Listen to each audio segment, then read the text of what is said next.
Dreamscape presents Sweet Tea and Secrets, a Tea and a Read mystery by Joy Avon. Narrated by Laurel Lefko.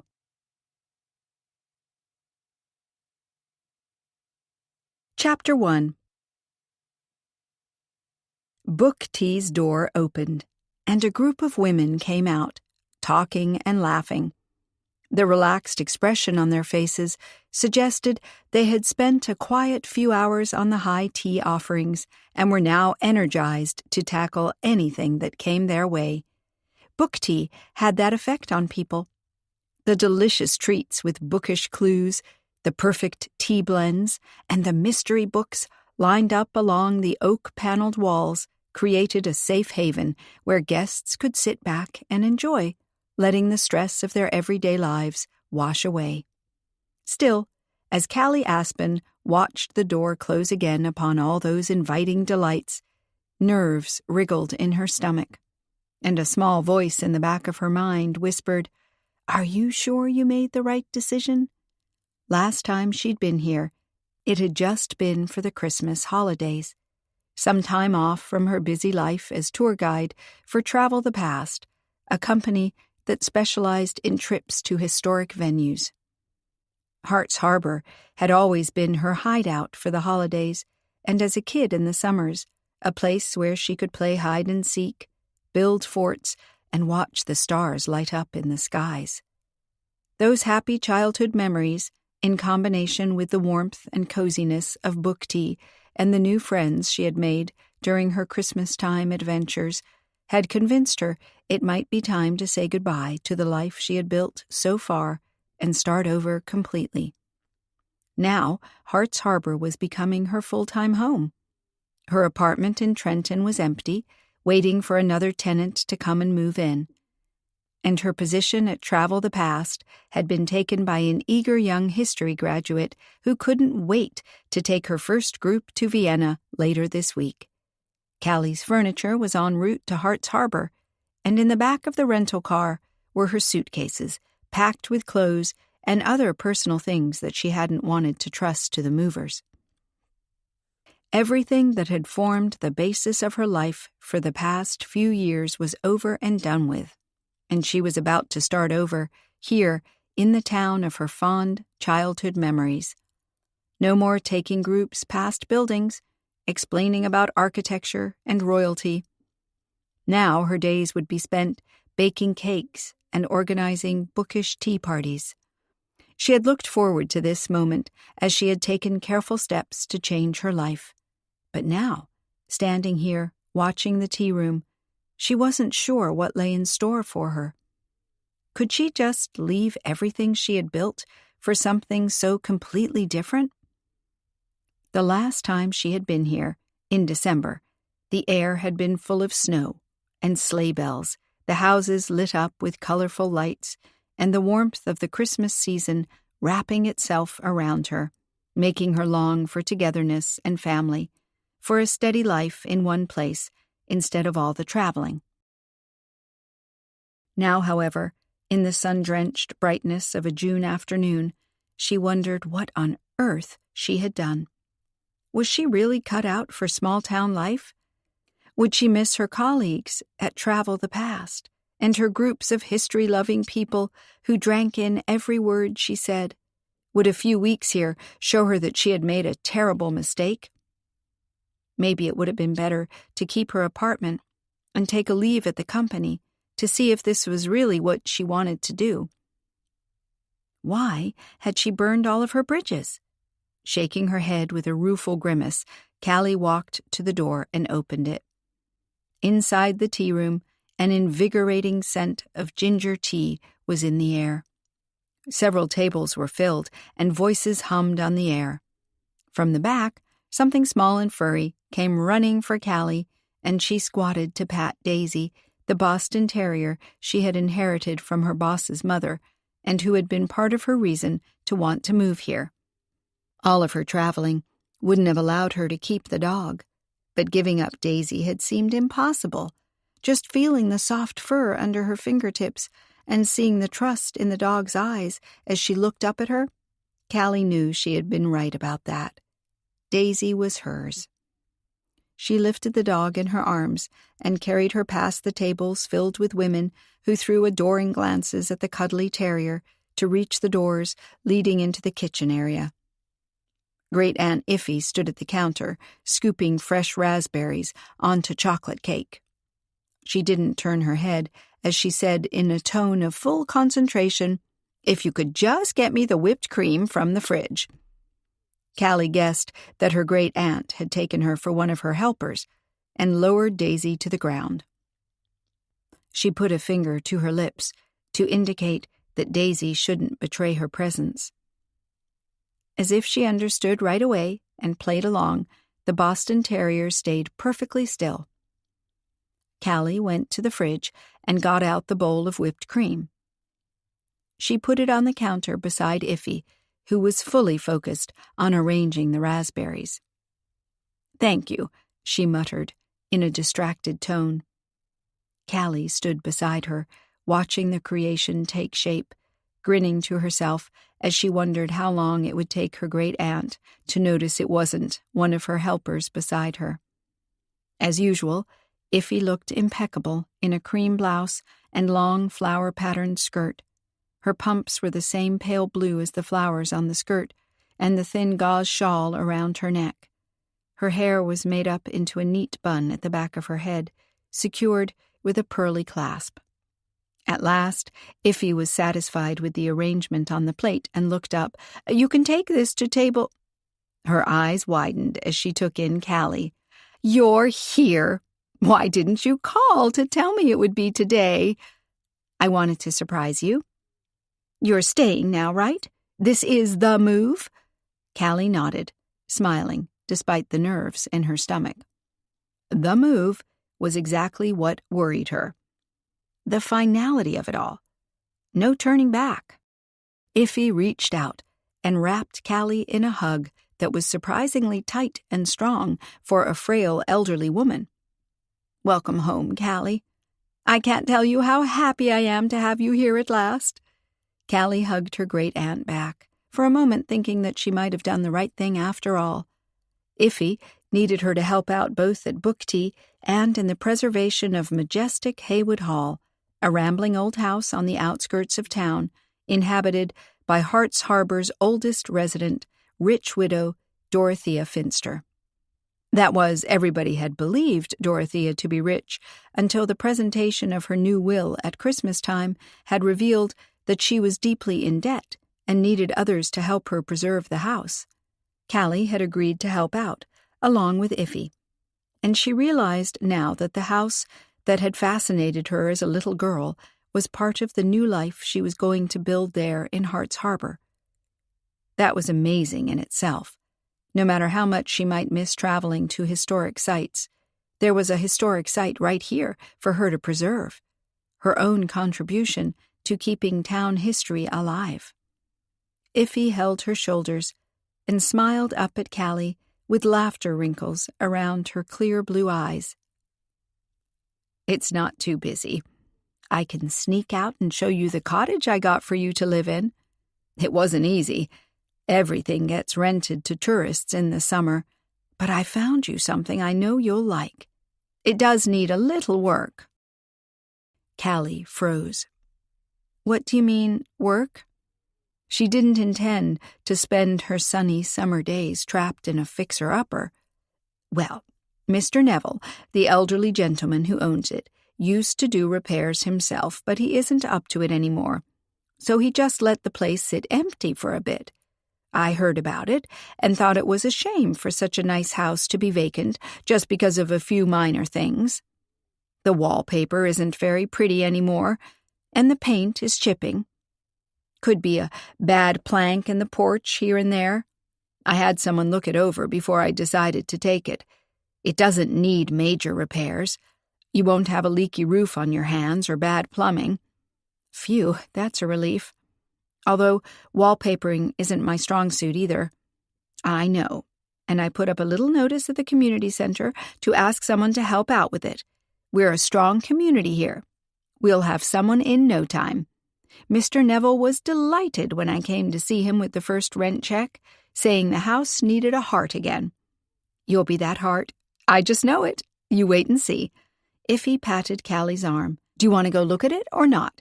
Absolutely. Should we take my rental or your station wagon? I think the station wagon would be better. The dirt road leading to the cottage isn't, well, it could be better. Callie frowned. Her feelings about the cottage were like a quickly changing tide. One moment, she couldn't wait to see it. The next, she heard something that made her wonder if she'd made a huge mistake. It isn't in the middle of nowhere, is it? I'm not easily frightened, but I don't like isolated places. Nonsense. It's perfectly close to the lighthouse. It's no longer manually operated, but the cottage where the lighthouse keeper used to live is still inhabited. The couple living there organizes treasure hunts on the beach. Iffy waved her out of the kitchen. Treasure hunts? Callie queried as she followed her great-aunt, with Daisy hot on their heels. Well, it's more like beach combing, but to make it exciting for families with kids, they call them treasure hunts. You have an hour to walk along the beach and collect as many interesting items as possible. Whoever has the most, or the most spectacular find, wins a prize. The kids all get a beachcombing diploma, and then they can roast marshmallows. The couple also maintains a little museum of the best finds inside the lighthouse. You can explore the lower parts of it. You're not allowed to go up to the higher sections, as it can be dangerous. It's quite a drop, you know. Callie didn't like heights, and nodded with a shiver. Outside book tea, the bright sunshine pierced her eyes a moment, and she lifted a hand to shade them. On the other side of the street, a man in uniform was circling a car, apparently trying to determine whether it was allowed to be parked there. Callie felt her heart skip a beat, thinking it might be Deputy Falk, with whom she had worked to solve some unpleasantness at Christmas time. At the tea party, where Dorothea Finster had planned to reveal her new will, a valuable heirloom had vanished, and someone had been murdered. The crimes had touched Dorothea's nearest and dearest, unsettling the atmosphere in town so close to Christmas Eve. Callie still wasn't sure how she had managed to clear everything up, but she would never have been able to do it without Iffy, other Hart's Harbor residents who had lent a friendly hand, and of course Falk, who had, despite his doubts as to whether citizens should be involved in a criminal investigation, shown an open mind to their suggestions, and who had, in the end, even saved her from the killer. It was odd how two people could go through something so emotional together and feel like they had forged a special bond, and then January rolled around and they went back to their normal lives. Callie had emailed Falk a couple of times to tell about her travels, but he had either not replied or just sent a few sentences that hadn't suggested great enthusiasm. Maybe he was really busy or disliked emails, but either way, Callie felt like whatever there had been on that wonderful Christmas Eve when they had traveled in a sleigh together and had laughed and talked like they were old friends had vanished completely. She had even felt a little silly for being excited about seeing him when she moved to Hart's Harbor and possibly getting to know him better. Good thing he had no idea what she had been thinking. No embarrassment there. Callie quickly got into her great-aunt's station wagon and strapped herself in, but couldn't resist throwing another look at the busy deputy when they drove past. It wasn't Falk, but his colleague, whom she had only seen in passing at the police station when she had been there for the murder case. She wanted to ask Iffy how Falk was doing these days, but she knew Iffy had a nose for what she called affairs of the heart, and Callie wasn't eager to draw her great-aunt's attention to anything potentially romantic, or there would be no end to the well-meant suggestions about how to best handle the situation. It wasn't a long drive to her new living quarters, and Callie was glad to see there were houses strewn along the road right until they turned into the dirt road that Iffy had called not too good. That had to be the understatement of the century. The station wagon shocked and groaned as it traveled slowly across the uneven surface, with Iffy zigzagging to avoid the deepest potholes. "Can't the town do something about this?" Callie asked, with a desperate look out the side window. Iffy sighed. "The new mayor has been catching up with other matters, I suppose. He stepped into a hotbed of suspicion and distrust after the discoveries were made, and, well, the council was decimated as well." Callie felt a twinge of guilt at what she had set off with her investigation into the murder around Christmas, but then it hadn't been possible to solve it without digging into town secrets. Well-kept secrets that had involved an ever wider circle of people as the investigation had progressed. To change the subject, she said quickly, "I can already see the lighthouse." "Your cottage is to the right here." Iffy turned onto an even smaller road, which led to an open space where a gray stone cottage stood. It had a wooden porch, several windows, and a cute low roof that gave it a bit of an English country-style vibe. Callie immediately saw the potential. But she also saw the porch step that sagged, the chipped paint everywhere, and the chimney that had twigs sticking out of it as if birds were nesting in it. She glanced at her great-aunt. "You're sure we're not at the wrong house?" "Very funny. With a little care, it will turn into a very nice place." "Yes, I do realize that, but I don't really see when I'll have the time to." She fell silent when a figure suddenly appeared around the side of the house. The man came from the back and was holding a notepad on which he scribbled with a pen. He was tall, blond, and in his 40s, Callie guessed, dressed in a faded red t-shirt and stonewashed jeans with beige sneakers that had seen better days. Iffy braked and squinted at the figure. "I have no idea who that is. You?" Callie shook her head. "I thought you knew everyone around town." The idea that a stranger was prowling around her new house didn't settle well with her. She got out of the car, put Daisy down on the grass, and marched up to the man. "Hello there. What are you doing here?" "Making a list of what needs to be done. Judging by the outside, of course. I don't have a key, so I can't get in." He had a pleasant, deep, warm voice, but Callie wasn't about to be impressed by it, or by his keen blue eyes. She said, "Of course you can't get in because you have no business here. This is my new home." Her sharp tone didn't faze him. On the contrary, he broke into a smile. "Oh, perfect, then we can talk about it right away." He reached out his hand. "Quinn, I saw the notice at the community center, asking for a handyman to get this place into shape again. I'm a pretty good painter. My wallpapering is rusty, I admit. Haven't done that since my college days, when my mother declared that a room without wallpaper was like a freezer without pizza. I do love pizza, so I listened to Mom. Can't guarantee I can get it on without the occasional bubble, but I will certainly try. I work fast, neat." Callie raised a hand to stop the flood of words. "I'm not really sure yet that I actually want to hire anyone to do the work. My great-aunt put up that notice at the community center." Quinn looked her over. "You're going to spend these gorgeous June days inside, in the fumes of drying paint and wallpaper glue, when you could let me handle the headache literally and enjoy the sun and the beach?" He had a point there, of course. Callie seemed to remember that the scent of drying paint didn't do wonders for her head. Quinn continued, "If money is a concern, I can assure you my hourly rates are very fair." He looked down at Daisy, who had circled his legs and was now waiting for attention. Crouching down, Quinn patted her. The Boston Terrier grunted in satisfaction and pressed her head to his leg. Quinn looked up at Callie. "We can even agree on a flat fee. Whatever you want to do." Callie was tempted. After all, she had enough to do in the run-up to the big 4th of July tea party that Iffy had casually mentioned to her over the phone before the move. It was supposed to be an event for the entire town, and all of the tourists as well, focusing on events from Hart's Harbor's rich history. The program wasn't fully planned out yet, and things like that always took more time than you calculated at the start.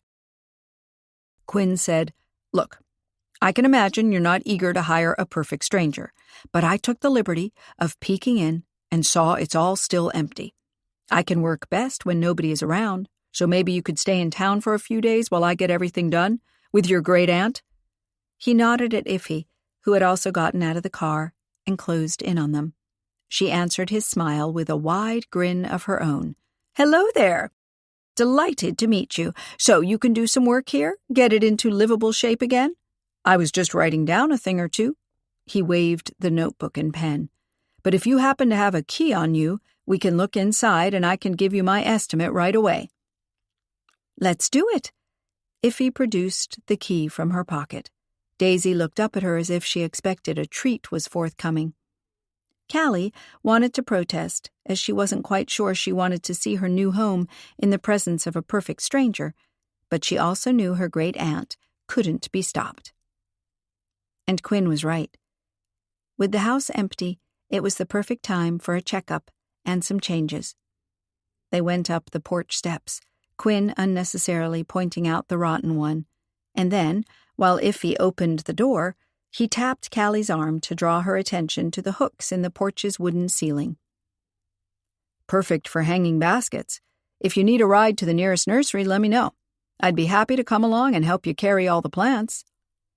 Iffy pushed the door open and gestured. "Voila! Come on in. Welcome to Sea Anemone. That's the house's name, but Mr. Neville assured me you can change it if you like. I had the distinct impression that if you like it here, you could offer to buy the cottage, and he wouldn't mind at all." Callie hemmed. She had no idea yet how the house looked or whether she'd even like to live here, so for the moment she was perfectly happy to rent it and think about something more permanent later. Inside there was the pervasive smell of a space that had been closed up for a long time. Cobwebs threaded from the coats rack to the opposite wall, and their footfalls disturbed the dust on the floorboards. Daisy sneezed and shuddered. Callie grimaced. But Quinn said, "I'll open all windows while I'm painting. The house just needs some air. It's a nice little place if you ignore the dirt." Callie had to agree with him that while it looked quite compact on the outside, there was a lot of room indoors, with a hallway that led straight into the open living room, with a gorgeous fireplace. Daisy ran over and lay down in front of it as if she wanted to say, "My place is right here." The kitchen sat to the left, with some modern appliances already in place. And upstairs there were 2 bedrooms, so Callie could even have people come stay. The window in the room she immediately designated for herself gave a lovely view of the garden below. Left to itself, it had grown a bit wild, but she could see the potential. Rose beds, maybe growing her own herbs? Wouldn't it be wonderful to step out at night with a basket on her arm and snip off some parsley or mint for tea? The image itself seemed the very epitome of country living. In the bathroom with cute lavender tiles, the tap was leaking and the air was rather damp, but Quinn assured her he could fix that as well. From the doorway, Iffy said, "I hope you like it. I paid 3 months' rent in advance, and Mr. Neville was so happy he had found someone to live here after all that time. It's not his fault he wasn't up to keeping things neat and tidy anymore. After his wife died, he just lost a bit of spark. But the idea of having someone restore the place put the twinkle back in his eye." Callie exhaled. In her mind, she was already buying towels with sprigs of lavender embroidered on them to go with the bathroom tiles, and changing the curtains in the living room, and finding the perfect painting to hang over that hearth. I think that with a little work, it could be great. "Are we really allowed to make changes?" "Of course," Iffy said, "just as long as it doesn't change the structure. So you can't knock down a wall or change the roof. But small changes like painting and repairs of the porch aren't a problem." Callie turned to Quinn, who had been looking around and taking more notes. "Can you give me that estimate now?" She held her breath, cringing inwardly at what the figure might be. But when he held out his notepad to her, she blinked at the scribbled numbers and refocused to see if she had read them right. Then she looked up at him. That little? Well, of course you need to buy all the materials, the paint you like, the wallpaper you want, a new tap if I can't fix this old one. These figures are purely compensation for my time and effort. Still, I think it's very modest. She studied him with a frown. Are you sure you're figuring on enough hours? I mean, you will finish it and do it right, and not leave me hanging halfway through? Of course, this is what I charge for delivering you a completed job. Well, I guess it's a deal then. Callie reached out and shook his hand. I'll decide as quickly as possible what colors of paint and what kind of wallpaper I want. She looked at Iffy. The only problem right now is that my furniture is en route here. It should be here tomorrow. If I can't put it here, where do I put it? I think the old stables at Haywood Hall are empty. I'll ask Dorothea about it, Iffy said. Isn't Haywood Hall that old country house? Quinn asked. I saw a mention in the newspaper the other day that there's going to be a 4th of July party there. Highlights from local history or something? Iffy nodded enthusiastically. The theme is living history. The Historical Society will present life on the coast through the ages, and some demonstration dancers will come in to do Golden Age dances. As we have plenty of space at Haywood Hall, we'll even bring in a small plane from the 40s so people can have their pictures taken with it. Aviation enthusiasts, in authentic pilot's uniforms from the era, will tell stories of Hart's Harbor's contribution in World War II.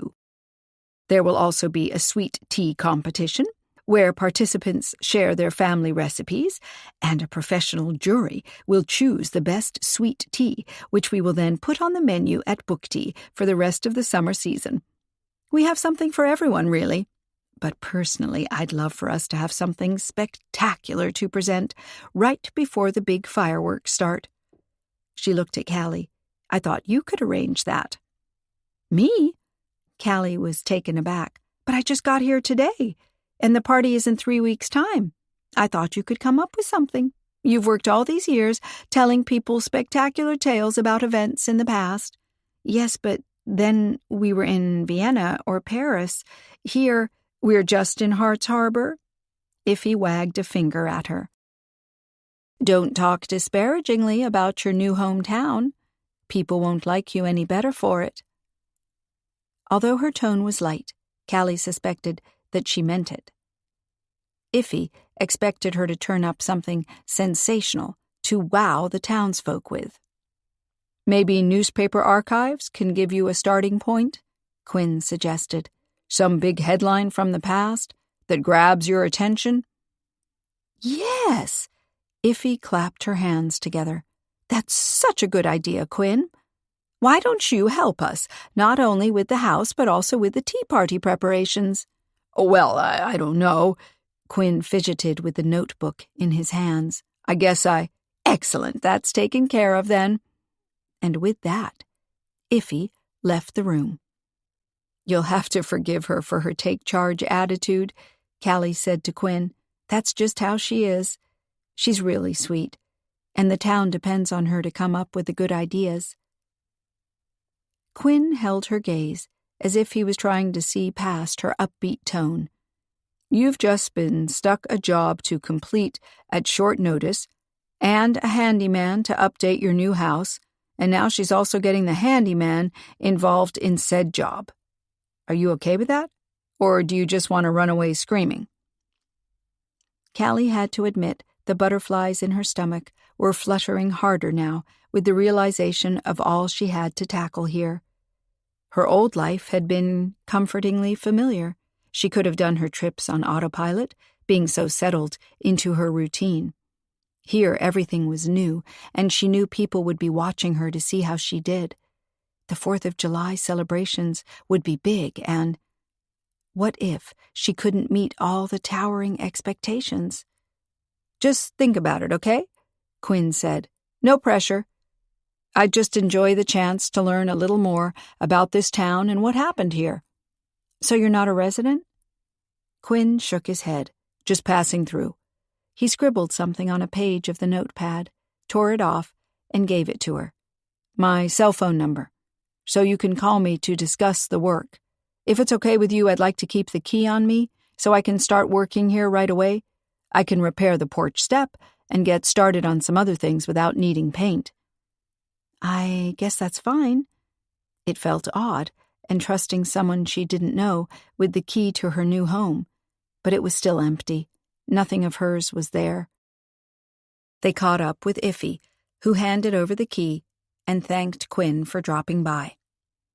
At the car, she said to Callie, "I want to go to the lighthouse now, so you can meet Dave and Elvira. They're your next-door neighbors, should you ever need anything." She raised a hand in a wave to Quinn, who had pulled a mountain bike from beside a bush and pedaled off. "You see, in a town like ours, you'll always find someone to help you in a heartbeat." "But Quinn is no local." Callie buckled up and cuddled Daisy. "In fact, I'm not even sure if Quinn is his first or last name. He was rather vague about why he was here, too." She glanced at Iffy, who turned the ignition. "Are you sure we can trust him?" "I don't see that he can do much harm." Chapter 2. Callie loved landmarks of any kind, whether church towers, turrets on an old mansion, or lighthouses. She always admired the craftsmanship that had gone into building up to a certain level and maintaining a balanced and beautiful structure that was also functional. The Hart's Harbor Lighthouse was black and white, with a beacon on top, encased in a metal construction that was painted black as well. The keeper's cottage huddled at its foot, looking a little like her new home, and Callie could now see in real life instead of just in her imagination what cute curtains, flowering plants, and a bench to sit on at night could do for a place. A woman with grayish streaks in her brown hair was on her knees, filling a wooden chest, and only turned to them when they were almost all the way up the path. She rose to her feet and put her hand against her throat. "Oh, you startled me. Unless we have groups coming for the beach combing, we rarely see people here." As she caught Callie's incredulous look, she added, "The beaches where tourists go for sunbathing and swimming are on the other side of town. The beach here is a little too rocky, and the wind can suddenly breathe across it and make you want to turn up your collar. Even in summer, it's just not the best place to take your kids for a family outing that involves going into the water. But if you want to scour the sand for finds, well, I dare you to show me a place that is better suited to it." Callie smiled. "You advertise it well." The woman swiped a lock of hair from her face. "I've lived here for almost 30 years now. If it bored me, I would have been long gone. But the sea is just something special. It's never the same. And this lighthouse always reminds me you need a beacon to feel secure, to know where you're going, even if at some points you don't know where you are." Callie reached out her hand. "I'm moving into the cottage nearby. Mr. Neville's sea anemone?" The woman nodded. "Oh, what great news! It has been empty for too long. I'm happy someone's moving back into it. I just wanted to introduce myself. Callie Aspen, and this is my dog Daisy, Elvira Riggs. Hello, Daisy." Elvira leaned down to pat the Boston Terrier. "My husband has been here for all of his life. His father was keeper before him, and his grandfather before that. It's really a family thing. When they decided to move away from manual operation, we stayed on and came up with the beachcombing activities. Sounds like a summer thing. You can't have it easy in winter." Scratching Daisy behind the ears, Elvira shrugged. "All small businesses with seasonal activities struggle when it's not their season. But we have other things we can do. I translate books, and Dave restores old boats. In fact, sometimes in the summer, when all the families with kids drive me a little crazy, I can long for the quiet winter season, when the rain lashes against the windows, and I'm at the computer all day long, looking for the perfect words to translate that one elusive expression." Callie could just picture the scene. "What languages do you translate into?" "From," Elvira corrected. "I translate French novels into English. Mainly historical novels, where the French can be quite challenging. All kinds of garbs, for instance, or furniture, or professions. But I enjoy those challenges, and when I have another chapter finished, I make myself a fresh pot of tea and look outside at the raging sea, and I just can't help thinking I have the best life ever. Callie hoped that she would feel that same way once she was settled into her new life here in town. Iffy said, "I just wanted to ask you and Dave to keep an eye on Callie at her new place. I mean, she can take care of herself, of course. After all, she used to travel the world. But it's always nice when there's someone at hand." "Of course. I do know the cottage has a bad porch step. Could Dave, perhaps?" Callie raised a hand to ward off the friendly offer. "That's very kind, but I just hired someone to do repairs and help me with painting and wallpapering." "Oh, that's fine, then." Elvira stood up straight again and raked back her hair with both hands. "Can I offer you a drink?" She smiled at Callie. "I think you'd like to see the lighthouse from the inside, our little museum of finds." "Definitely, but some other time would be great." Callie glanced at Iffy. She figured her busy great-aunt wouldn't want to stay away from book tea for too long. And when she moved into the cottage nearby, shortly, she'd have plenty of opportunity to go see the finds. Elvira accepted her decision without offering again and turned back to the wooden chest, leaning over it and stuffing something into it a little better. Daisy followed her, as if she wanted to see what was inside, and only came to Callie after she had been called a couple of times. As the three of them walked back to the car, Iffy whispered, "People thought that Dave Riggs would never marry. He sure took his time looking for the right woman, but once he met Elvira, it was a done deal. She moved in with him from one day to the other. They met and married somewhere abroad, I think." "Oh, how unexpected for a man so attached to his lighthouse to even travel abroad." "It had to do with lighthouses, of course. Dave collects footage of them from all around the world. Most of it he gathers through contacts with other collectors and historical societies for the preservation of historical landmarks. But he does travel every once in a while to see some rare lighthouse in person. I think he must have met Elvira on one of those trips." Callie nodded, glancing back over her shoulder at the busy woman. She had been friendly enough, but still, as she saw her there, working on her own, she also seemed solitary, like the lighthouse, not afraid to weather the storm alone. When they reached the station wagon, they found a police car parked right behind it. A tall, dark-haired man was standing at the back and leaned over to the ground. Callie focused better and realized the man was exchanging his shoes for knee-high rubber boots. "Deputy Falk!" Iffy called. Falk looked up. He only pretended to be surprised, Callie guessed, as he must know her great-aunt's station wagon very well and had to have recognized it the instant he parked his own vehicle right behind it. Or did his surprise not extend to her great-aunt, but rather to finding her in town? "You blocked our way out," Iffy said. "You could make a turn there."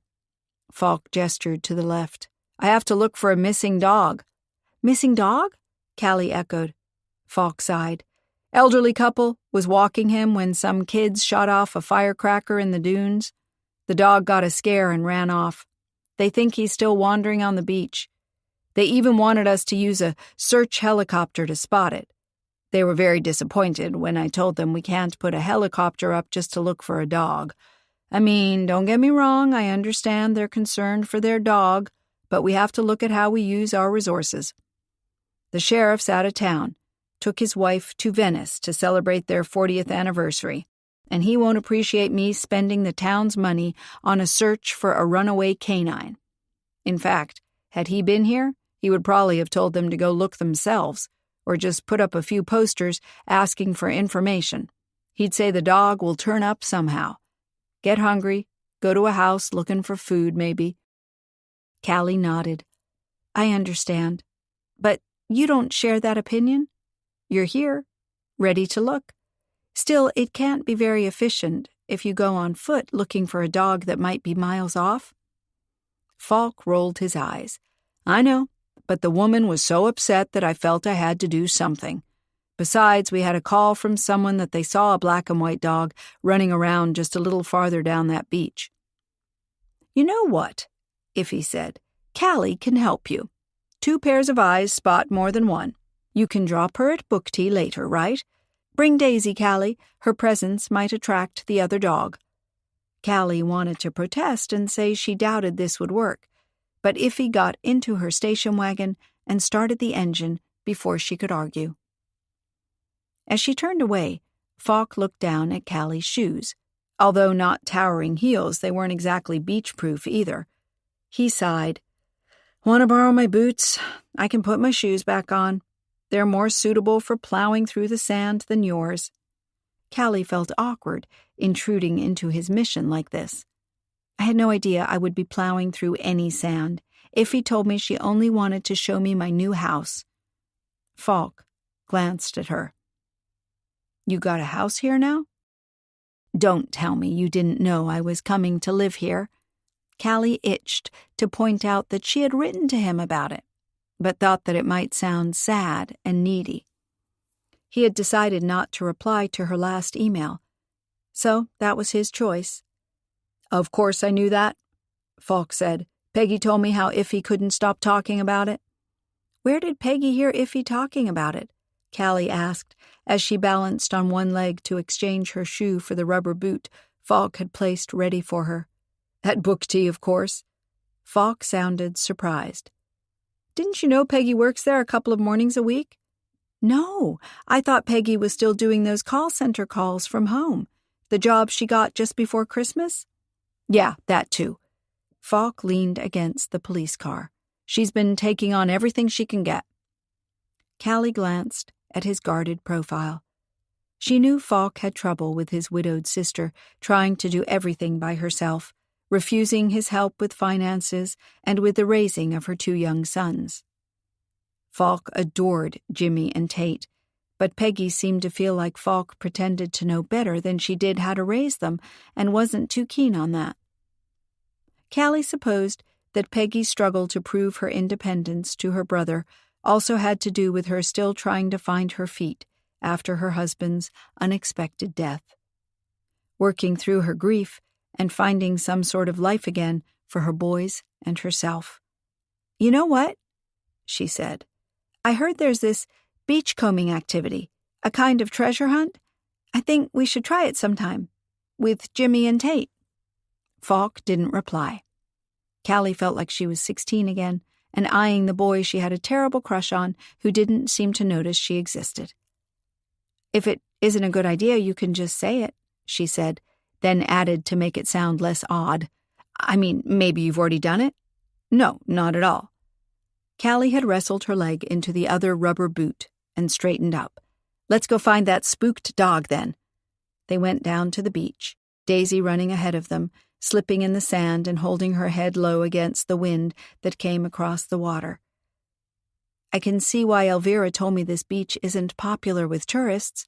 Callie struggled to clamber across the rocks that separated the higher area from the waterline. "It's wild." Falk reached out a hand to her. "Be careful, those boots can be slippery when the rocks are wet." Callie wanted to ignore his hand, but as she felt her foot slip away, she grabbed it anyway. It closed around hers in a warm, safe grip. "What kind of dog is it?" she asked, navigating the rocky path. "A border collie mix. The couple just got him the other week. He had to be rehomed after his owner moved into a retirement home with a no-pets rule." "Oh, and instead of letting him get used to his new home quietly, they took him on a trip?" Callie looked concerned. "For all we know, he could be on his way back to where he used to live." "That's going to be a long hike." Falk stared ahead of them, across the stretch of beach. "Do you see something moving there?" "Oh, no, I think it's just a piece of paper that got caught between the rocks." Callie walked beside him as they tried to conquer the wet sand and scan their surroundings for a runaway dog. It struck her how close this was to the mental picture she'd had at first, when envisioning her new life here. She had lain in bed at night dreaming of beach walks with Falk, Daisy frolicking around them, of him holding her hand, of them stepping to sit on the rocks for a while and staring out across the sea until the sun set. She hadn't wanted them to dive into some crazy whirlwind romance, but she had expected to feel some kind of closeness to him. Not the alienation she felt now, as if she could sense he wasn't happy that she had come. Had he realized when the Christmas season was over that their attraction had just been a superficial thing? Something he regretted? "So how are Jimmy and Tate?" she asked, just as he asked, "How are the 4th of July party preparations coming along?" "You first," she said, and Falk shrugged. "Tate didn't do too well in school this year, but considering he's still getting over his father's death, they decided to let him go into the next grade anyway. Else he'd lose contact with his friends. Jimmy's okay, I guess. I can never read him quite like I can read Tate."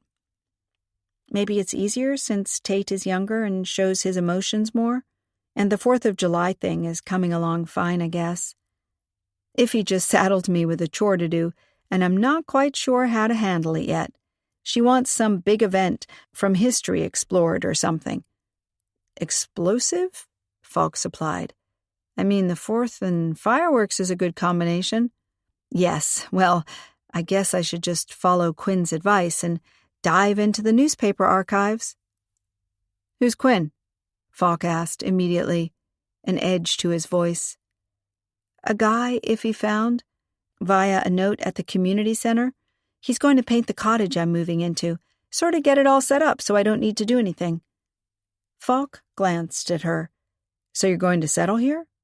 It's not just for the summer vacation?"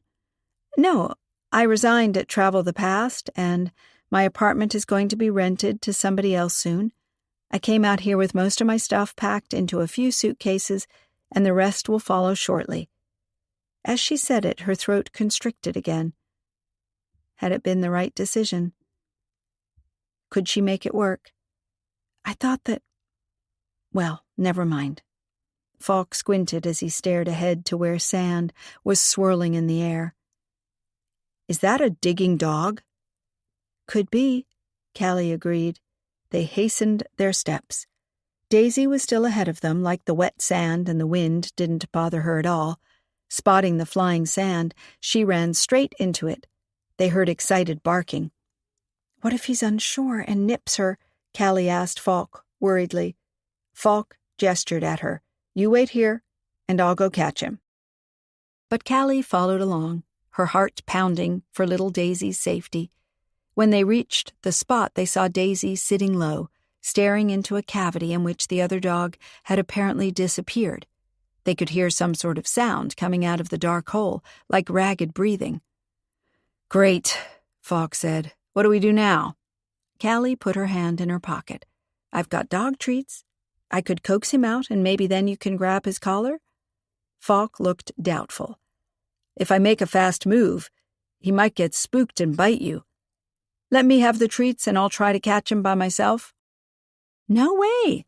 Callie had already lowered herself beside Daisy and put a treat on her hand. She reached it out to the opening and cooed, "Here, boy." "His name is Biscuit." "Here, Biscuit."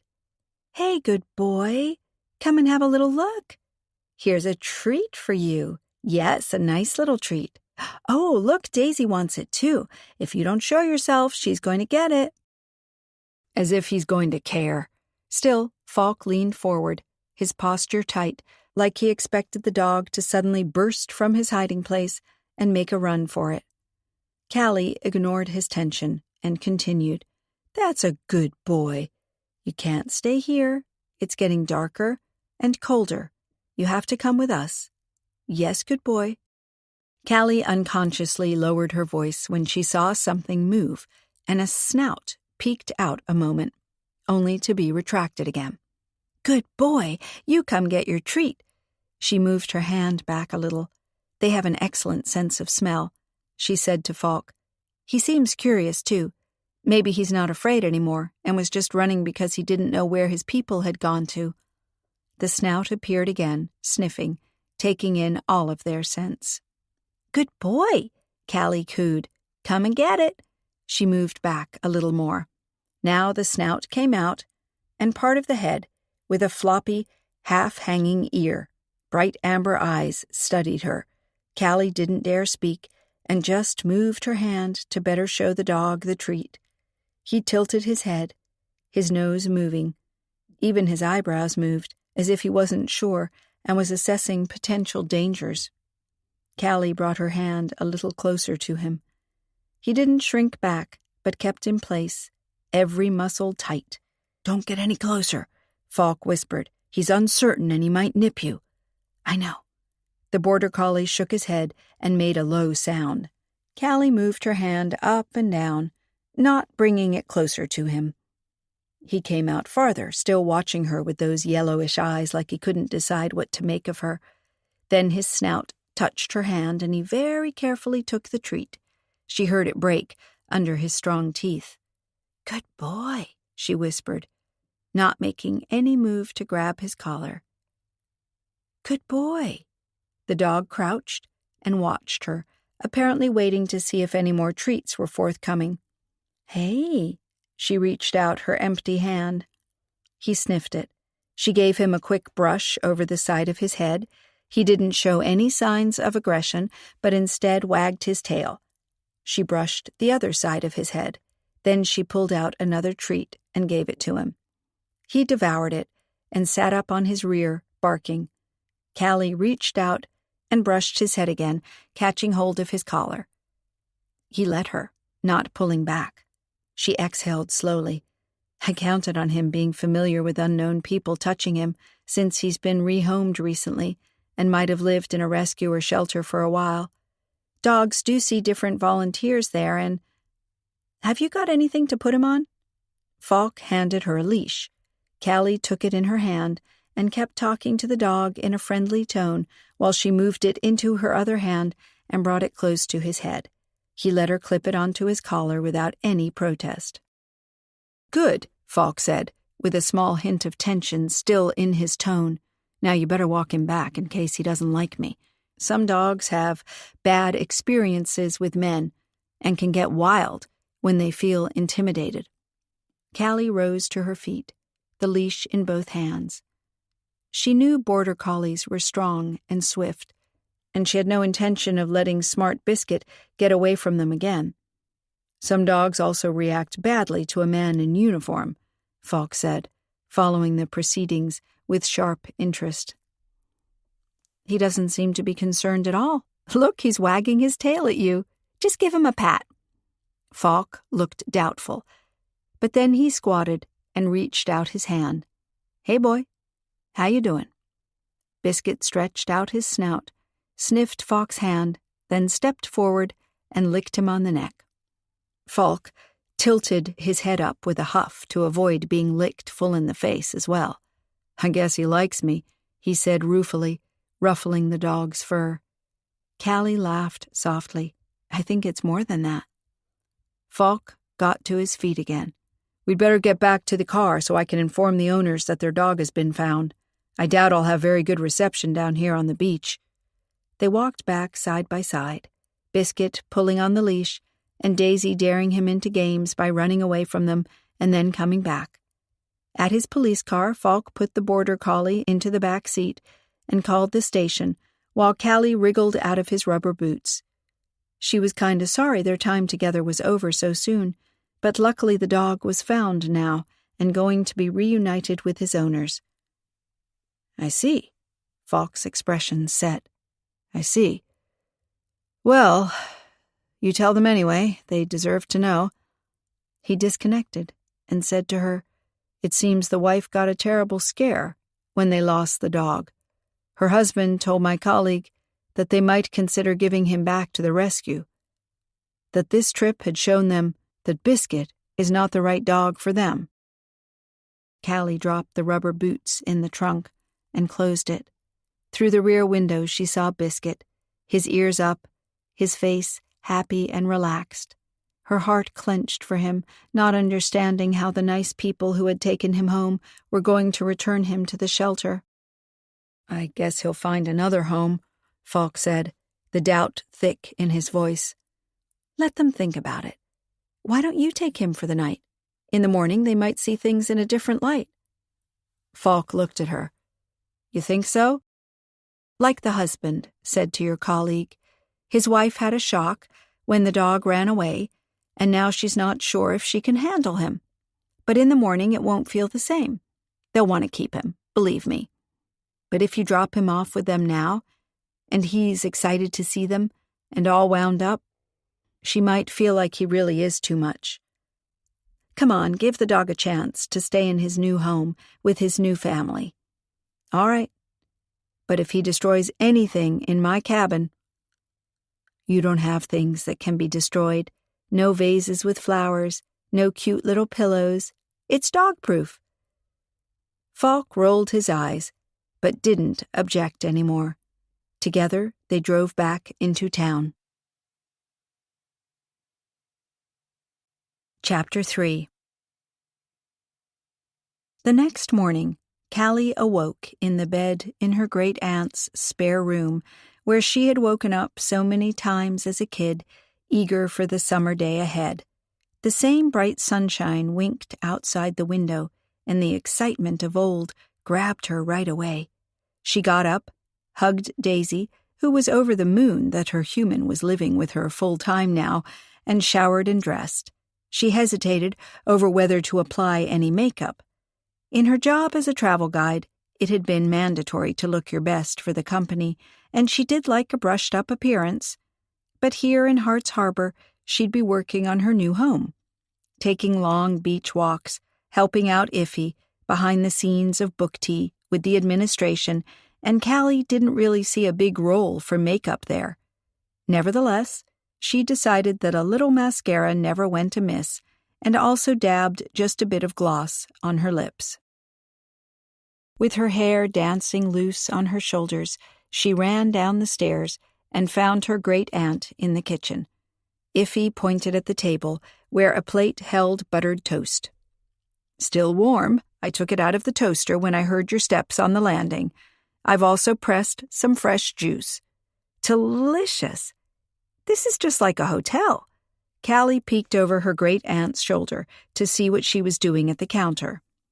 On a tray, Iffy had placed marzipan in different colors and was using a knife to cut out squares for a creation that looked like a box. Callie frowned. Iffy glanced at her. "Can you tell what it is?" "Not really." "I was afraid of that. For the 4th festivities, I wanted to make some decorations that aren't just fireworks or flags, so I thought about picnic baskets, but somehow it doesn't look quite right yet. What are you up to today?" Callie made a face. "I'll probably have to go pick out paint and wallpaper. Not my favorite chores, to be honest.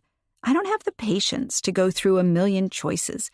My apartment in Trenton came with its set color scheme, and I only had to throw in my own furniture." Iffy shook her head. "I thought you'd appreciate the chance to create your own little place." Callie clutched her knife a moment, about to cut up the toast. Was she really the type to enjoy choosing flowered pillows for her sofa and spending nights in a rocking chair on the porch?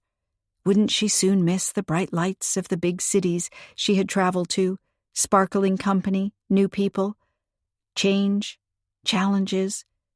What Elvira Riggs had told her about spending entire winter days alone in her cottage, translating books and sipping tea, was that cozy and comforting, or just kind of claustrophobic? Suppressing the nerves fluttering in her stomach, Callie chewed on the toast and swallowed it down with a big gulp of juice. "Look, getting the house ready isn't my first concern. Your project for the 4th is. I need to dive into the town's history to figure out this sensational event you want. What kind of thing did you have in mind?" Iffy started to say something when a knock resounded at the back door. Callie sat up straighter, and Daisy barked, running after Iffy, who went to see who was there. She came back with Quinn in tow.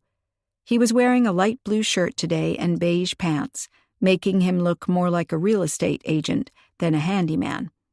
He leaned down to pat Daisy as he said to Callie, All set to go digging?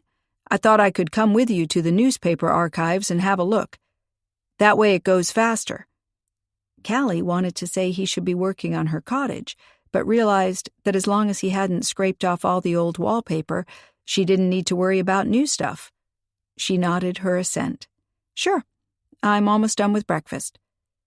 Iffy protested that she was still boiling the eggs, and Callie hadn't even had coffee, but Callie was on her feet already, eager to do something and shake the melancholy and doubtful twinge inside. Working on the 4th of July tea party would take her mind off things.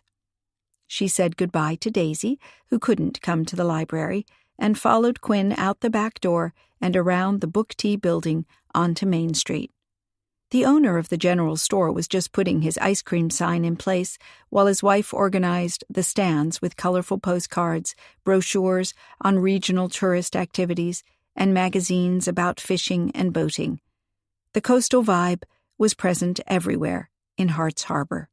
Quinn gestured to the library. "Fortunately, it opens at 8:30. "Oh, you've already been there?" "Checked on it last night. I was in town to have dinner." "I see. Where are you staying, anyway?" "At the campgrounds. I should probably cook macaroni and cheese in a pan over the open fire, but I'm not much of a cook."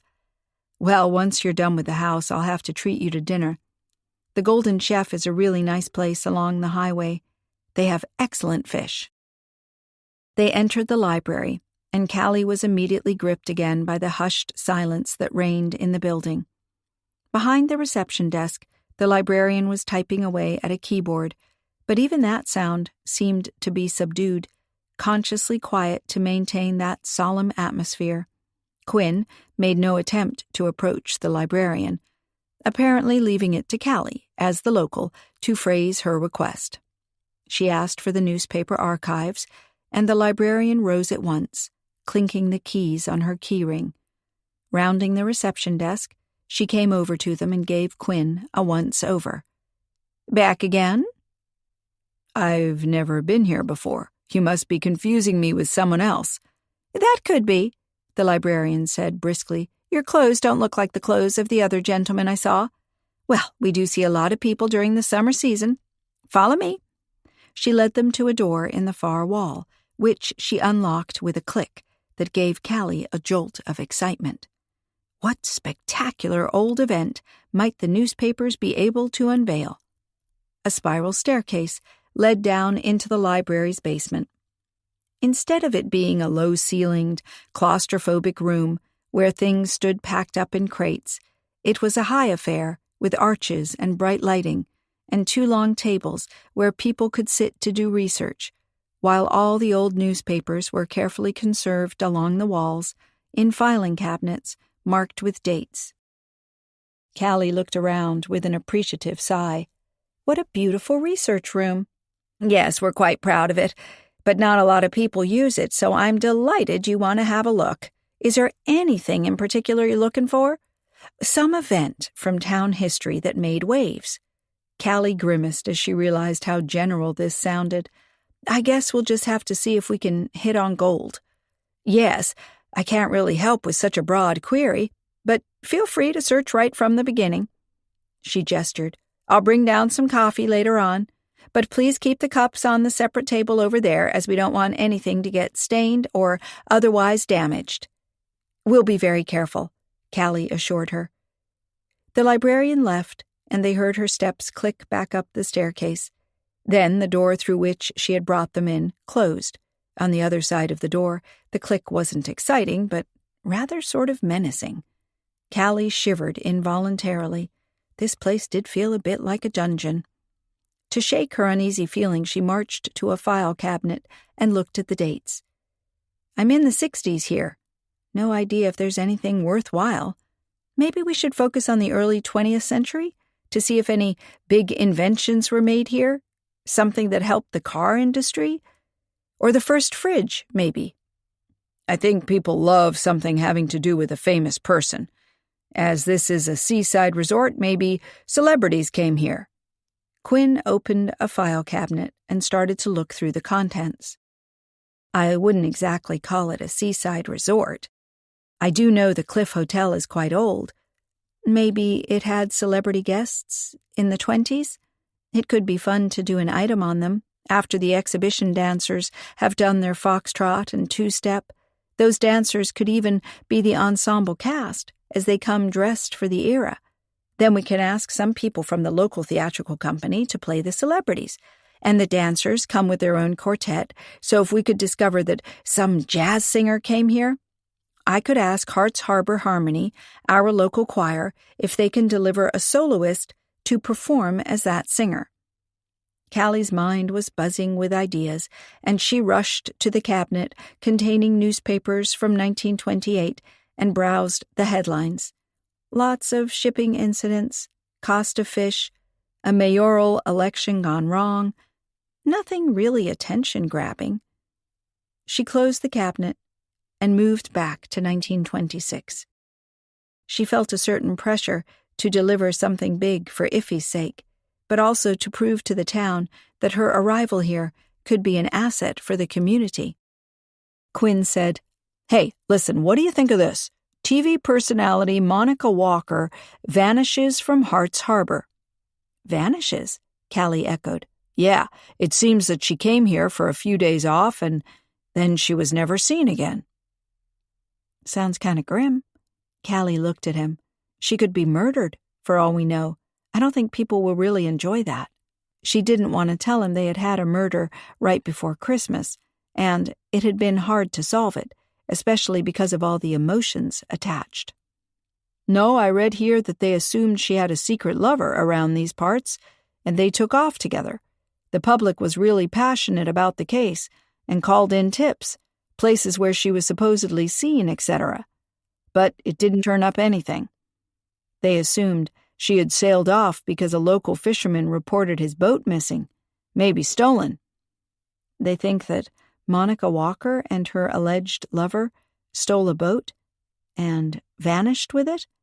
Callie was intrigued in spite of her misgivings about the potential of this story for their 4th of July tea party. She had always been interested in how people could start a new life somewhere under a different identity. "Yes, it was a fisherman from Hearts Harbor. His boat never turned up again, although people looked for it in harbors all along the coast." Callie leaned against a file cabinet. "It must have made waves at the time. But I don't see how we can really turn it into something for the 4th of July party. I mean, we don't know any facts. Where did she go? With whom did she leave?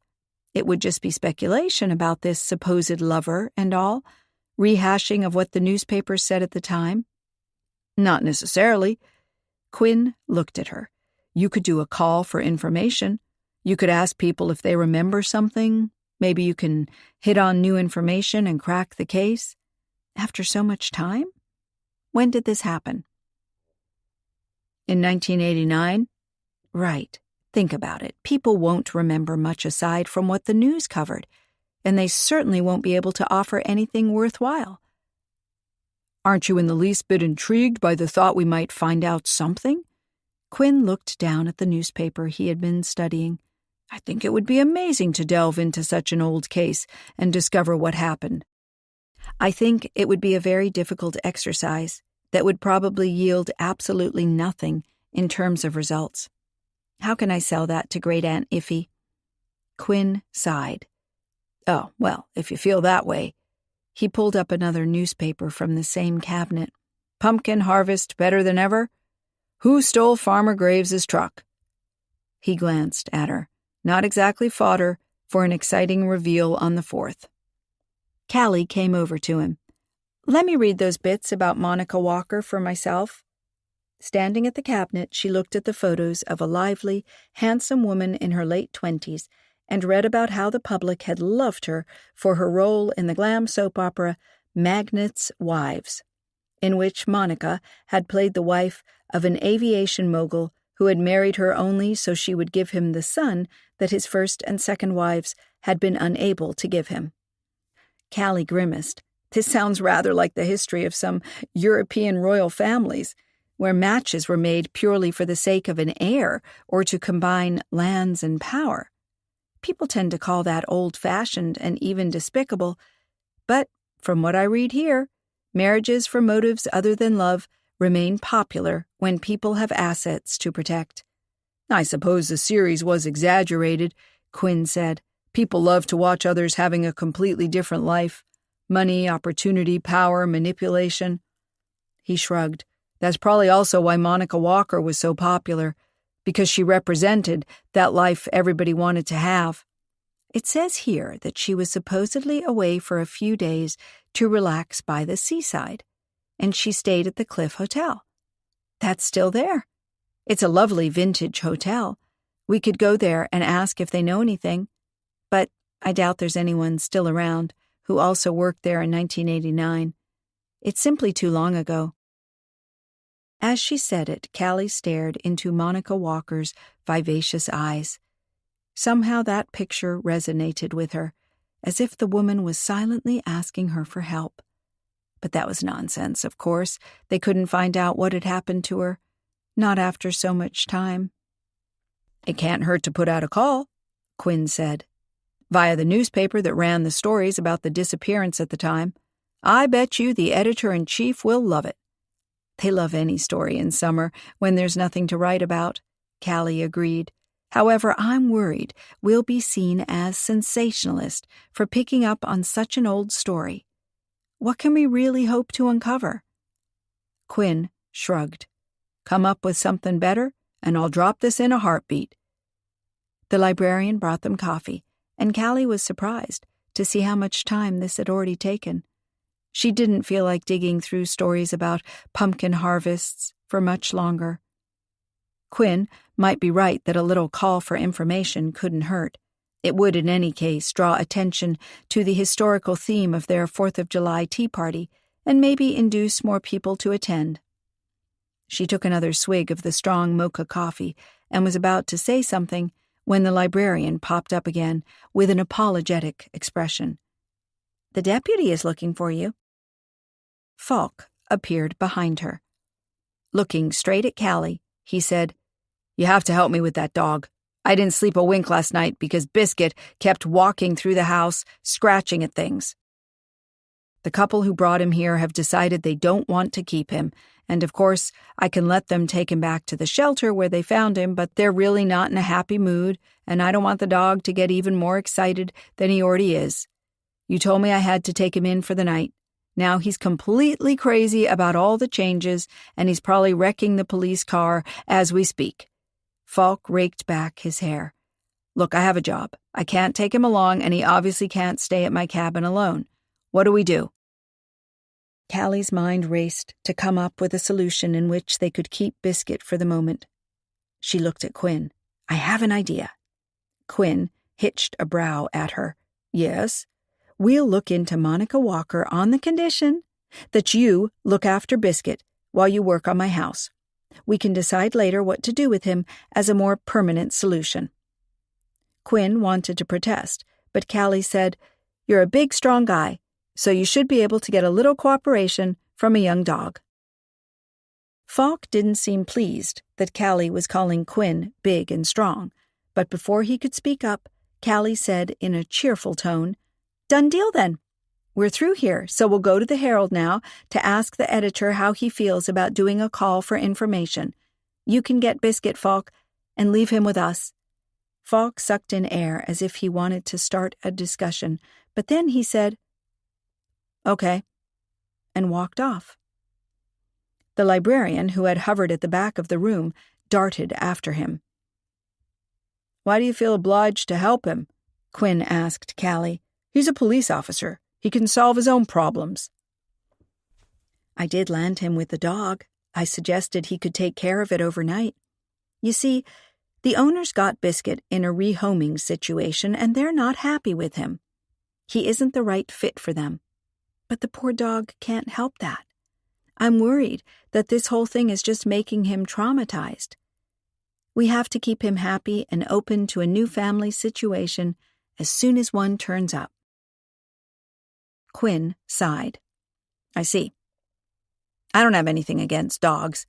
I just don't know if I can watch him when I'm doing chores. I'm hoping that some exercise will get him tired enough to be calmer when you're working. You could take him to the beach and have him run, play fetch with him. I mean, you can't wallpaper for hours without getting sore. A break here and there is a good idea." Quinn grinned at her. "Now you're talking." Outside the library building, Falk was waiting for them at his police car with a very bouncy biscuit on the leash. Callie took the leash from Falk's hand and leaned down to pat the dog's rough head. "Hey, boy. Good morning. Have you had a nice walk?" She looked up at Falk. "Did you walk him?" "I took him out before I left the cabin for work. But no, I didn't have time for much of a walk. Maybe you can do it together?" Falk glanced cynically at Quinn. "See you later." And he practically dove into his car. "He's rather protective of women, isn't he?" Quinn observed. "What do you mean?" Callie asked, taken aback by the plural used. Quinn shrugged. "I was at a job last week and he came breezing in asking me a ton of questions and acting like I was trespassing, when the lady of the house had hired me to do the jobs. Irritating habit of his." Callie felt her heart clench at the idea that Falk was involved with other women around town, or maybe just being nice to women in general. While she had thought at Christmas, how stupid. Quinn gestured in the direction of the newspaper building. "Shall we?" Callie dragged along Biscuit, who was trying to dig underneath a towering oak tree, and together they crossed the street and made for the invitingly open door of the Hart's Harbor Herald. Inside the building, a group of teens was standing at a whiteboard while a woman was writing names underneath photos that had been taped to it. "Victim," Callie caught in passing, and "Witness." What on earth was that? Quinn was already at the office door of the editor-in-chief and knocked. "Enter!" a baritone voice called. Quinn opened the door, and Callie followed him in, pulling Biscuit along before he could grab at a crinkled piece of paper on the floor. A tall man with a head full of white hair was standing at his desk, a half-eaten apple in one hand, a phone in the other. He gestured at them that he would be done in a minute, and Callie looked around the office. The walls were lined with shelves filled with file folders and books, and between the two tall windows, several frames held certificates of awards that either the paper or its reporters had won. In a corner, a golf bag leaned against a metal filing cabinet. Callie noticed that this cabinet was secured with a combination lock. The man put down the phone and waved his half-eaten apple at them. "Good morning, how may I help you?" He cast his eye over Biscuit. "If you're collecting money for a good cause, like a shelter or something with dogs, I'm sorry to say, we can't run a fundraiser in the paper. That decision was made a long time ago to ensure I can live in peace with everyone in town. I can't support one cause and not another, but if I gave all of them space in the paper, I wouldn't have room left for any news. You understand?" "Perfectly," Quinn said. "We're not here to ask for money. We're here to discuss something that might even get you some money." Callie cringed at the way he presented their idea. The man raised a brow. "And you are?" Callie reached out her free hand, planting her feet firmly on the floor so Biscuit couldn't pull her off balance. "Callie Aspen. I help my great-aunt at book tea." "Ah, yes, Iffy. How is she this fine morning?" The man shook her hand. "Joe Jameson. But you probably already saw that on my door." He turned to Quinn. "Not a local, right? I think I did see you around town lately."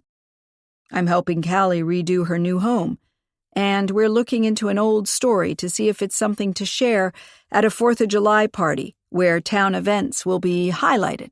I think you might be able to help us. Monica Walker." Jameson's expression changed for the briefest of moments. The joviality vanished like a cloud passing across the sun, and something flickered in his eyes. Worry? Distrust? "I'm sorry." He seated himself in his desk chair. "The name doesn't ring a bell. Does she live here?" "No, we have no idea where she lives. She was a TV star in the 80s, and she was last seen here in town." Callie rushed to add, "The Herald wrote extensively about her disappearance. Weren't you already with the paper then? I think my great-aunt mentioned to me once that you have an impressive 40-year career with the paper. Yes, started as a boy getting lunch for the journalists. The sounds in here fascinated me, the typewriters and the faxes. Like news was made here, not just recorded. Jameson gestured around him with his big hands. I got a small job, reporting sports. Then I transferred to local news. You must remember the Monica Walker case, then, Quinn said. Jameson shook his head. I was often out on town in summers. We never said the disappearance happened in the summer, Callie thought silently. She studied Jameson's face closely, the way he leaned back as he sat, how he held his hands. Was he lying? If so, why? Can we talk to someone who worked on the paper on that case? Quinn asked. I know it's a long time ago, but... Jameson waved a dismissive hand. I don't remember the names of each and every person who worked at the Herald over time. But surely you have lists, and, Quinn dug out his notebook, the same one he had used to make an estimate for Callie's cottage. I know the name of the reporter who worked on the Monica Walker case. Let me see where I wrote it down. He scanned the notepad. Ah, there it is. Jameson. Hey, what a coincidence. You had a family member also working at this paper. Your father, perhaps? Or an older brother? Jameson's face turned pale. I don't like your tone, and I don't recall that you told me your name. I don't know what you're after, but I'm not going to cooperate. Please, leave my office. Quinn wanted to say something, but Jameson turned away in his swivel chair. The leather back looked like an impenetrable wall he put up between himself and them. His voice was hoarse when he spoke. Just go. Biscuit whined as if he didn't understand the sudden change in atmosphere, and Callie made for the door, ushering out the confused dog. Quinn followed her, whispering, he was lying about not knowing anything. He worked on the case himself. As you very well knew, when you came here, Callie hissed back. Why did you play it this way?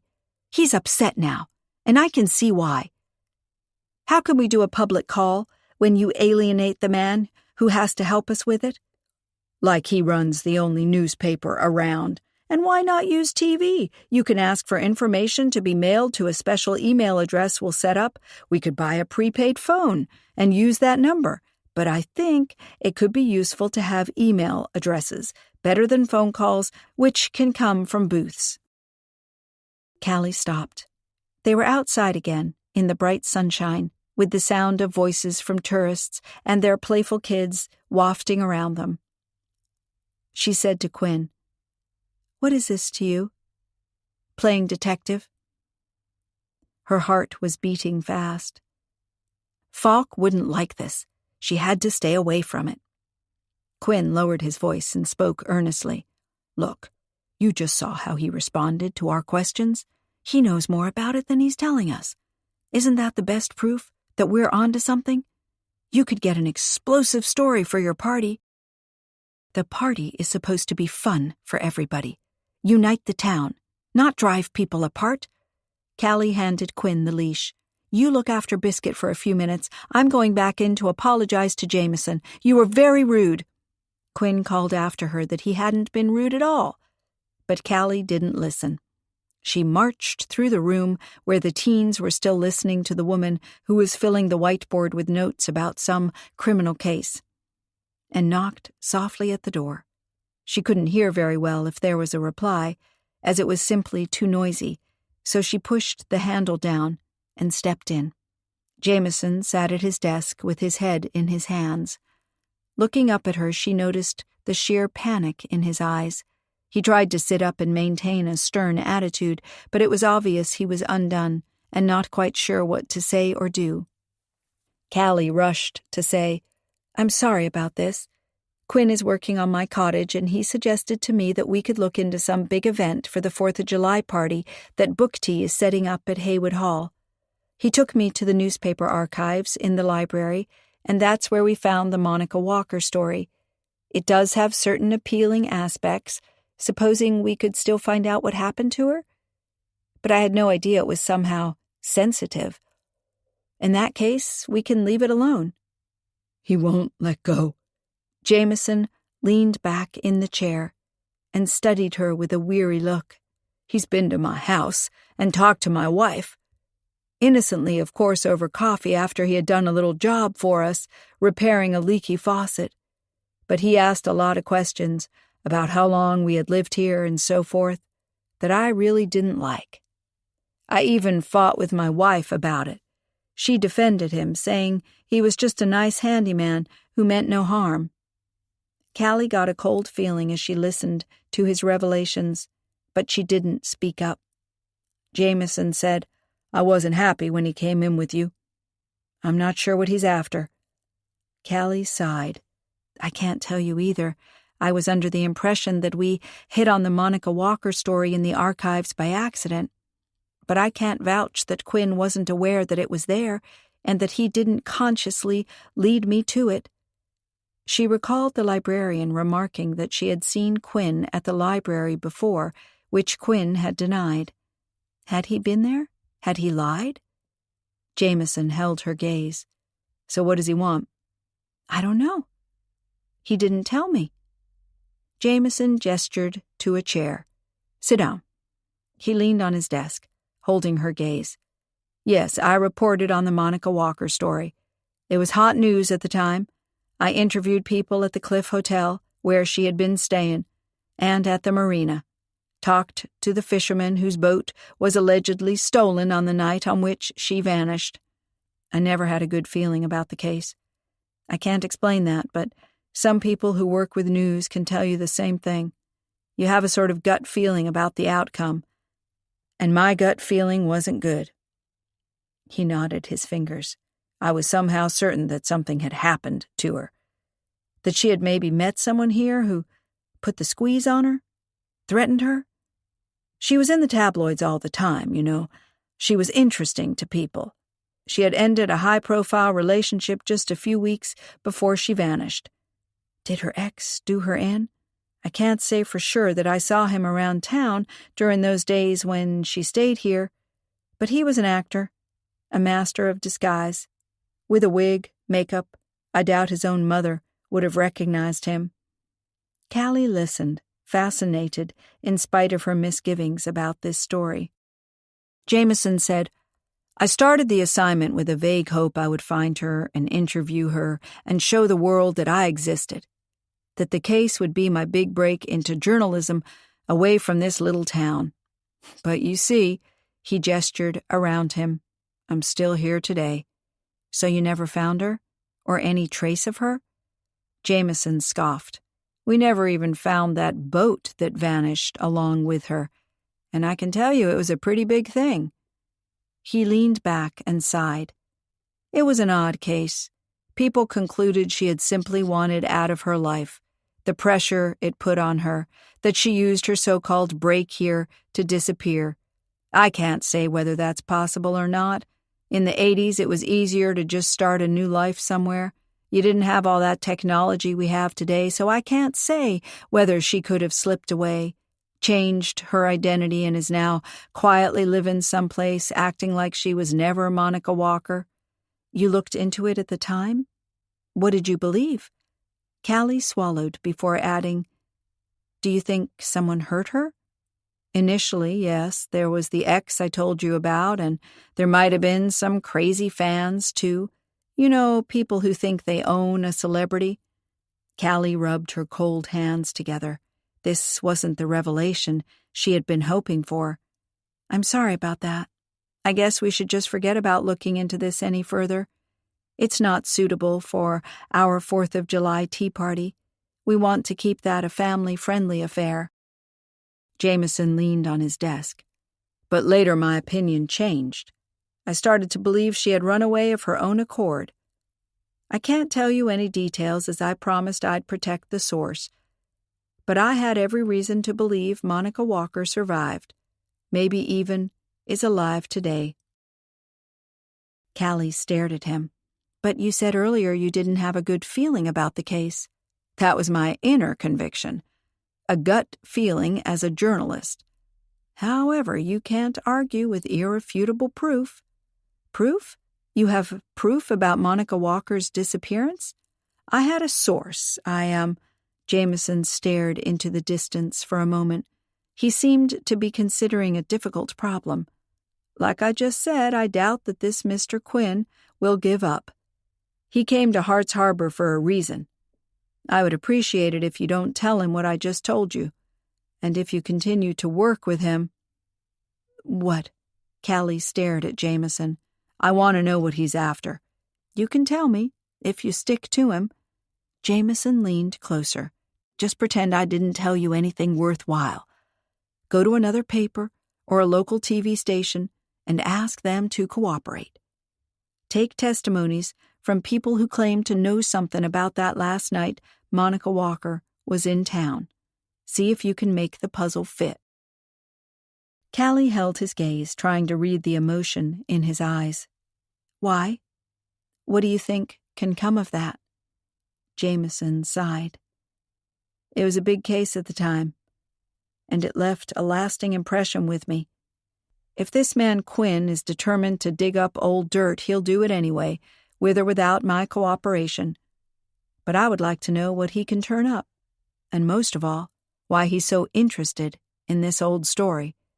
He might have plans to harm our town. If you keep an eye on him, you're doing all of us a big favor. Also the police. I know for a fact that Falk is already on to this Quinn character. He seems to think he's up to something, but he can't put his finger on it. Callie sucked in air.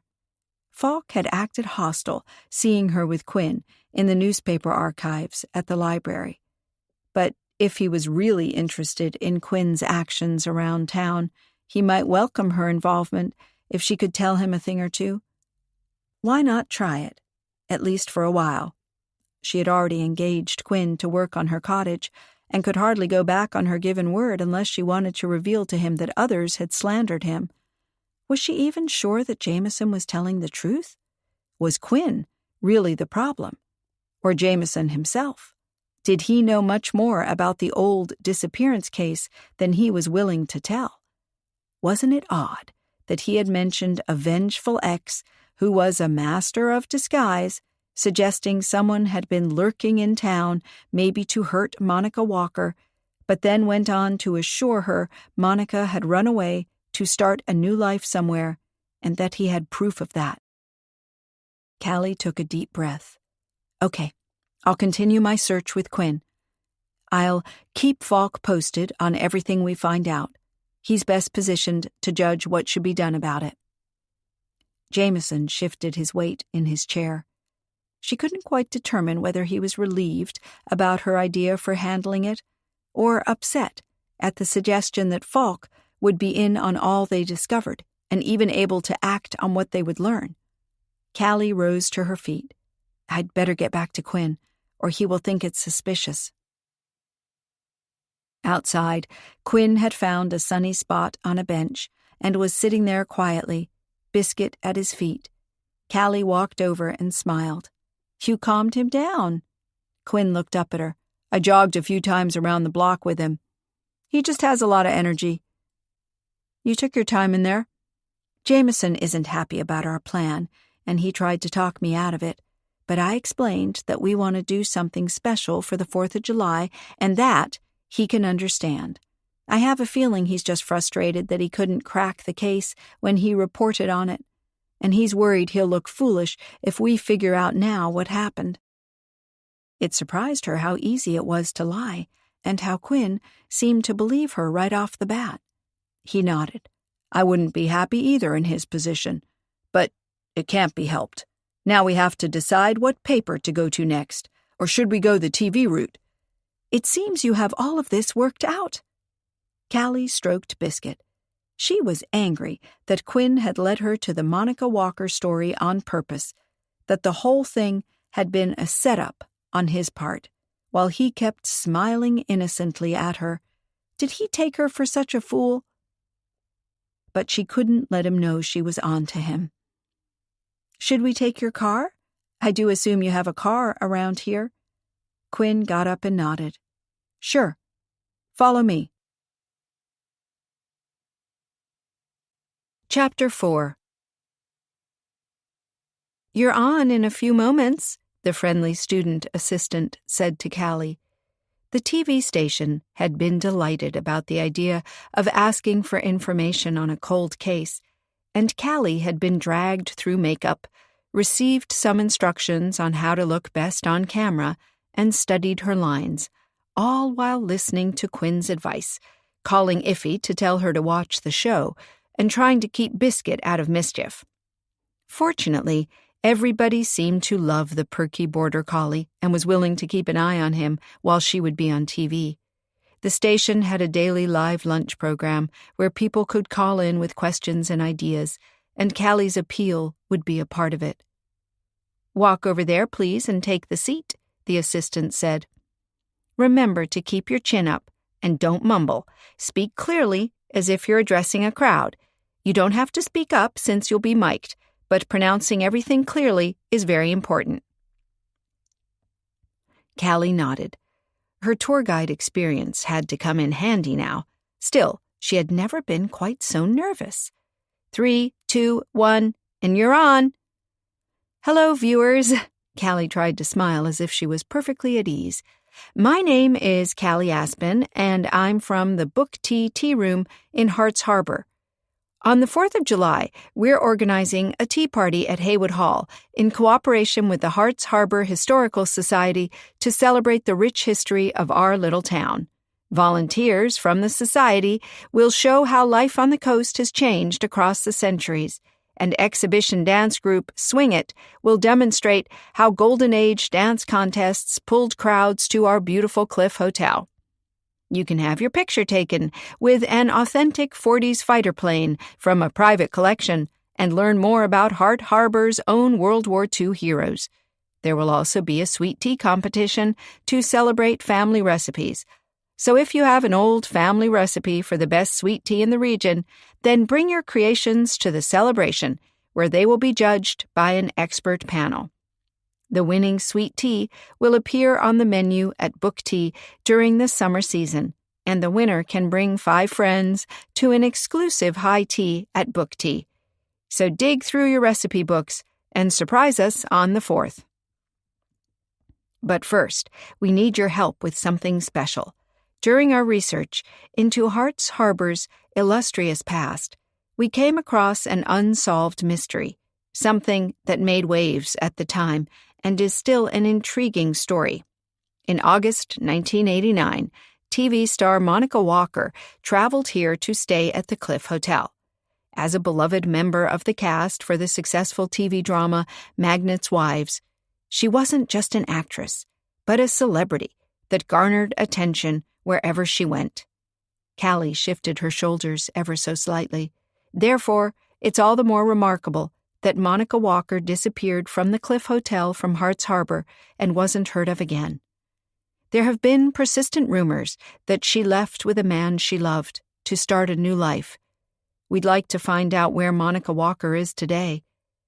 Wouldn't it be lovely if we could tell the people of our town that she lived happily ever after with the man she loved, the man for whom she gave up her glamorous life? If you know anything at all about Monica and her stay in Harts Harbor in 1989, please contact us via email or phone.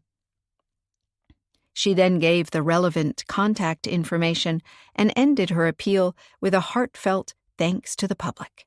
The assistant smiled at her. "Well done, you're a natural." Callie rose from the seat. "Maybe, but I'm glad it's over." She felt her blouse sticking to her back. Her palms were covered in sweat, which she tried to remove by rubbing them together. This call for information was just the beginning. What would happen now? She walked over to Quinn, who squatted, patting Biscuit, who didn't like to be indoors. Or maybe the bright lights and bustle unnerved him? Quinn looked up at her. "I still think we should have given a special email address, not the address from Book Tea. Who knows what cranks might respond to this call?" Callie hitched a brow. "If you think it's dangerous, you should have said so. I said to use a separate address or a prepaid phone, but you didn't want to." "I don't see why I can't give the Book Tea address, since I just told people on air that I'm from the Book Tea team in Harts Harbor." Callie held Quinn's gaze. What do you know about Monica Walker that makes you so careful? Nothing. I'm just helping you with this 4th of July thing, Quinn shrugged. A young man came running up to them. Our phones are ringing off the hook, he yelled. People want to know if we're going to follow your quest to find the truth. They seem to want a TV show about it or something. Updates via social media, maybe? Not a chance, Quinn said, cutting him off. We're going to do this very discreetly to protect the people involved. Once we have some results, we will, of course, share them. But we're not going to turn it into a media circus. I have to agree with Quinn there, Callie said quickly. And we should be on our way now. Thank you for giving us time on the air. She pulled at Quinn's sleeve to have him follow her. Outside, Biscuit scratched in the grass, lifted his head to the skies, and yapped. I don't like being locked up either, boy, Quinn said, with a smile at the border collie. Callie said to him, You better drop me off at book tea and then get to the cottage to start on the repairs. Look after Biscuit for me, and I'll be by later in the day to bring you some food and see how you're coming along. If you get an invite to a meeting, Quinn said, with a witness in the disappearance, you're not going without me, are you? Of course not. Now, let's get back to our normal lives. I doubt that we'll hear anything relevant right away. Back at book tea, Callie found her great-aunt on the phone, writing down something the caller was telling her. Iffy gestured that she would be with her in a minute, and Callie shrugged out of her thin coat, hung it on the rack, and headed into the kitchen. She had barely washed her hands and poured herself some coffee when Iffy ran in. Take this before another call comes in. She pushed 3 sheets full of dense handwriting into Callie's hands. Some people didn't want to say their names or contact information, so you can't call them back. Oh, there it goes again. She ran off to tend to the ringing phone. Callie stared in mute surprise at the paperwork in her hands. She began to read at the top of the first sheet. Caller doesn't want to give his name. Saw dark car on the coastal road. Woman behind wheel, blonde, like Monica Walker. Car at high speed. Reported to the police, never took any action. She pursed her lips and read the next entry. Mr. Miller is certain he saw Monica Walker 2 years after her supposed disappearance while on holiday in Florida. She was on the beach with a small child. He went over to her and said, Monica Walker? The woman immediately picked up her child and fled. Maybe just because she thought he was trying to come on to her? Callie quickly read most of the information on the first sheet, which consisted mostly of rather vague sightings of blonde women or suspicious vehicles that didn't strike her as particularly relevant after all that time had passed, when the door into the kitchen burst open and Falk appeared on the threshold. Are you out of your mind? He barked at her. Good afternoon to you, too, Callie said sweetly, holding the sheets behind her back. Is something up? Yes, you could say that. You appeared on regional television, asking for information in a cold case, just handing out your contact information as if it's nothing, and... I'm preparing a 4th of July festival about highlights from Hart's Harbor's history. Most people already know that. It's been in the paper and everything. Not connected with an unsolved crime. Crime? Callie tilted her head. So, you're sure Monica Walker disappeared against her will? If she left of her own accord, it's hardly a crime. She went missing. A missing person is also a matter for the police, not for everyday citizens. Falk rested his hands on his hips. What am I going to do about this? I thought you'd be happy. Happy? Falk's eyes shot sparks at her. You think you're solving an old case for me? No, I'm keeping an eye on Quinn. Jameson asked me to. He said you wanted that too. Why would I want that? Falk looked completely confused. Callie gestured at the kitchen table. Please sit down so I can explain it to you. Coffee? Falk made a gesture of surrender with both hands and sat down. You thought you were helping me? He repeated cynically. It's a bit more complicated than that. Callie poured coffee for Falk and topped up her own mug, then sat opposite him. She explained how Quinn had turned up at her cottage the other day, offering his help with the repairs and the book tea party, how he had brought her to the newspaper archives that morning and had drawn her attention to the Monica Walker case, how they had visited the Herald's offices and gotten into an argument with the editor-in-chief, Joe Jameson, after which she had returned to James's office alone to offer her apologies for Quinn's behavior, and Jameson had told her a thing or two about the old case, asking her to look into it and keep an eye on Quinn and report back on his movements. "He said you also wanted that," she concluded, adding silently to herself that maybe, just maybe, she should have checked that with Falk before she believed it and acted on it. Falk threw his weight back against the chair with a sigh. "It's true that I don't trust Quinn Darrow. He turned up at Peggy's house offering himself to do chores for her." Callie watched Falk's tight expression. And nothing. He did the chores. She paid him. He kicked a soccer ball around with the boys and left. But she was I think she liked him. Callie leaned her elbows on the table. "You dislike Quinn because Peggy liked him?" She had noticed before that Falk was rather protective of his widowed sister and her kids. But this was taking it too far. "How do you even know she likes him?" "I bet she didn't tell you that." "No, she never tells me anything. Neither do you. I look like an idiot when the other deputy tells me you're on TV. Falk grimaced. Callie felt a flush rise to her cheeks. "It was all rather spur of the moment, and I thought you knew about it." "You going on TV?" "No, that Jameson had asked me to keep an eye on Quinn to find out what he wants in Hart's Harbor with the Monica Walker story." "Oh, that." "Yes, that." Callie leaned forward. "Did you or didn't you know about that?" Falk seemed to consider his answer. "Come on, don't be so reticent. Just tell me what you know," she urged. "All right. Jameson gave me a call and complained about a guy who came to his house and did chores for his wife. Over coffee, he asked her questions about how long they had lived here, talked about what a beautiful town it was, you know how those things go, and while he was at it, he managed to turn the conversation to the year 1989 and Monica Walker's disappearance.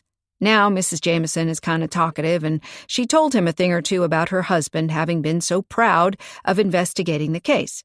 Jameson told me, rather upset, that he wasn't proud of it at all, but that his wife had loved to hear highlights of his career, and he might have mentioned it to her in a certain fashion.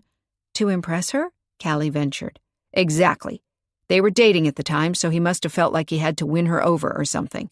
Now Jameson has asked me to look into this Quinn character and find out what he's here for. I can't just check on people at will, although I was tempted, since he'd also been to Peggy's. So you're telling me that you didn't check out Quinn?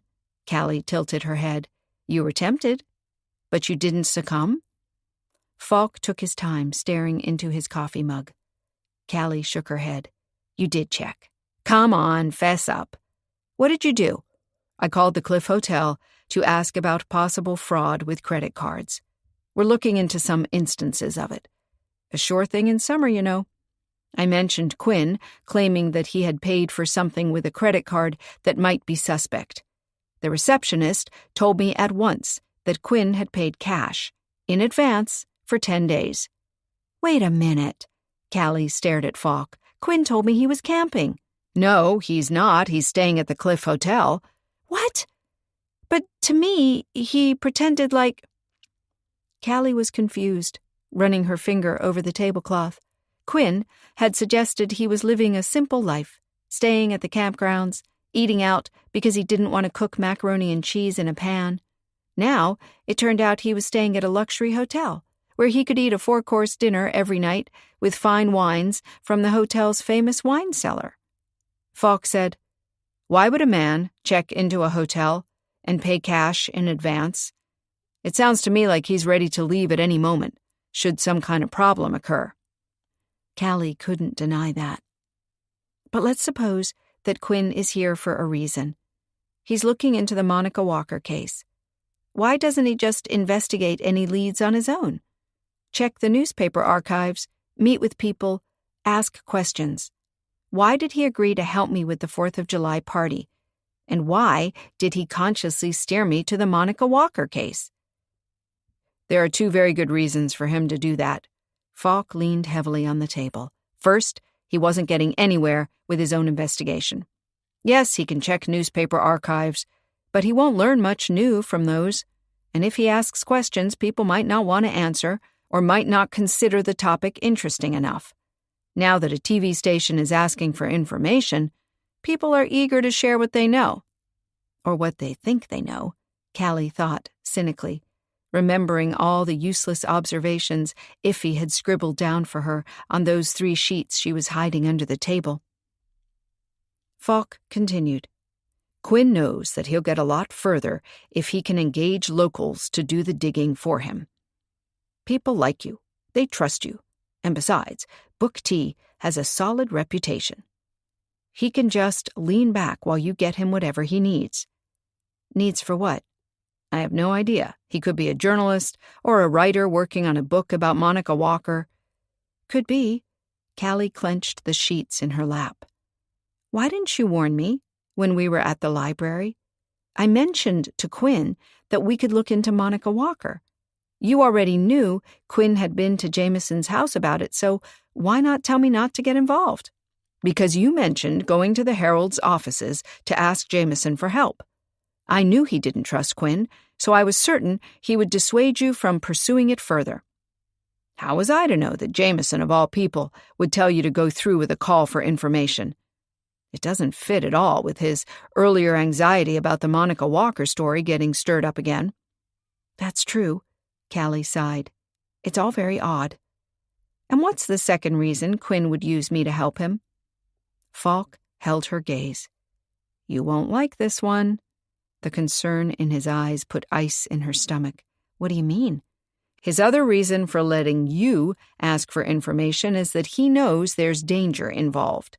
He's worried that someone won't like him digging into the old case and might take some kind of action. By using you as the face of the campaign, he ensures that any violent response won't find him. You mean he set me up as a target? Callie asked, her heart pounding. Possibly. Either way, I'm not keen on him staying in town. I could ask him to leave. If he's a paying guest at a local hotel and just going about his business, you can't make him leave. You know that. He knows that. Besides, don't you think it's interesting that Jameson asked me to keep an eye on Quinn? Why? If he's so sure the case was a dead end in 1989 and can't be solved anymore, why does he even want a new call for information to go out? Maybe he wasn't sure at the time, and he never got over it. Maybe he thinks there can still be a resolution. He did mention to me he had proof that Monica lived, so maybe he believes we can actually find her, Callie said. Proof? What proof? He didn't tell me. I had the impression it came from a source he's protecting. Someone in town? Maybe, he didn't say. I guess he feels uncomfortable about Quinn digging and discovering he's known about it all along. I guess he hopes the source might now also come forward with this proof, and the case can be solved without him having to admit he knew more about it for all those years. Falk shook his head. I should go talk to him immediately and force him to tell me what he knows. He doesn't have to tell you anything. Besides, if he believed that Monica is somewhere alive and well, he didn't break any laws. He didn't hold back information that could solve a crime. There never was any crime if she left on her own. In any case, the call went out, and I can't turn it back. People called the TV studio, and they've been calling here. Yes, Falk emptied his mug. I heard the phone ring while we've been sitting here, nonstop. How's your great aunt going to work if this keeps going? It will slow down, I suppose. Just don't go to a meeting with a supposed witness alone. Falk turned the mug around between his hands. The new mayor is determined to get the town back on track by not allowing for any kind of irregularities. If he got wind of me going after a visitor to town because he happened to do some chores for my sister, it might cost me my job. Callie's eyes went wide. You have a reputation for doing an excellent job. Why would he be able to fire you? I used an ongoing investigation to look into Quinn, while I knew deep down he had nothing to do with the credit card fraud. I was using my work for a private matter. That was wrong. I knew it the minute I did it. He looked at her. But now you're involved with this Quinn character too, and I feel like... Callie's heart skipped a beat. What if Falk got into trouble, even lost his job because he was trying to protect her? You shouldn't do anything that can get you in trouble, okay? I know how much you love your job. I can take care of myself, honestly. I won't go meet people on my own. Besides, I don't think we'll dig up anything of special interest at all, so you can rest easy. Falk didn't respond. He was studying her with a probing look. Callie pressed. Please don't cross any lines for me. It really isn't worth it. I mean, your job is so important to you. Falk turned away from her and left the kitchen without saying goodbye. She wasn't sure what was eating him, but he seemed different from the way he had been in December. Or had she just been fooling herself, believing he liked her? Was he just a good cop and a man who cared for the people in the town, without attaching any special meaning to her or their connection? Had she forgotten that he had barely responded to her emails as she had been getting ready to come out and live here? And when they had finally met again, he had asked right away if her stay was temporary. Maybe he had hoped it was. Just another holiday, seeing each other as friends. Then they'd each return to their own lives again? She shook her head with an impatient sigh. What Falk thought or wanted didn't matter. She had to refocus on handling the call for information about Monica Walker. Most of all, she had to make sure she wouldn't get caught up in whatever game Quinn was playing here in Hart's Harbor, getting friendly with people, lying about where he was staying, what he was up to. Thing was, and it gave her a chill to think about it, she was afraid that she was caught up in it already. Chapter 5. Callie took a felt-tip marker and wrote on the cardboard to her left, "Dinner at the Cliff Hotel around 7. 4 witnesses, wearing a gold top, black pants, and high heels." She stopped for a moment to rub her forehead. The calls had kept coming in, and Iffy had enlisted her to take them while she herself tended to her book tea guests again. Taking the calls herself had enabled Callie to ask additional questions about details, and although some people couldn't tell her much, others had been quite specific about what they had seen at the time. They had also told their stories to the media back then, which made it easier to check to see if their memories had become blurred over time or were still as crisp and clear as ever. Slowly a picture began to emerge of the night on which the TV star had vanished. Times, places, and particularly the moment after which everything had gone blank. After which Monica Walker had vanished from the face of the earth. Gone, without a trace. Callie startled when somebody knocked on the kitchen window. She turned her head and stared out into the darkness. She could just make out a tall figure. Male? She went to the door and opened it a crack, bracing herself for a hand reaching out for her to push past her and get inside. "Hello?" she asked in a trembling voice. "It's me, Dave Riggs. You met my wife the other day? I work at the lighthouse." "Oh, yes, of course." Callie blinked. "I'm surprised to see you here in town. I heard you live on the beach most of the time." "I do. I love water. I grew up beside it. I sat in boats even before I could walk." Dave smiled at her. "Can I come in for a moment?" "Of course." Callie stepped back. She felt slightly silly that she had believed some menacing stranger was lurking at her door. It was just a friendly local. "I'm having some juice. Would you like some?" "No, thanks. I won't stay long. I don't want Elvira to know I came here." Callie hitched a brow at this rather curious statement. She gestured to the kitchen table so he could take a seat. Dave glanced at her notes, and too late she realized she should have covered them up. She quickly overturned the sheets as she sat down to face him. "That's why I'm here." Dave nodded at her paperwork. "Monica Walker?" Callie asked in surprise. "Yes, I already lived here when she vanished." Dave studied his hands. They were suntanned and muscled, with a scar on the back of the right hand. "I know. Elvira told me that your family has tended the lighthouse for generations." "That's right." He smiled a moment before continuing with a serious expression. I met Monica Walker the day before she disappeared. At the lighthouse. I see. Dave shrugged. There was nothing special to it. She wanted to see it and know how it was operated. I think she mentioned something about plans for a new TV series that would be set on the coast. She wasn't here to vacation, but to experience the coastal lifestyle. Callie pursed her lips in disbelief. From a series about millionaires' wives to one about a small-town idyll? That seems like a stretch. Dave grinned. You can say that again. She was a real beauty queen. Lots of makeup, fake lashes, long nails, dyed hair. I couldn't really picture her as a woman living by the sea and doing manual things. But I guess a good actress can play any part. So she was here to look into coastal life for a new series? Does that also mean she was going to quit magnates' wives? Well, she did mention something along those lines, and that her bosses weren't happy about it.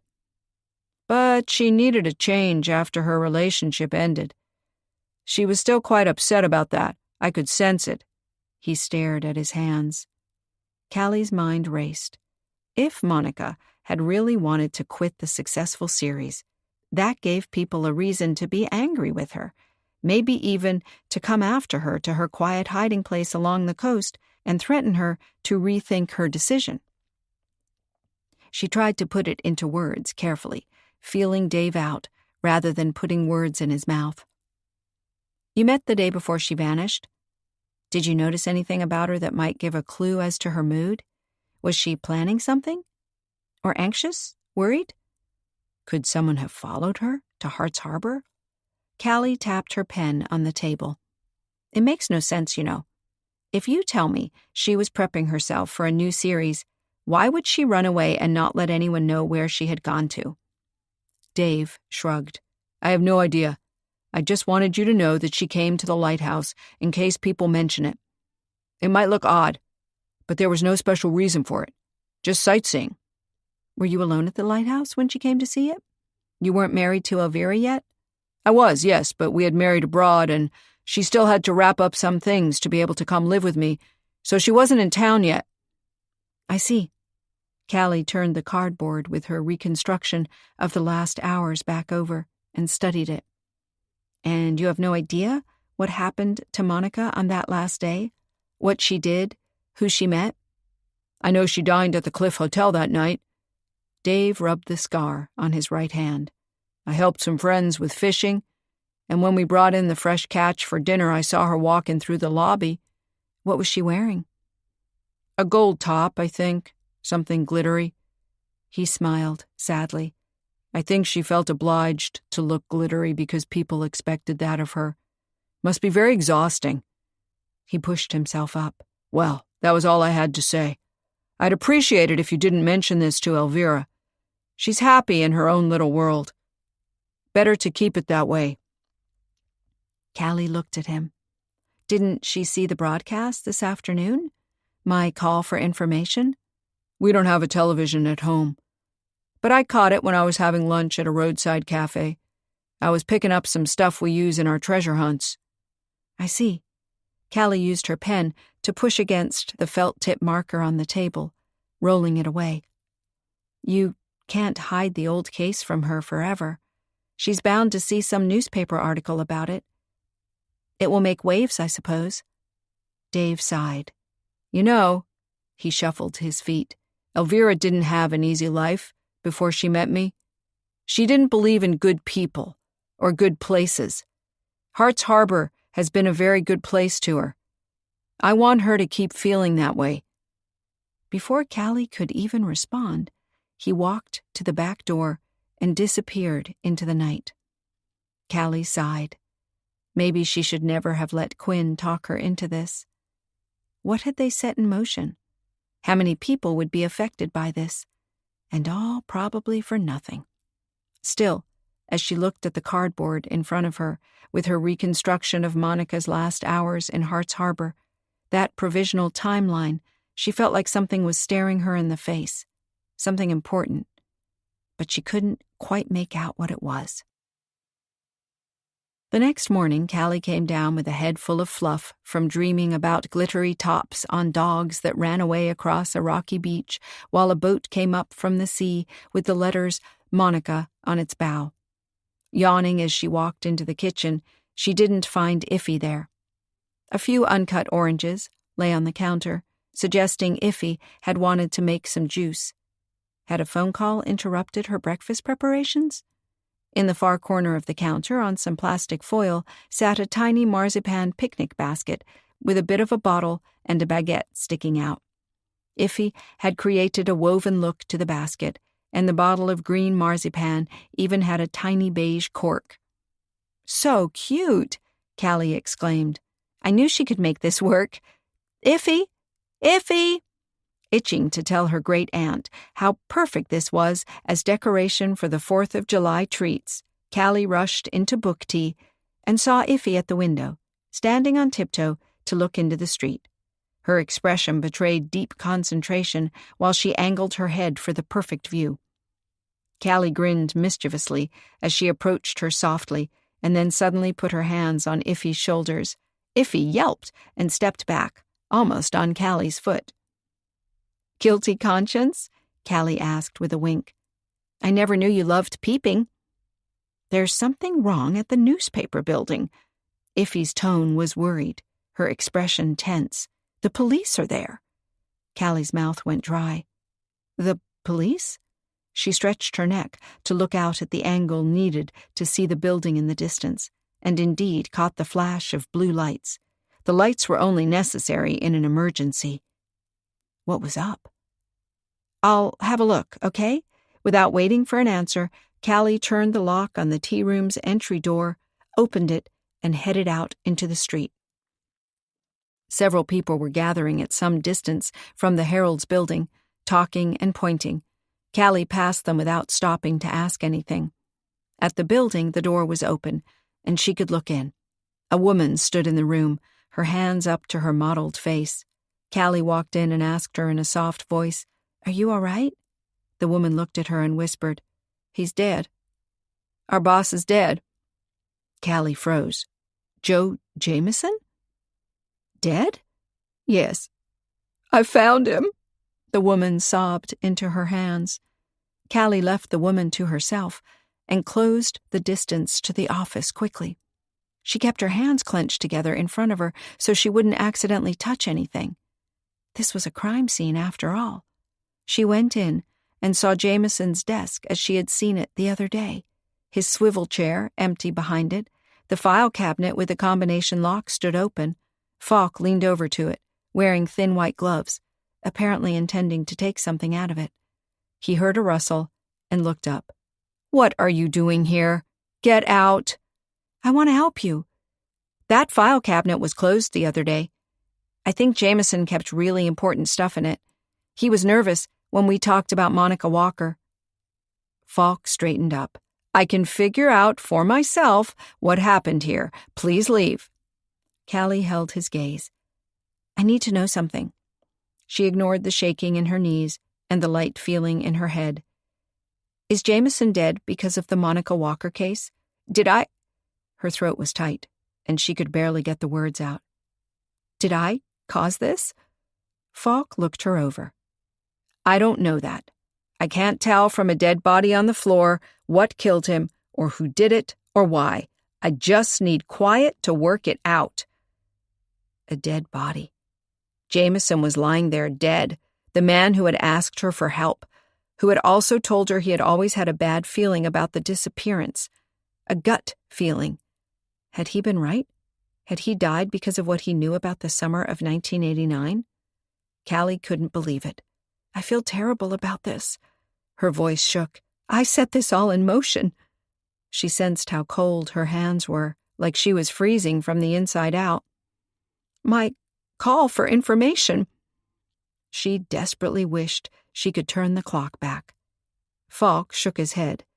"You didn't set it in motion. That guy Quinn Darrow did. And if we find his fingerprints on anything in this office, he'll be locked up before he knows what's happening." The ferocity in his tone struck Callie. Moments ago, he had said he didn't know who did it or why. Now he seemed to suspect Quinn and was looking for evidence to support this assumption. Fingerprints on the scene. But, Callie said, Quinn was here with me yesterday. He may have touched things. I can't remember exactly, but it doesn't prove he was involved in this death. It's not just prints I want to look at. There's also something here beside the body that I think might give us a nice clue. What is it? That's none of your business. I recall having asked you now several times to leave. Do you really want the other deputy to come in and escort you out by force? No, of course not. But what's that on his desk? She angled her head to get a better look. Paper, blue, a marked spot. It looks like a map of some kind. Callie! I'm going. Callie backed away, still careful not to touch anything. Her disbelief and guilt mixed with determination to find out what on earth had happened here. What had Jameson known? What did Quinn know? Why hadn't they worked together? Only one way to find out. Talk to Quinn. Or would that be dangerous? Was Quinn the killer? But why? Why would he kill Jameson? Jameson had been so adamant to Callie that she not tell Quinn what Jameson had told her, so if Quinn hadn't had any idea that Jameson knew more, why would he have wanted to kill him? The locked file cabinet. It was open now. Did that mean anything? Her heart pounding, Callie left the newspaper building in a hurry, brushing past the still crying woman who had found the body. Outside, another police car had pulled up, and the deputy was securing the perimeter. He saw her and called out to her, Hey, what are you doing? You're not allowed to be in there. I'm already leaving, Callie assured him. I gave Deputy Falk some pertinent information. It was a lie, of course, but she could hardly tell him she had needed confirmation that his death wasn't her fault. Her head was spinning, and she could barely think straight. I'm going back to book tea right now. I don't want to hinder your work. He looked like he didn't believe her for one single moment, but she flashed him a forced smile and was off again, back to book tea's familiar welcoming front. Once inside, she leaned against the door and closed her eyes a moment. What a total mess. If only she had never let herself be dragged into it. As soon as she found out for sure that Quinn had led her to the Monica Walker story on purpose, she should have told him to pursue it on his own. Iffy asked softly, And? Joe Jameson is dead. Murdered, probably. What? At the newspaper building? How? I don't know. I didn't see the body. Fortunately, Callie snapped her eyes open and faced her great aunt. I can't help feeling like it's all my fault. This whole Monica Walker thing, I even enjoyed it in a way. The call for information on TV, people responding with all of these clues, and I believed we might find her and present her at the 4th of July celebration. A story like you might read in a magazine, all's well that ends well, right? Well, this ended in disaster. Wait a moment. Iffy placed a soothing hand on her arm. Jameson asked you to go through with the call for information. He wanted it to happen. Didn't you tell me that? Callie nodded. Yes, he did. It somehow felt like he was looking for resolution. I can't quite explain it, but it was important to him. Very important. There you are. He asked you to do this for him, and you did what he asked. You wanted to help him. Now it turns out that someone isn't eager for this old story to be revived, and that person came after Jameson. After him, mind you, and not after you. Me? Yes, your face was on TV. If someone was just angry about the old matter getting attention again, they could have come after you. Why Joe Jameson? His name wasn't mentioned in your call for information. Callie hadn't thought about it that way. You mean, someone must have suspected he knew something and killed him to keep him quiet? Exactly. We have to figure out who it is and why Jameson had to die. Iffy's face scrunched up. If Jameson wanted a new look at the case, he didn't know the solution. Or at least, he was doubtful. He wanted confirmation. So what did he know that caused his murder? Hopefully Quinn can tell us. I'm going to grab a banana from the fruit bowl. and then I'm driving out to the Cliff Hotel to find him. He's the only real lead we have, since he obviously knows a lot more than he ever told us, so I want to know exactly what he's looking for in our town." Iffy followed her into the kitchen. "Are you sure that's wise? Falk won't like it if you tell Quinn that Jameson is dead before he has a chance to do so." Callie picked up a banana and then looked at her great-aunt. "I think Falk believes Quinn already knows. I had the distinct impression he believes that Quinn is the killer. I want to know what Quinn's involvement with Monica Walker is before he's arrested and locked up. I might not get a chance to talk to him again and hear the truth. I'll confront him at the hotel with people around so he can't hurt me. I'll be super careful. Promise." At the Cliff Hotel, most people were still in the breakfast room. On a long table, baskets of rolls, plates of scrambled eggs, brie and other cheeses, cold cuts, and towering fruit bowls invited the guests to come choose whatever they wanted. Waiters brought coffee and tea, while a woman in white refilled a basket with croissants. They smelled like they were fresh from the oven.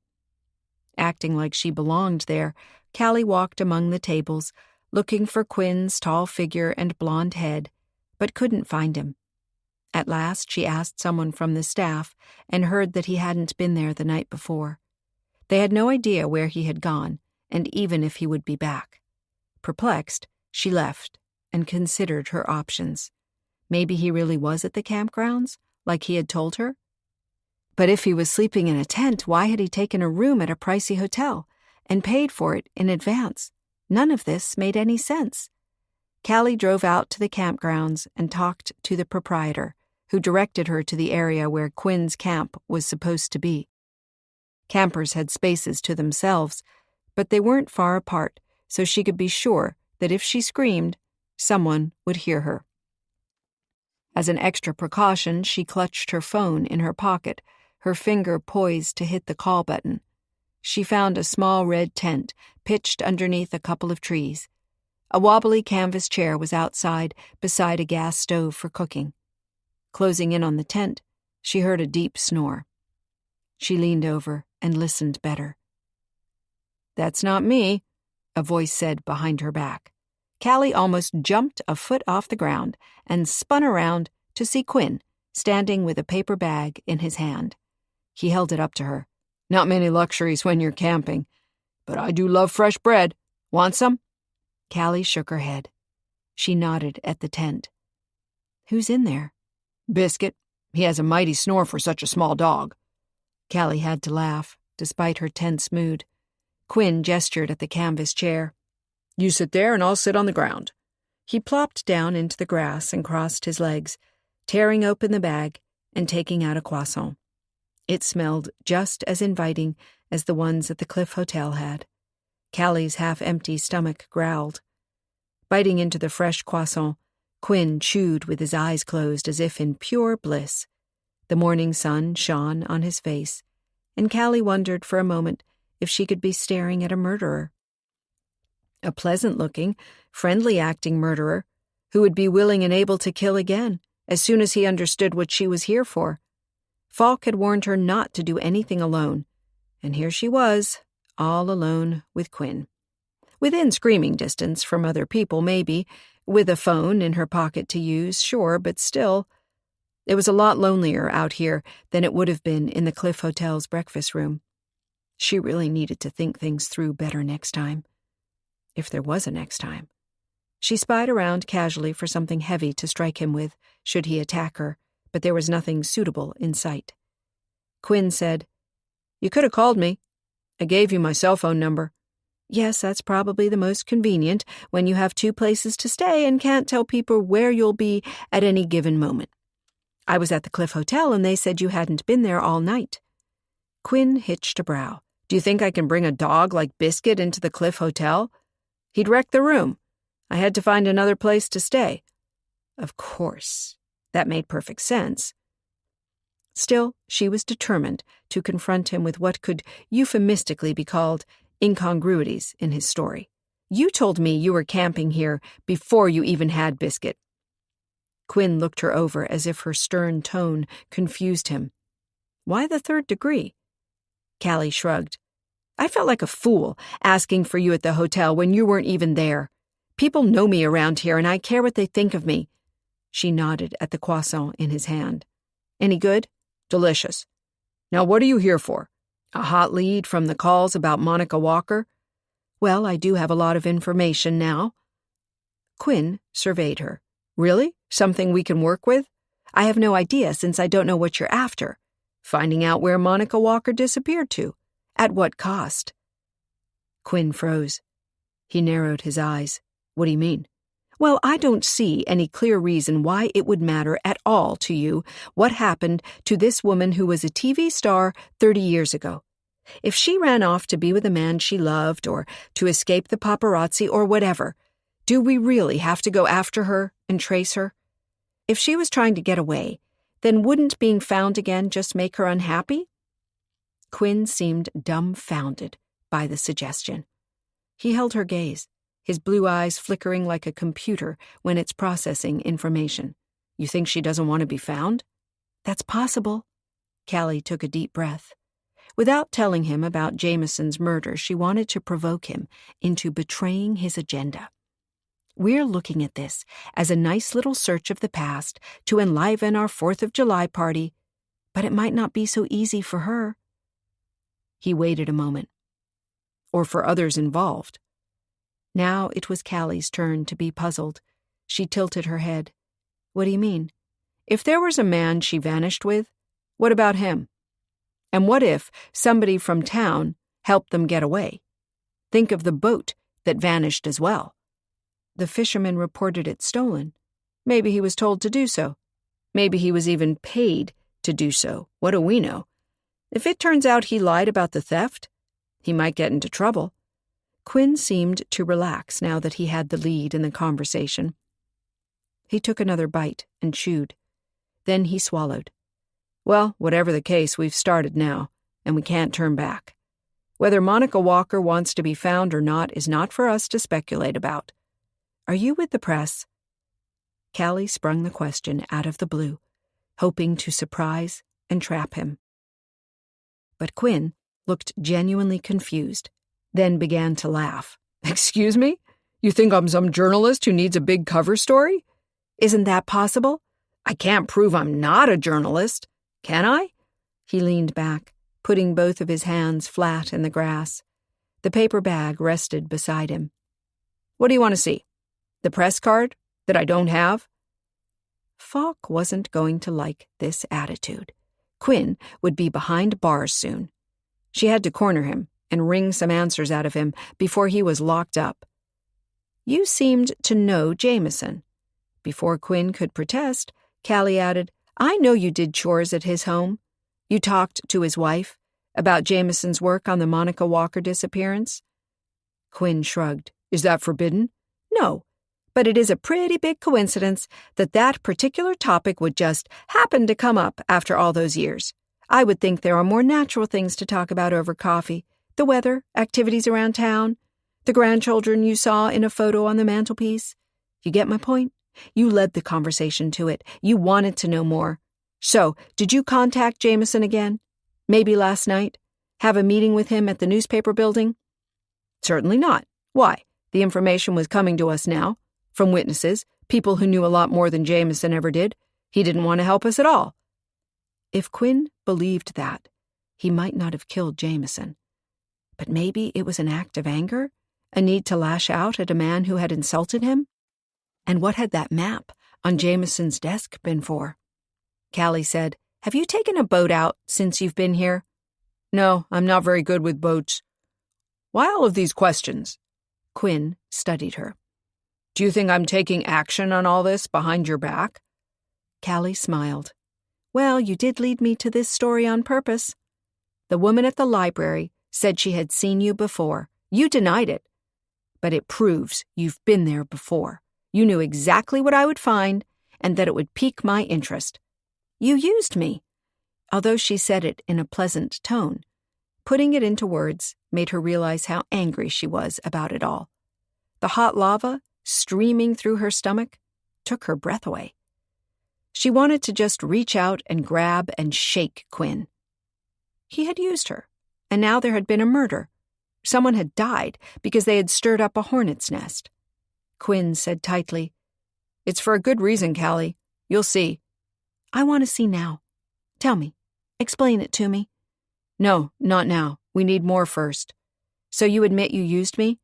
"I admit that I knew that there was an interesting story in those archives, and I helped you find it.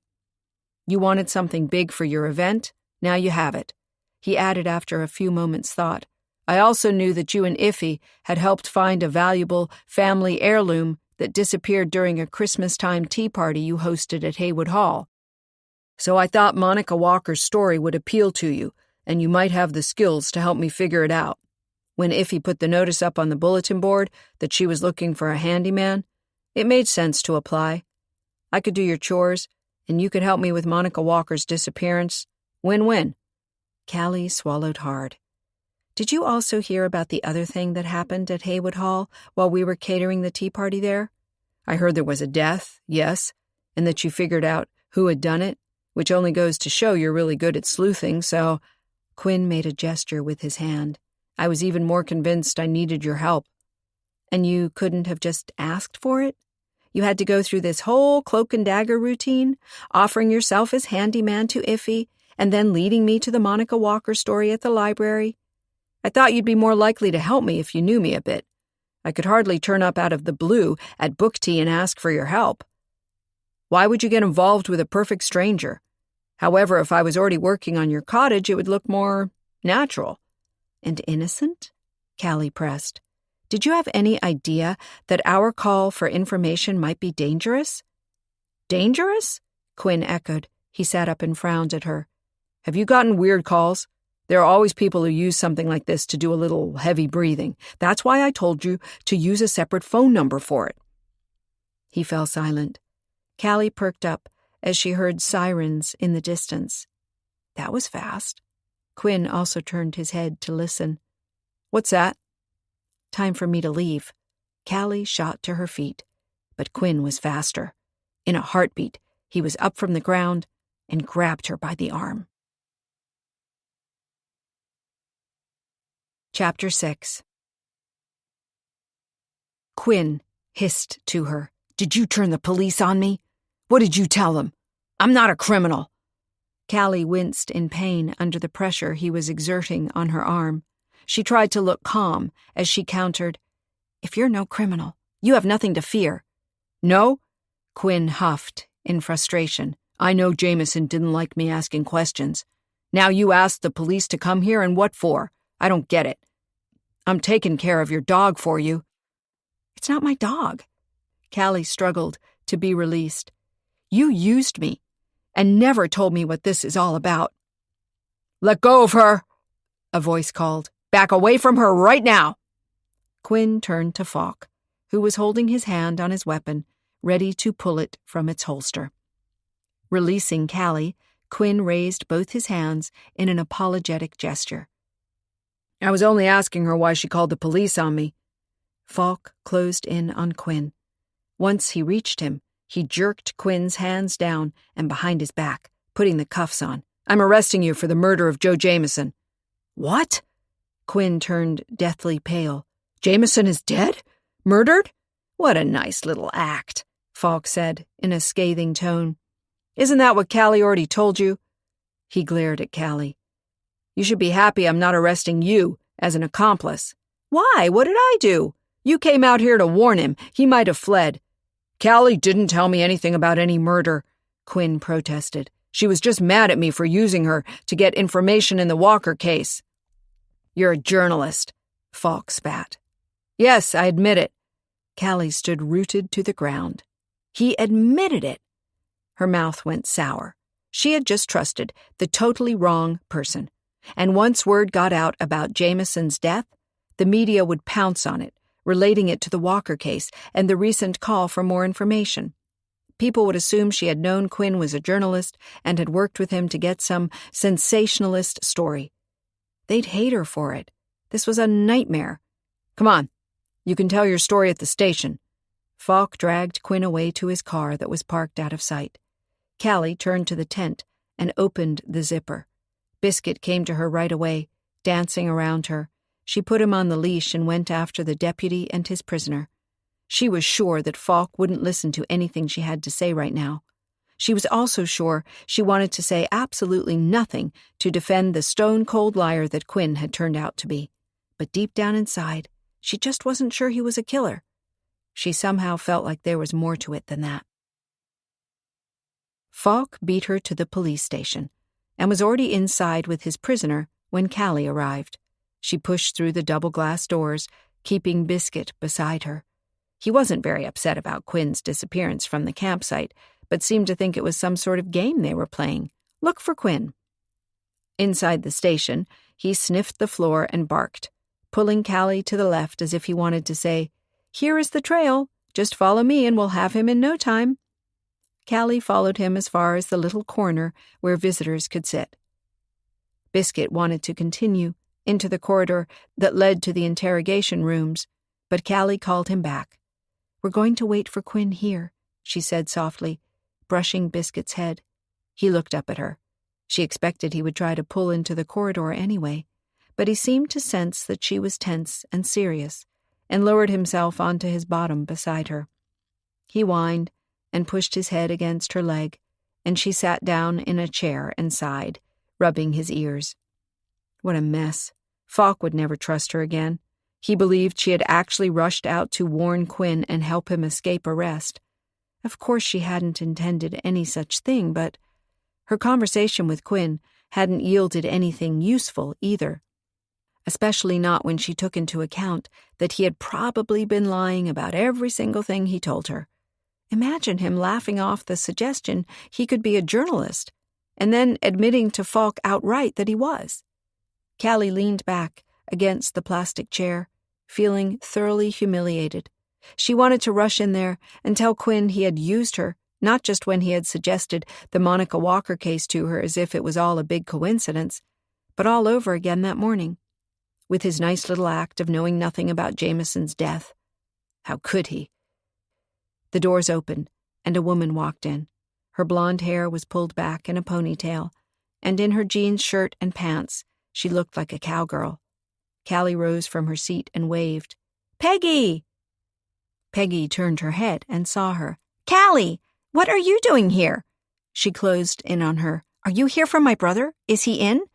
Her voice sounded eager. Callie nodded. "He's interrogating someone."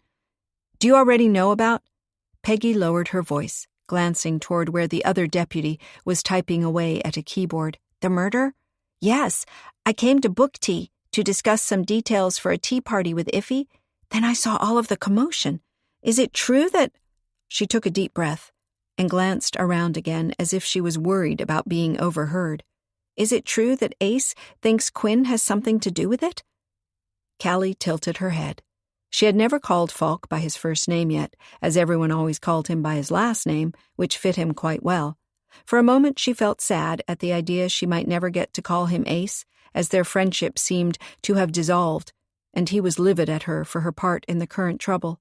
She said quickly, by way of a distraction, "Well, he has Quinn in there right now, so I suppose that means he does believe Quinn had something to do with it. But how do you know Quinn?" She knew, of course, that Quinn had done chores for Peggy and had played soccer with the boys, but she wanted Peggy to tell her side of the story. Peggy sighed. She gestured to the seats, and they both took plastic chairs side by side. Peggy leaned over. "Quinn came to town and was looking for small jobs to do. I miss having a man around the house, and I asked him to do some chores for us. He really hit it off with the boys. They love him." Peggy swallowed, knotting her fingers in her lap. "I was a bit worried about that. Quinn is only here for a while, and Tate and Jimmy might get attached to him and be upset when he leaves again. That's always a risk, of course." Peggy continued. "Ace didn't like Quinn from the get-go and suggested to me that he might have an ulterior motive. Some reason to be in town, like conning people or something. I told him he was a total idiot." Callie cringed at Peggy's brutal assessment. "Falk is just worried for you and the boys. After all, it's possible for a con man to come to a small town in summertime and—" "Yes," Peggy said, cutting her off, "but Ace won't give me an inch to move. I do have my own life. It's so Ace to think that the moment I hire a handyman, I'll get conned. Of course I won't. I know what I'm doing." Callie thought of how Quinn had probably been lying about everything he had told anyone here in Hart's Harbor, and her heart clenched for poor Peggy when she found out about that. She didn't deserve more misery in her life. And how about the boys who liked Quinn so much? Could he really be a cold-blooded con man who used people, including widows and children, to attain his end? Peggy continued. "I told Ace that I could hire whomever I wanted, and he was not amused. I bet you he's only grilling Quinn now because he doesn't like him." She fidgeted with her watch's band. "He has nothing to do with the murder. He didn't even know Jameson." "I'm afraid that isn't exactly true." Callie held Peggy's gaze. It might be better if she broke the bad news to Peggy herself. Peggy wouldn't believe Falk, and it would be bad if she had to hear it through the town grapevine. "I was in Jameson's office the other day with Quinn because we wanted to ask how much Jameson knew about the mysterious disappearance in 1989 of a TV star. Quinn thought it would make a nice item to speak about on the 4th of July tea party that Iffy is setting up. And," Peggy's eyes were wide and questioning, not understanding how it all fit together, "when we got there, I had the impression Jameson and Quinn had some sort of tension between them. I also know for a fact that Quinn did chores for Jameson's wife. Jameson wasn't happy that Quinn was asking a lot of questions. He's just a nice, open, considerate man. He doesn't ask questions because he's after money or anything." "Peggy," Callie put her hand on the other woman's arm, "please hear me out. Quinn hasn't suggested this Monica Walker thing to me by coincidence. He's here to look into that case. He's a journalist. He's after a story, and well, I can't put it any other way than that he used me to get at what he wanted. I don't understand. He let me do the call for information on television and gather all the clues that came in so he could use them. But I thought that you yourself wanted something spectacular for the tea party." "Of course, but Quinn didn't tell me honestly that he was with the press or how much he actually knows about the case. I'm worried he knows much more than he told me, and because I was so ignorant, I stuck my head into a hornet's nest. Especially now that Jameson is dead. I don't see what his death has to do with it. Maybe Jameson simply had a heart attack." "I didn't see the body, but I don't think it was a heart attack. It must be foul play, or else Falk wouldn't be taking action now." Peggy scoffed. "Ace just wants Quinn to be involved. Then he can tell me with a smug smile that he was right all along, saying Quinn couldn't be trusted. But I don't believe it." She continued in a pleading tone. "Callie, you also met Quinn. He's perfectly nice. He doesn't have some hidden agenda. He came here to spend a quiet summer in a small town. He told me he was raised in one, and this brings back so many good memories for him. I saw in his smile that he meant it." Callie wasn't sure what to say. Should she cruelly dispel the notion that there was any good in Quinn? Or accept that maybe he was a man with two faces, a nice side and a business side, where he was ruthless in pursuit of the story he wanted? "Tell me this," she said to Peggy. "Can't a man be charming and at the same time use that charm to get things his way? Yes, I admit that Quinn has a very disarming way of asking something, and that he is really very nice. But that can also make him the kind of man who manipulates women." Peggy crossed her arms over her chest. "Sure, that's what Ace is going to say. He's going to argue that we were both blinded by Quinn's smile and never saw that he was a con man." Callie felt a little irked to be included on that list, but she had to admit that she had the same instinctive need to defend Quinn that Peggy seemed to feel.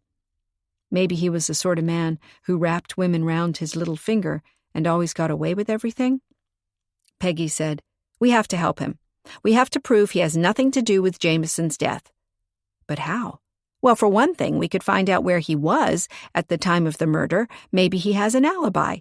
If he does, he'll be telling that to Falk right now." Peggy looked up when they heard a thud. "Is that the sound of a door?" Just then Falk popped out from the corridor. He saw them together and froze a moment, tilting his head as if to assess why they were there. When Callie and Peggy both rose and came toward him, Falk lifted both hands in a defensive gesture. "I have nothing to say about it, ladies." "Are you going to charge Quinn?" Peggy asked. "Have you checked whether he has an alibi? Does he even have a motive? He barely knew Jameson. Why would he want to hurt him?" Falk said, "He told me a thing or two I'm going to check on."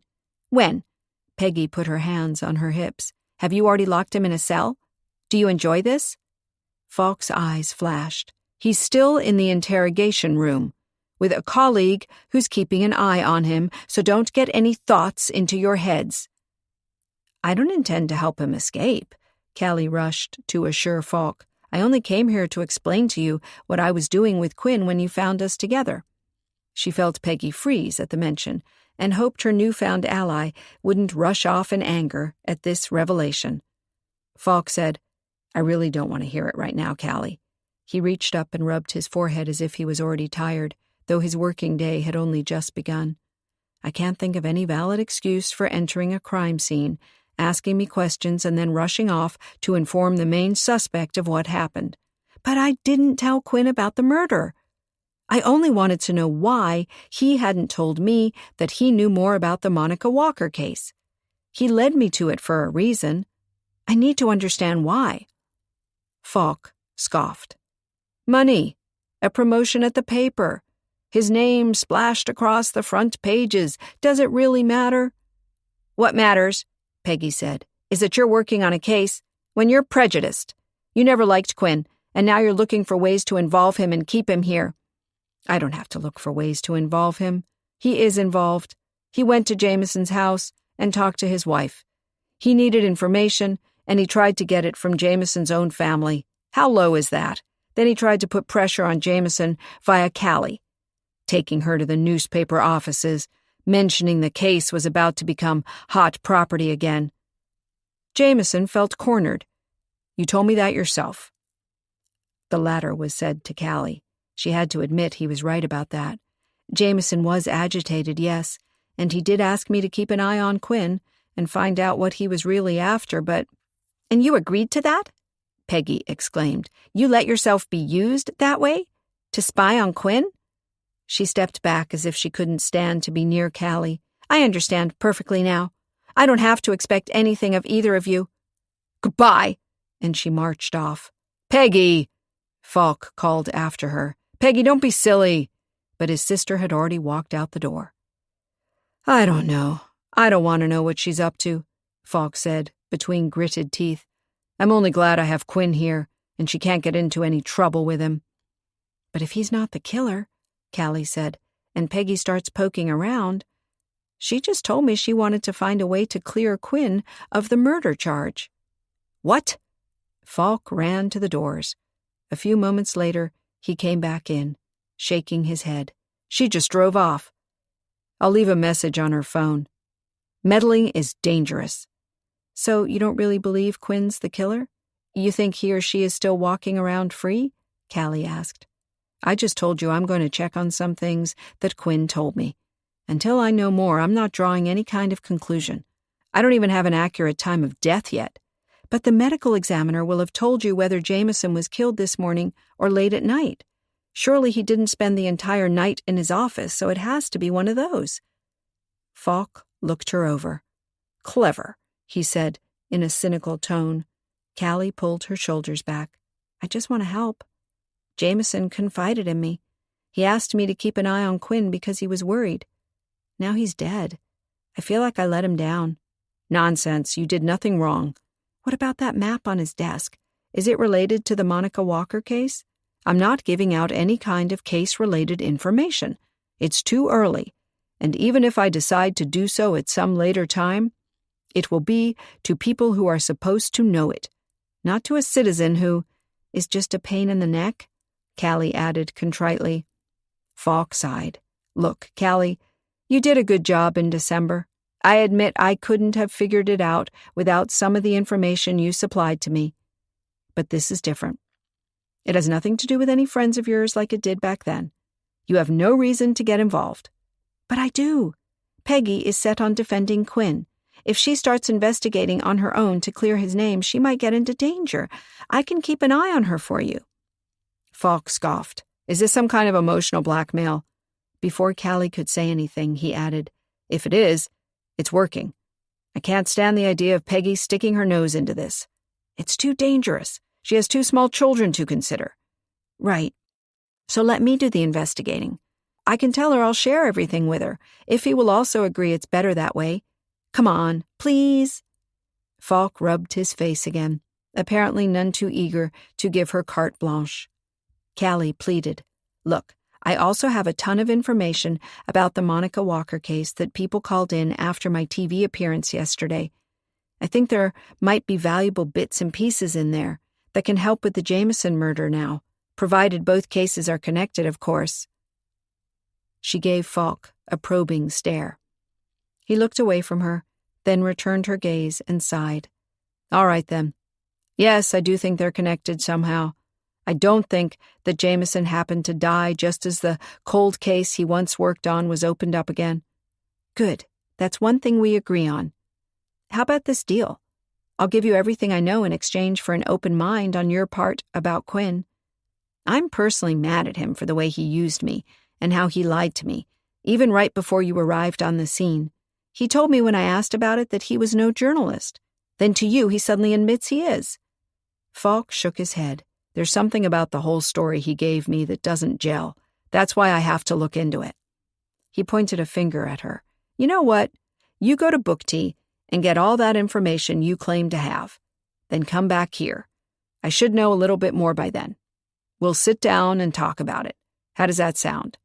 Callie was a little miffed about his word choice, claim, to have, like she had lied about it or exaggerated its importance, but she nodded her assent readily enough. This was her ticket into the investigation, and she intended to use it the best way she could. Chapter 7. At Book Tea, Callie was relieved to see Peggy's car parked outside. As she came in via the back entrance, she already heard Peggy's indignant voice explain to Iffy, "Callie is in cahoots with Ace. That's the last thing I would have expected of her. I don't know what to do now. I want to help Quinn. But if I can't trust Callie, can I even trust you? Whose side are you on?" Iffy responded in a calm tone, "I think you misunderstood, Callie. And of course you can trust me. I liked Quinn from the first moment I laid eyes on him. I'm a pretty good judge of character, and while I think he was a bit furtive about a thing or two, I can't picture him as a killer. I think we should help him. At least look into ways to brush up his image with your brother, so he can be released again." "Good, but how do we do that?" Callie entered and said quietly, "I think I can help there." Both women turned to her, Iffy with a welcoming smile, Peggy with a hostile stare. Callie quickly explained, "I'm here to pick up the notes collected after the public call for information yesterday and give them to Falk in exchange for an inside look at the investigation. It will give me some leverage to plead for Quinn." Peggy pursed her lips. "You don't trust Quinn yourself." "Quinn lied to me. Several times. Or at least he twisted the truth. I want to know why. If we're going to defend him against a murder charge, we'd better make sure we know we're defending someone who's truly innocent." Peggy seemed to want to protest, but Iffy nodded at her. "Well put." Peggy hesitated and considered Callie's words. At last she said with a sour expression, "I suppose you're right. We would look pretty stupid if he turned out to be guilty anyway. But I can't see how he could be. Why would he kill Jameson?" "We can't know that," Iffy said, "because we have no idea why Jameson was killed. I assume the murder was meant to silence him. He investigated the Monica Walker case at the time. The topic made him jumpy. That suggests he knew more than he ever told people." "But why?" Callie tilted her head. "Why keep your mouth shut about something for almost 3 decades? He was a journalist at the time, just starting his career. If he could have cracked a case that made waves, he could have built his name fast. He might even have had a chance to go to New York or the West Coast. Why keep silent and stay here? I mean, I don't want to demean his career, and it's lovely he became editor-in-chief of the Herald, but it's not exactly the resume he must have dreamed of when he started out. Not all people are quite that ambitious. Iffy stared ahead thoughtfully. Maybe he knew some facts that could be incriminating, but weren't vital to revealing Monica's whereabouts. Maybe he decided he wasn't up for a fight with the person who would be incriminated and could sue him for slander.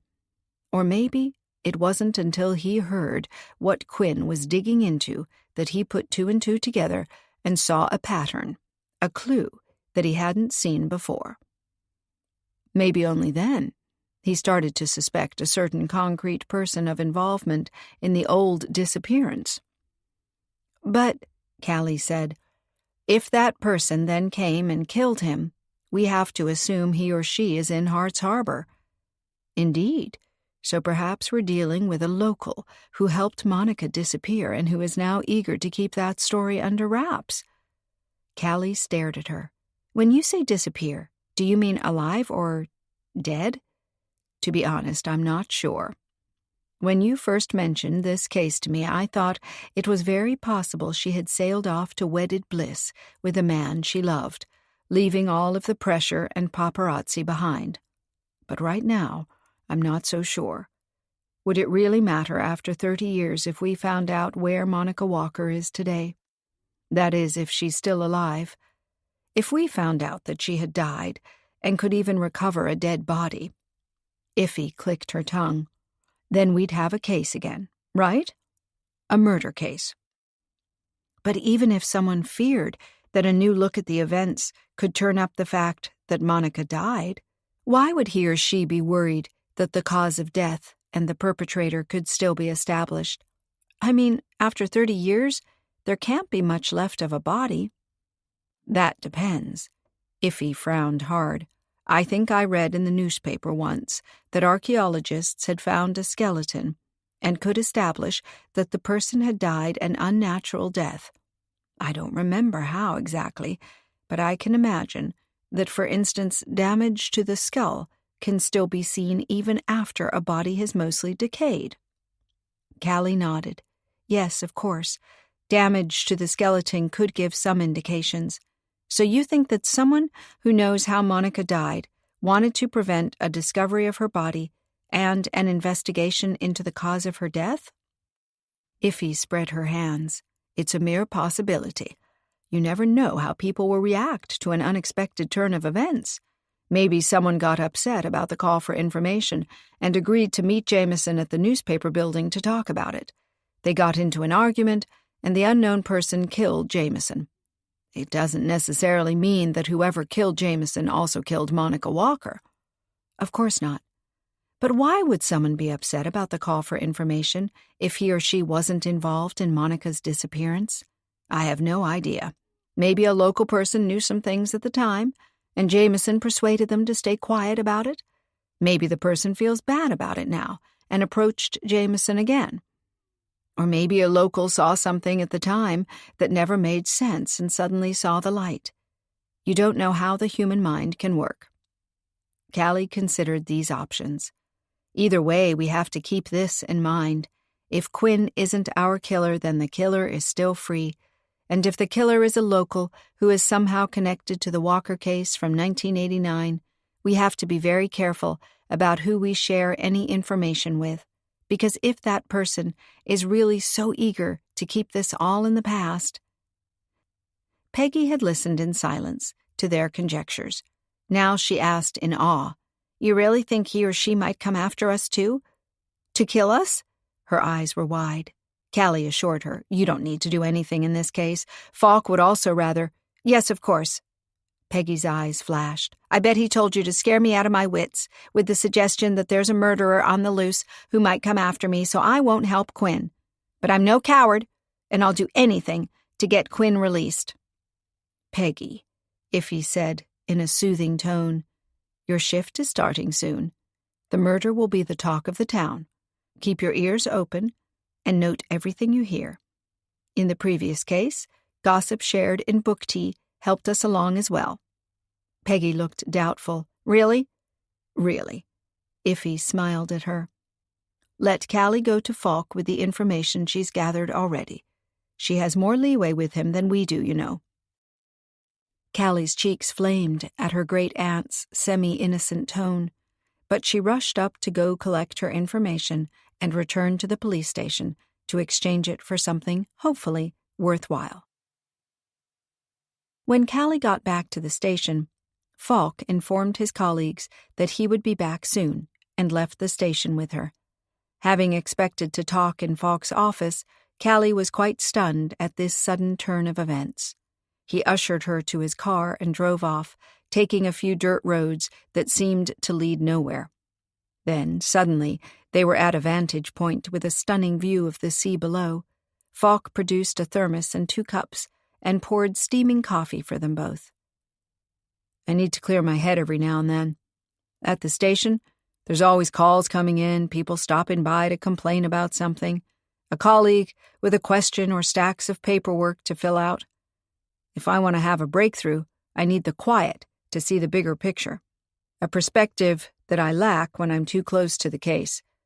This is my hideout. Callie's eyes were a little teary from the strong wind blowing in her face. At least she told herself that was the reason and not the fact that Falk was showing her something personal, even though he had every reason to distrust her or even hate her for having rushed out to Quinn right after she had left the murder scene. She knew she'd had her reasons, but considering objectively how it must have looked, she knew it seemed bad. And he should hate her for it. But for some reason, he was giving her coffee and sharing these private moments with her. It threw her off balance and made her forget she had wanted to be strong and bargain with what she held. Falk said, "Quinn is no journalist." "What?" "I said Quinn is no journalist." I have no idea why he claimed to me that he was, while telling you he wasn't, but he did tell you the truth. He's no journalist, so his interest in the Monica Walker story isn't professional. Falk sipped his coffee. He tried to convince me of that, all during the interrogation. He even claimed he had a wager with a colleague that he could turn up new evidence, something that would get him a lot of money. He glanced at her.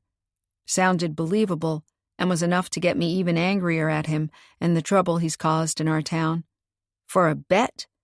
But a few phone calls proved that he's not known at the newspaper or the websites he claimed to be working for, not even as a freelancer. In fact, I can't find any evidence anywhere online that he's ever published anything.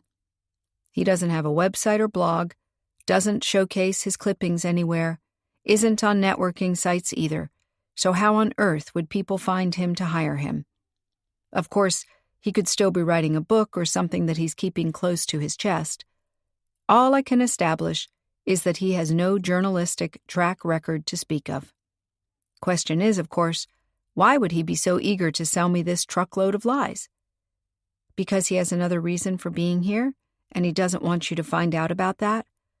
He must have believed you would readily accept the journalist angle and not check on it further. Exactly. I checked his records, and I ran his fingerprints through the system. He isn't known to us, so if he is a con man, he never got caught. There's a first time for everything, I suppose. Yes, of course, but the typical pattern is that they get caught, or someone does file charges, and they move on to another state. Quinn is in his 40s already. Is it possible he would never have been caught? Can he have a clean record if he's really a confidence trickster? I doubt it. Maybe he had a nice job, got fired, and then started to make a new career out of using his charm.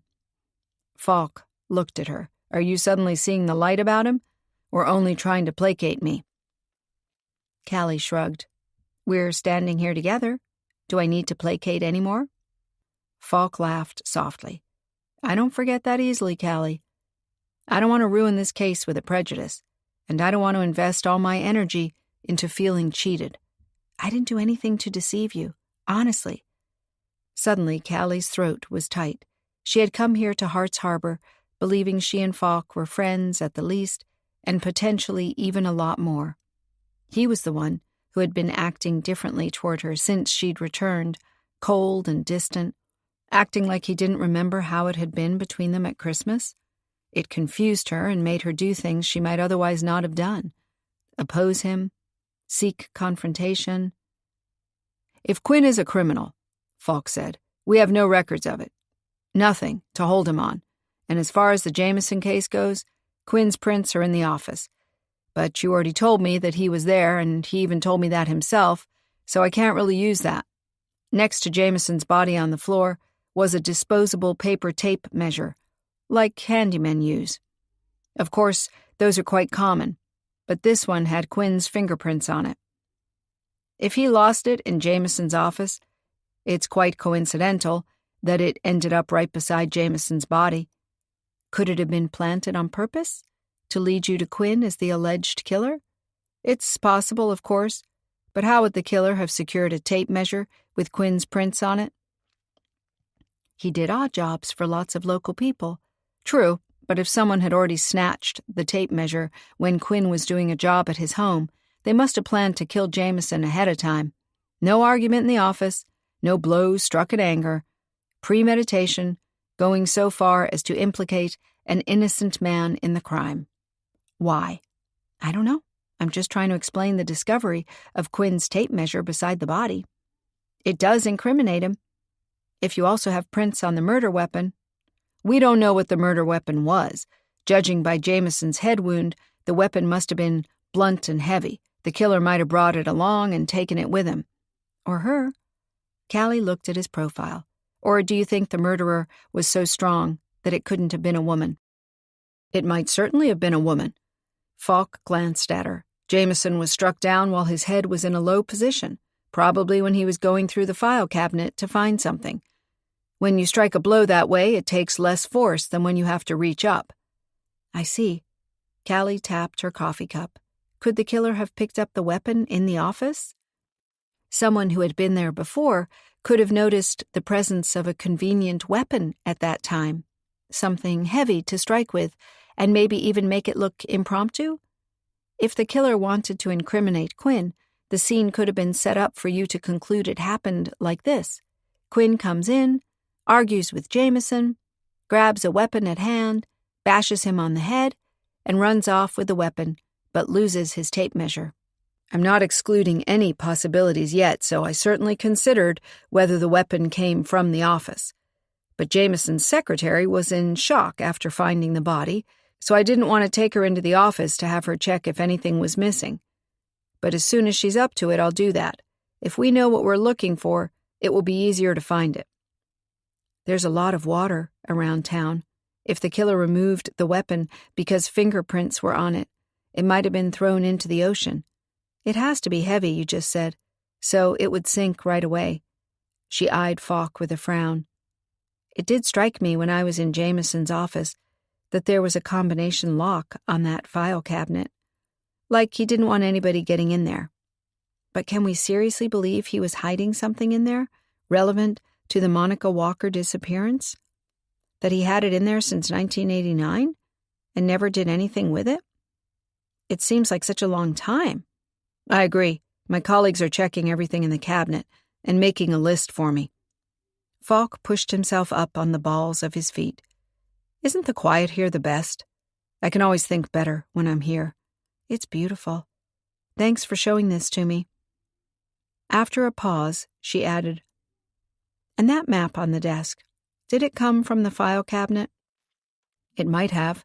Does it have anything to do with Monica Walker? Could be. Falk glanced at her. I don't know yet. And once I do know, I will share it with people who need to know. I'm not trying to interfere. I'm just thinking. Monica vanished, and so did a boat, right? A boat that a fisherman claimed was stolen? Did Monica sail away to wedded bliss, as Iffy puts it, on that boat? Or did the boat vanish to suggest that she left? Maybe she never left. Maybe she died here, around town? Maybe, but I can't start digging at random. Besides, there have been a bunch of building projects in the last few decades. The site where she was buried might now be the new mall. I see. Callie finished her coffee. That was delicious, thanks. She handed him the cup.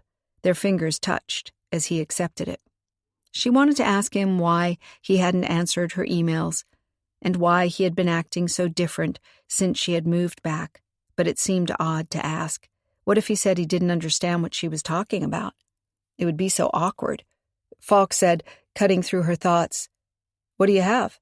He held her gaze. "Remember, I told you that Quinn is no journalist, and how Jameson was killed. Now it's your turn." "I know, and I have something for you." Callie reached into the bag she had slung over her shoulder when leaving book tea. "I received a lot of calls the other day. Some information was so vague and pointless I just couldn't do anything with it. Now you can experience firsthand how we have to work in an investigation when we ask the public for tips. There's just so much fluff going around. Of course, from well-meaning people who sincerely believe that they're helping the case, but it can be hard to dig out what's real." "Yes, I do see that now. However, I did manage to put together a timeline of Monica's actions during the last hours she was still seen around town. I have it here." She handed him the cardboard. Falk studied it. "Aha, her outfit could be important if we do at some point come across, Clothes decompose, right?" Callie asked with an unconscious shiver. "Yes, but sequins don't. Neither do high heels." Falk studied the timeline more closely. "I see she was in public places. She could have been seen there by some disturbed fan or admirer." "Who then came after her and killed her?" "Well, imagine the fan asks for an autograph, and Monica doesn't feel like it. There's an argument, a struggle. She could have taken a tumble, hit her head. The fan was shocked, and to conceal what he did, hid the body." "And stole a boat to make it look like she left?" It sounds too well planned for someone who killed on impulse, almost by accident. If the stolen boat was part of the plan, it must have been better prepared than that. "Yeah, you're probably right. That doesn't quite fit. Yet." Falk held up the timeline. "Is it okay if I keep this?" "Of course." Callie didn't tell him that she had an identical one back at book tea, if you think it might help. Falk lowered it with a sigh. "I hope it can. Look, despite what I think of Quinn, I realize that I might be focused on an innocent man right now. That whatever he wants with the Monica Walker story, he did not kill Jameson. I owe it to him, and to justice in general, to do the best I can. But it's not going to be easy. There are too many unconnected dots." Callie took a deep breath. She wondered if she should share with Falk that Dave Riggs had turned up at book tea the other night and had acted kind of weird, claiming Elvira couldn't know anything about him meeting Monica Walker the day before she had vanished. Could it be that Dave had been smitten with Monica? Could he be a killer? Of both Monica Walker and Jameson? Jameson, who might have known or suspected that Dave had been involved back then? Callie shivered as she considered that her next-door neighbor might be a murderer. Had been for 3 decades, while peacefully living with his wife and tending to the lighthouse. Falk said, "Well, thanks for this, but I have to get back to the station. I want to have another talk with Quinn now that I know he lied to me about being a journalist." "Are you going to keep him locked up?" "I don't know yet. That probably depends on what forensics can come up with on short notice, and how he reacts to new questions. If he keeps working against me, I could hold him just for obstructing the case." "Don't hold him just for the sake of holding him." Falk slapped the cardboard against his thigh. "I'm not sure he's guilty of anything, but I'm not certain he's innocent either. You keep that in mind when he gets out again. We have no idea what he actually wants." Chapter 8. At book tea, all the outside tables were taken. The neat red and white checkered cloths on them moved in the mild breeze that tempered the sun's warmth. People sat talking over maps to plan a bicycle tour or a boating trip while enjoying their teas with bookish treats. In passing, Callie saw that the Hound of the Brownievilles was quite popular. Brownie bites, shaped to form a dog figure running across grass made from marzipan. Some kids were sampling Grim Tales, a plate with several cookies in fairy tale shapes and with colorful frosting forming cute details. Peggy stepped out the door just then, carrying a tray with lattes and cappuccinos, while in the kitchen, Iffy put the final touches on a large cake. With her tongue between her lips, she attached tiny marzipan roses to the trellis on a miniature cottage, where Darcy asked Elizabeth Bennet to marry him, for a birthday party of Austen mad friends who will arrive in, say, she checked the silver watch on her slender wrist, 20 minutes. How did it go with Falk? Callie made a so-so gesture. It seems Quinn lied about a lot of stuff, like an elaborate smokescreen almost. Falk is not amused and is looking for a way to keep Quinn locked up. He thinks he could be dangerous. He wants to keep him away from Peggy, Iffy concluded. Callie nodded. That too. I must admit, it's off-putting that Quinn lied. I mean, why would he do that? We'll have to ask him as soon as he's out again. Iffy put the cake in the fridge. Can I get you some coffee? No thanks. Falk gave me some. Callie didn't tell her great-aunt it hadn't been at the station. The amazing beauty of his private hideout still struck awe in her. The sea, the horizon with the thin clouds, like a panoramic oil painting, the red kite from some local kids, a lone dot against the azure skies, the boys' excited cries carrying far on the clear air. She could understand so well that Falk needed that place to create clarity in the muddle in his mind whenever a case was developing in 3 different directions at the same time, and he wasn't sure what leads to follow and what to dismiss. He didn't have time to go after everything, especially not with the sheriff out of town. Iffy said, I'm so sorry for Jameson's wife. I gave her a call to express my condolences. And? Callie studied her great-aunt. She knew her well enough to be certain that while Iffy meant it when she said she was sorry for the new widow, she had also been eager to learn something, anything, that might help the case. After all, it was also in Mrs. Jameson's interest to find out who had hurt and killed her husband. Iffy stared at the floorboards in deep thought. She was very upset about Quinn's arrest, blaming herself for having told him things about her husband's involvement in the Walker case. She seems to think it's directly related to his death. She told me in tears that ever since it came up again, her husband hadn't been himself, that he had slept badly and had stayed away from home late at night. Like last night? Yes, she went to bed around 11:30, and he wasn't there yet.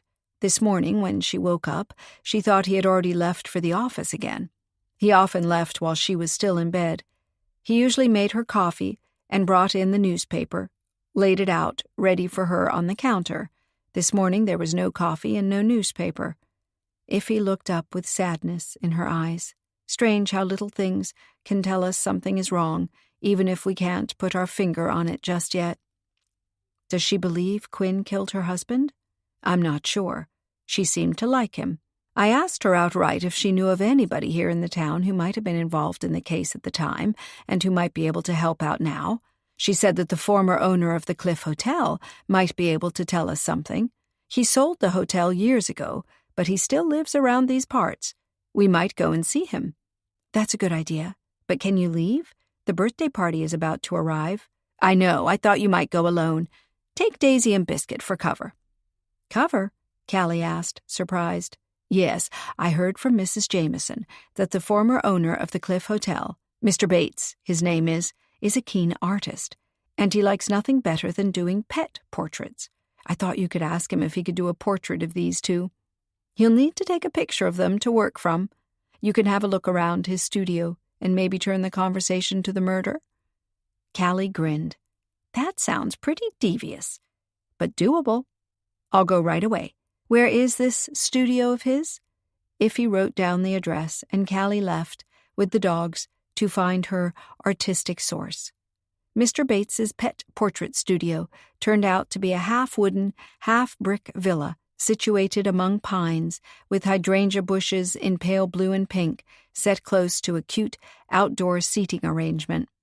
Callie knocked on the door and studied the miniature portraits of 2 dogs that were attached to the doorframe underneath the wooden banner reading Bates Studio.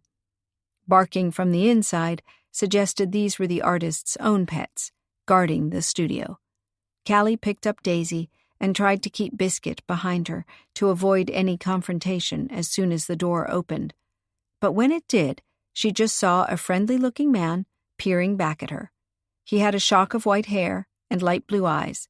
His appearance was rather unkempt, his shirt full of paint stains, and his bare feet were stuck into oversized, threadbare slippers. "I locked up the dogs in the bedroom," he explained. "They don't like intruders in their home." "Oh, what a cute Boston Terrier. Very distinctive face. Oh, and a Border Collie. They can be hard to capture. I don't want just the energy, but also the intelligence and the loyalty. They are a misunderstood breed. Come in, come in." Callie followed him through a hallway full of antique trinkets, ranging from a marble umbrella stand to a coat rack created from deer antlers, into a living room with large windows that gave the room extra light. Several easels carried portraits of dogs, horses, and even a goat, each at different stages of completion. The floor was partially covered with paint-splattered sheets, and there were half-full paint pots, used brushes, and discarded pencil and charcoal sketches everywhere. Biscuit tried to attack a bronze statue of a bear, and Callie gave him a sharp order to sit down and stay. Biscuit looked up at her with an innocent expression. Callie didn't smile. Her heart pounded as she worried the eager dog would knock something over, damaging the artworks of this kind gentleman.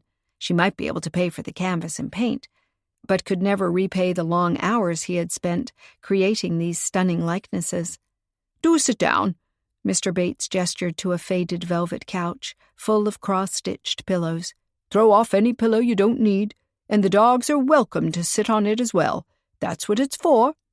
Callie put Daisy down on the couch and grinned as the Boston Terrier snuggled against a pillow and made a satisfied sound. She pulled Biscuit to her and had him sit, brushing his back and scratching him behind the ears. She told Mr. Bates how she had come to be in possession of Biscuit, while the man poured her some sweet tea from a large jug without even asking if she wanted any.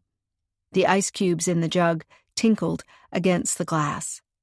"Very sad," Mr. Bates said. "People feel sentimental when they are in a shelter, and they want to give the dog a better life, but they don't understand that it will take effort to change things around. Dogs can be like naughty little children. They need to be told what they can and cannot do." He handed her a glass of sweet tea. "Secret recipe." "Really? You have to come to the 4th of July party at Haywood Hall then, and participate in the sweet tea contest. The winner will receive a high tea for 6 at Book Tea, and their creation will be put on the menu as well." Callie sniffed and took a sip. "Very refreshing, with a spicy undertone. Does it have a name?" "Not really, but I could think of one. The 4th of July, you say? What time does it start?" "The party starts at 4 p.m., and the judging for the contest takes place between 6 and 7. We expect a lot of entries." "I see." Mr. Bates settled himself in a chair that was as faded as the couch and stretched his legs. The threadbare slippers had paw prints on the soles. Biscuit looked at the man's feet. His ears turned forward. Bates shuffled with his right foot and then suddenly flipped the slipper up in the air. Biscuit jumped forward, pulling away from Callie so abruptly that her tea sloshed over the rim of the glass. Biscuit grabbed the flying slipper in midair and shook it. "Well done," Mr. Bates said with a grin. Callie put her glass down on the side table and snapped her fingers to lure Biscuit to her. "Give me the slipper, boy. That's a good boy." She shook her head at Bates. "You shouldn't get him all wild." "I don't mind wild dogs. There's not a lot they can break here." "They could ruin your artwork." "They usually have a lot of respect for it, as if they know it means something to the people I'm making it for. Dogs are very sensitive." He nodded at Daisy. "She's reproaching your young friend for being so wild, but I can see in her eyes that she also feels sorry for him. She knows he doesn't have a home." "I'm hoping to find him one." Callie bit her lip, realizing she had secretly counted on Quinn keeping him. There had seemed to be some sort of instant connection between the two of them, and she'd thought Quinn would have time to work with the dog and gain his full trust. But Quinn was at the police station right now. Quinn might even be a killer who might never be free again. Mr. Bates studied her with interest. "Are you staying here for the summer?" Callie wanted to tell him she was moving back here to help her great-aunt run her tea room, when she suddenly thought that maybe a little white lie would take her further, as it could start the topic she was here for. "Yes, at the Cliff Hotel. I think you owned it once? They told me about you there." As she said it, Callie hoped that the current employees at the Cliff Hotel did tell guests about the former owner and his new vocation as pet portrait painter. Otherwise, Bates would be on to her lies in a heartbeat. To her relief, he nodded. "Yes, they often send clientele my way. It keeps a connection alive. Although it was ages ago that I sold the hotel, I have nothing to do with it anymore. So if you have a complaint about anything, from the cooking to the bedding or the mattresses, you'll have to turn to the receptionist." "No, it's fine. Luxurious, really. I just can't imagine being in charge of such a wonderful old hotel. It must have had so many famous guests over time." "Oh, yes. We had musicians, politicians, movie stars." Mr. Bates settled better into his chair, wriggling his bare toes. Biscuit stared at his foot, and Callie made sure to hold on to his collar tightly so he couldn't make a move for the toes this time. Mr. Bates said quietly, "I suppose you think I can tell you something about Monica Walker?" Taken aback, Callie stared at him. "Surely you didn't think you could remain incognito when your face was all across the TV screen just a day ago?" Mr. Bates spoke in a teasing rather than reproachful tone. "I bet you're not staying at my former hotel either. You told the viewers you were with Bookty on Main Street." "That's right." Callie felt a fiery flush settle in her cheeks. "I'm sorry. It seemed like a nice conversation starter. I just wanted to—" She figured that honesty might be the best policy from her on out, and so explained with a rueful sigh, "I'm in a bit of a pickle right now. I made that call for information the other day, and this morning, someone was murdered. The two things might be related." Mr. Bates studied her. He didn't seem very shocked at the mention of murder. "Who died?" "Joe Jameson, editor-in-chief of the Hart's Harbor Herald. He was also the local reporter on the Monica Walker case at the time she disappeared." "Oh, yes, I remember him all right. Buzzing about the hotel like an obnoxious fly, asking all of my guests impertinent questions. Where they were on the night of the disappearance, if they had seen something, maybe overheard a conversation. They were there to vacation, not to accommodate the press, even if someone famous had disappeared without a trace." "Have you ever felt like," Callie searched for the right words, "Monica didn't leave of her own accord? That maybe she was kidnapped or something?" "I can't imagine that." Mr. Bates sounded certain. "I spoke to her hours before she was last seen. She was lively, happy, even sort of excited, like she was about to do something she had been looking forward to for a long time and couldn't wait. When I heard she had vanished, I was certain she had run off with a lover." That was in line with what other people had told her and what the general opinion about the case had been. Monica eloping. But why this secrecy? Why not just say she wanted to quit the series? Mr. Bates gestured with both hands. She would be hounded still. She wanted peace and quiet, a normal life. I remember her putting it exactly like that. I came to her hotel room door, with some bouquet that had been sent to the hotel for her. Admirers and fans often sent her flowers and packages with gifts, perfumes, even jewelry. Quite expensive, too. Monica looked at the cards attached to the bouquets, and she said to me, "Will it never end?" "No, it probably won't. Not as long as he knows where I am." Mr. Bates held Callie's gaze. "That suggests she wanted to disappear, does it not?" "Yes, definitely." Callie's heart was beating fast with excitement at this revelation. "As long as he knows where I am." To whom could that refer? She leaned forward. "Who sent her those flowers? Do you recall?" Well, of course, we weren't in the habit of reading the cards that came with flowers for our guests, but I have to admit that after her odd response to the bouquets, I was rather curious. She didn't want them and told me to throw them in the trash. What a waste. Indeed. So after she had closed her door again, I did look at the cards. They were all from the same sender, and all had the same message. You are my life, R. Callie shivered. Sounds creepy. I mean, sending multiple bouquets and with such a card attached? The same message, over and over? I can imagine how Monica might conclude that it would never stop. Patting Biscuit, Callie thought of the stalker theory she and Falk had been discussing earlier. Do you know who sent the flowers? What R stands for? No, but they were delivered by a local florist. I thought the staff there might know more about it. Have a name or a credit card number, maybe. I told the police about the bouquets after Monica vanished, and they promised to look into it. But whether they ever followed up with that florist to track the mysterious R or not, I have no idea. Mr. Bates pursed his lips, a sign, it seemed, of his doubts. He pointed at her with a fleshy hand. Jameson had heard about the flowers from another hotel guest who was in the corridor when I was at Monica Walker's door with them. Jameson wanted to know what florist had delivered them as well. I bet you he followed up on it, and if he ever got his hands on a credit card number, I'm sure he traced it to find out who it belonged to. Callie tilted her head, but it must have come to nothing, because I can't remember having read or heard anything about flowers and a mysterious admirer in the newspaper reports about the disappearance. Of course, I only read a few at the library archives. There might have been more on it, published later. Mr. Bates shrugged. I wouldn't know about that. All I can tell you is that Jameson was acting like a man with a mission around my hotel. He dined there.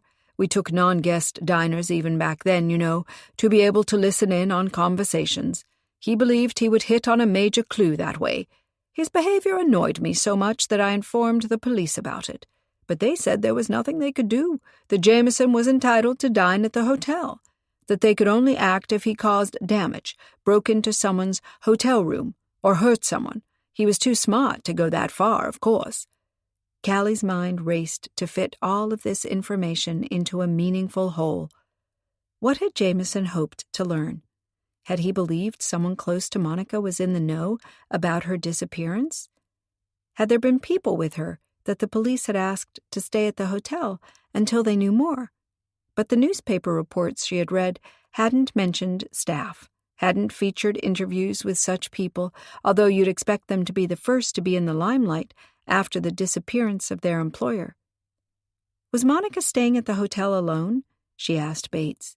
You'd expect her to have staff with her, like a personal assistant or a makeup artist or somebody like that. A manager, maybe, or a secretary who kept her diary? No, she was all alone. She told me it was a vacation, far away from work. But people knew her face and recognized her. I mean, how could she ever really be away? But she could. Bates held her gaze with his curious light eyes. She vanished. She left a hotel room full of suitcases, her ID, everything. She simply walked into the night and she was gone, never found again. So despite her familiar face, she wasn't recognized at all as she made her big escape. Callie studied the man, so relaxed in his chair. He had obviously known quite a bit about Monica. Had he liked her? Felt close to her? Perhaps thought she was somehow put in his path? Had he gone after her to ask her for a date or something like that, and she resisted, and Callie wet her dry lips. The idea that she could be sitting here chatting amiably to Monica Walker's killer was surreal. Drink some more tea, Mr. Bates smiled, gesturing at her glass. Callie stared at the liquid that had gone over the rim and shook her head. I have to keep Biscuit under control. You say Jameson was very persistent to get to the bottom of the case? When did he stop? Because he did stop, he never solved it, and he had to let it go eventually. Yes, that was quite unexpected. Mr. Bates's thin white brows drew together in a thoughtful frown. Just the day before, I'd seen him in the parking lot, looking at cars, writing down license plates, and even measuring tires. What would our guests think of such behavior? I told him I was completely fed up with him and would have him arrested if he showed his face again. It was an idle threat, of course, as I already knew the police weren't going to do anything about his snooping. Bates huffed. But to my surprise, Jameson never did come back. Not the next day or the one after that. I didn't dare hope he had let go. I kept expecting to see him again, hiding behind some potted palm to spy on people at the elevators, but after 2 weeks I had to conclude that for some reason it was over. Maybe his boss at the Herald had given him some other story to pursue. I don't know. I was just relieved that he was letting us run our hotel in peace. Callie thought about this for a moment, but Jameson stayed around town. He became editor-in-chief. You must have met sometime, socially. Have you never asked him why he let go of the Monica Walker case? Not really, no. I was curious, of course, but as Jameson always had a temper, I was worried that questions might strike him as provocations, taunts that he hadn't been able to solve the case. What if he dug in again to prove to me that he had been right all along? That was the last thing I wanted. No, I knew how to keep my mouth shut. Mr. Bates suddenly sat up and rubbed his hands. Shall I take a picture of the dogs now? I think they would look best in 2 individual portraits. Yes, 2. He rose to his feet and went to a cupboard to pick up his camera. I will start with the cute little lady. Just leave her there. He came over and sat on his knees to snap pics of Daisy, who seemed fast asleep on the cushy sofa. Callie wanted to protest that she didn't want a portrait of Daisy asleep, then remembered it was the terrier's favorite activity, and grinned to herself. Bates had read that exactly right. The snapping of the shutter woke Daisy up, and immediately curious, she sat up, tilting her head at Bates, who kept clicking away. After what had to be 60 pictures from all angles, he turned to Callie and Biscuit with a satisfied sigh. 50% done. Now with him, I think we need to go out so I can get some action shots. You can throw a toy for him. Callie nodded mutely. Mr. Bates was a force in his own right, and she didn't want to go back on her order for the pet portraits now. She just wondered how expensive they would be, and who was going to pay for them. $300, Callie called out as she raced into Book T's kitchen, with both dogs trotting behind her. Not in total, each. I guess it will be worth it in the end, since Mr. Bates is extremely talented, and I loved what I saw in his studio. But he didn't seem to know all that much about the old disappearance case. He did meet Monica in the flesh, and... Callie fell silent when she saw that Iffy was on the phone. Her great-aunt gestured to her to take a seat and wait a minute for her to wrap up the call. Callie filled 2 bowls with water for the dogs, since she figured they must be thirsty after their photo sessions, and then sat down to listen in on what Iffy was saying. I see, Irma. Yes, you did the right thing to call me. I'll take care of it. You needn't worry. No, that's completely fine. Thank you so much. And do drop by sometime to try the new treats. Yes, I can make them dairy-free for your granddaughter. Of course, just let me know in advance, as I have to prepare them separately. Thanks again. Bye. Iffy disconnected and looked at Callie. That was Irma. She runs the campground store. She sells fresh products to the campers so they don't have to go shopping at the mall. So convenient when you find out at 8 p.m. that you have no noodles. Yes, what did she say? That Quinn came tearing in and is packing up. What? So Falk released him? Yes, and he's about to leave town. That's not a good idea, of course. Iffy checked her watch. I can leave for an hour. It's quiet now. Peggy and the others can manage on their own. We're going to stop this foolish young man from making the biggest mistake of his life. Callie wanted to point out that Quinn was hardly a young man. But to Iffy, everybody was young. She had to smile. What do I do with the dogs? Leave Daisy here? She'll find something to do. The helpers can look after her. But bring Biscuit. I hope the dog can convince Quinn that he has to stay, even if we can't. At the campgrounds, they left the station wagon at the reception building and continued on foot, zigzagging between pitched tents and playing children to reach the spot where Callie had talked to Quinn earlier that morning. She was a little disoriented because of the trees everywhere and things looking so alike, and led Iffy astray once. But then she noticed how Biscuit was pulling on the leash and just followed the border collie. He ran with his tongue out of his mouth, his tail wagging as if he couldn't wait to be reunited with his new human. Callie's heart ached that the dog would be disappointed again in someone who disappeared from his life, leaving him behind. How many disappointments until his trust would be ruined beyond repair? They came into a clearing where no tent or canvas chair or gas stove had been left, just imprints in the grass. Biscuit pulled them farther along to another clearing where a car stood. Quinn was just closing the trunk. Callie called out, "Quinn, don't leave!" Quinn started and clearly wanted to get into the driver's seat quickly, but Callie let go of the leash and Biscuit ran for him. Through the open car door, he jumped in, straight into Quinn's arms, and licked his neck and face. Quinn didn't fight him off, but just wrapped his arms around the dog and hugged him. Callie rounded the car and stopped at the sight of the two of them. Quinn's expression was so sad. She reached out and touched his shoulder gingerly. "You can't just leave. You have to stay and prove you're innocent."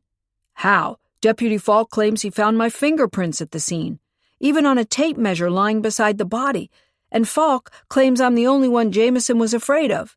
He can't know that. If he had come up to them and stood with her hands on her hips.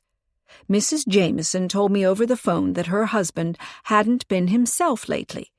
Maybe he was being pressured by somebody, blackmailed even. What do we know? It could have been a local, someone who was involved in the Monica Walker case in the past." Quinn sighed. He rubbed Biscuit's back. "I can't stay now. It all went wrong. Somebody died. That's all my fault." He looked up at them. "I didn't kill Jameson. You have to believe that. And if I had known somebody was going to get killed over this case, I would never have come here in the first place. But I did come and somebody did die, and I just don't know what to do but run away." Callie expected her wise great-aunt to have some response to that. But Iffy said nothing. In the deep silence, they could hear the pines rustle overhead. A blue jay chattered. Biscuit pushed himself close to Quinn. Quinn stared ahead without seeing anything. "Running has always been my solution to everything in life. When I found out that my parents weren't really my parents, I ran. I didn't want to talk to my sister, who isn't really my sister, you know. I ran off to Asia and backpacked for 2 years. Then I came back and I couldn't leave it alone. I should have. My mother told me on her deathbed that I should never try to find my real parents, that it wouldn't make me happy. But I didn't listen to her. I felt like I deserved to know the truth." He looked at Callie with burning eyes. She was right. My mother, who wasn't my birth mother, but who cared for me for all of my life. To protect me, she told me to leave it alone because she loved me. She told me not to try and find out, but I had to do it anyway. He banged his fist on the steering wheel. Biscuit whined and licked his neck again. Callie stood motionless, processing the implications of what Quinn was saying. He had come to Hart's Harbor to look for his birth mother, but why had he believed Jameson could help him with that? And why hadn't he simply told her the truth? She didn't dare ask anything right now, as Quinn was so emotional and might clam up. They had to give him space to share in his own time. Quinn continued through gritted teeth.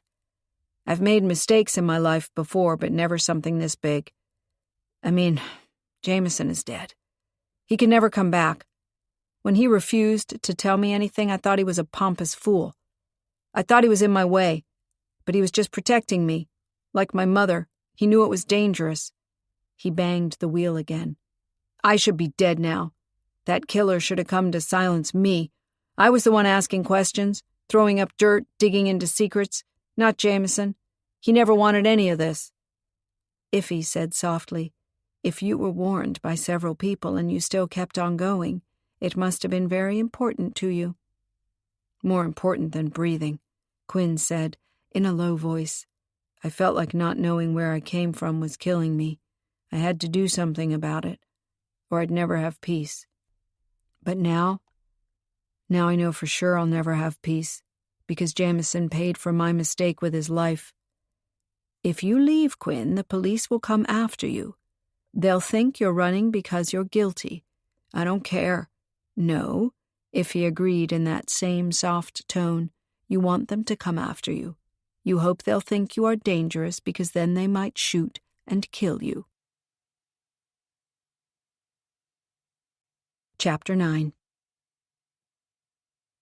A shiver rippled down Callie's spine as her great-aunt continued. You also want to die like Jameson died because you think it's your fault. But it's not. Whoever killed Jameson killed him for his own reasons, and he will have to take responsibility for that murder. Not you. You don't have to sacrifice your life. Quinn leaned his head on the steering wheel. I'm just so tired, he said in a strangled voice. Callie looked at Iffy. She had no idea what to say or do. Iffy kept her eyes on Quinn. Her expression was both sad and hopeful. I know 2 boys who will be excited to see you. I also think their mother can cook you a wonderful late lunch. With some food in your stomach, you'll feel better.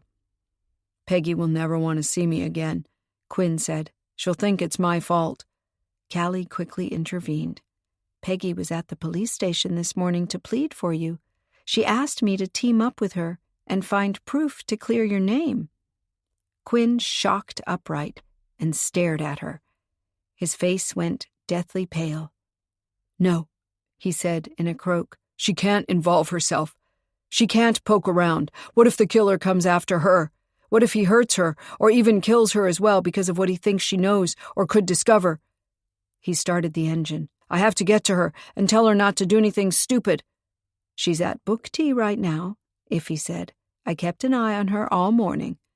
We can all go there, and then you can go with her to her home and have a late lunch and play with the boys. No protests. I don't think Peggy will stop worrying about you or poking around, as you call it, until she knows you're all right. You owe it to her to show up. Quinn stared at her, then said, Maybe you're right. I need to explain to her how dangerous it is. She can't get hurt, or the boys. He looked into Biscuit's eyes. In the back, boy. As if the border collie understood how important this was, he jumped between the seats to get into the back. Iffy poked Callie with an elbow, propelling her to the car. Callie can go with you to restrain Biscuit during the ride. A dog on the loose in a car isn't very safe. We'll meet up at book tea. Callie hurried to get into the back and pulled Biscuit to her. His tongue was out and his tail wagging as if he was excited to hit the road. Quinn strapped himself in and looked in the rearview mirror. Aren't you afraid to come with me, in case I'm the killer? I don't think you hurt Jameson. Gut feeling. Your friend the deputy doesn't agree. He's dead set on nailing me for it. He's just worried about what might happen if he doesn't act. Callie patted Biscuit. He's not prejudiced. He checked on everything you said during the interrogation. That's how he found out you're no journalist. You told me the truth. Still, as soon as Falk showed up, you lied. Why? To explain my interest in the Monica Walker disappearance. What better cover than being a journalist? Most police officers don't like journalists, since they get too close to crime scenes or write about sensitive information. You know how it is. I counted on him not liking me either and buying into my sensationalist interest in the cold case. I have friends who work for news sites, so I could mention a couple of names to make it credible. But not credible enough. Falk only had to place a few calls, and your whole story unraveled. You don't have a professional interest in it. It's personal. Quinn nodded. They were driving now, and Callie wasn't sure how smart it was to discuss a painful topic en route. Quinn needed his attention on the road. Why did Falk decide to let you go? I have no idea, but he did tell me he'd need me again, and to stick around.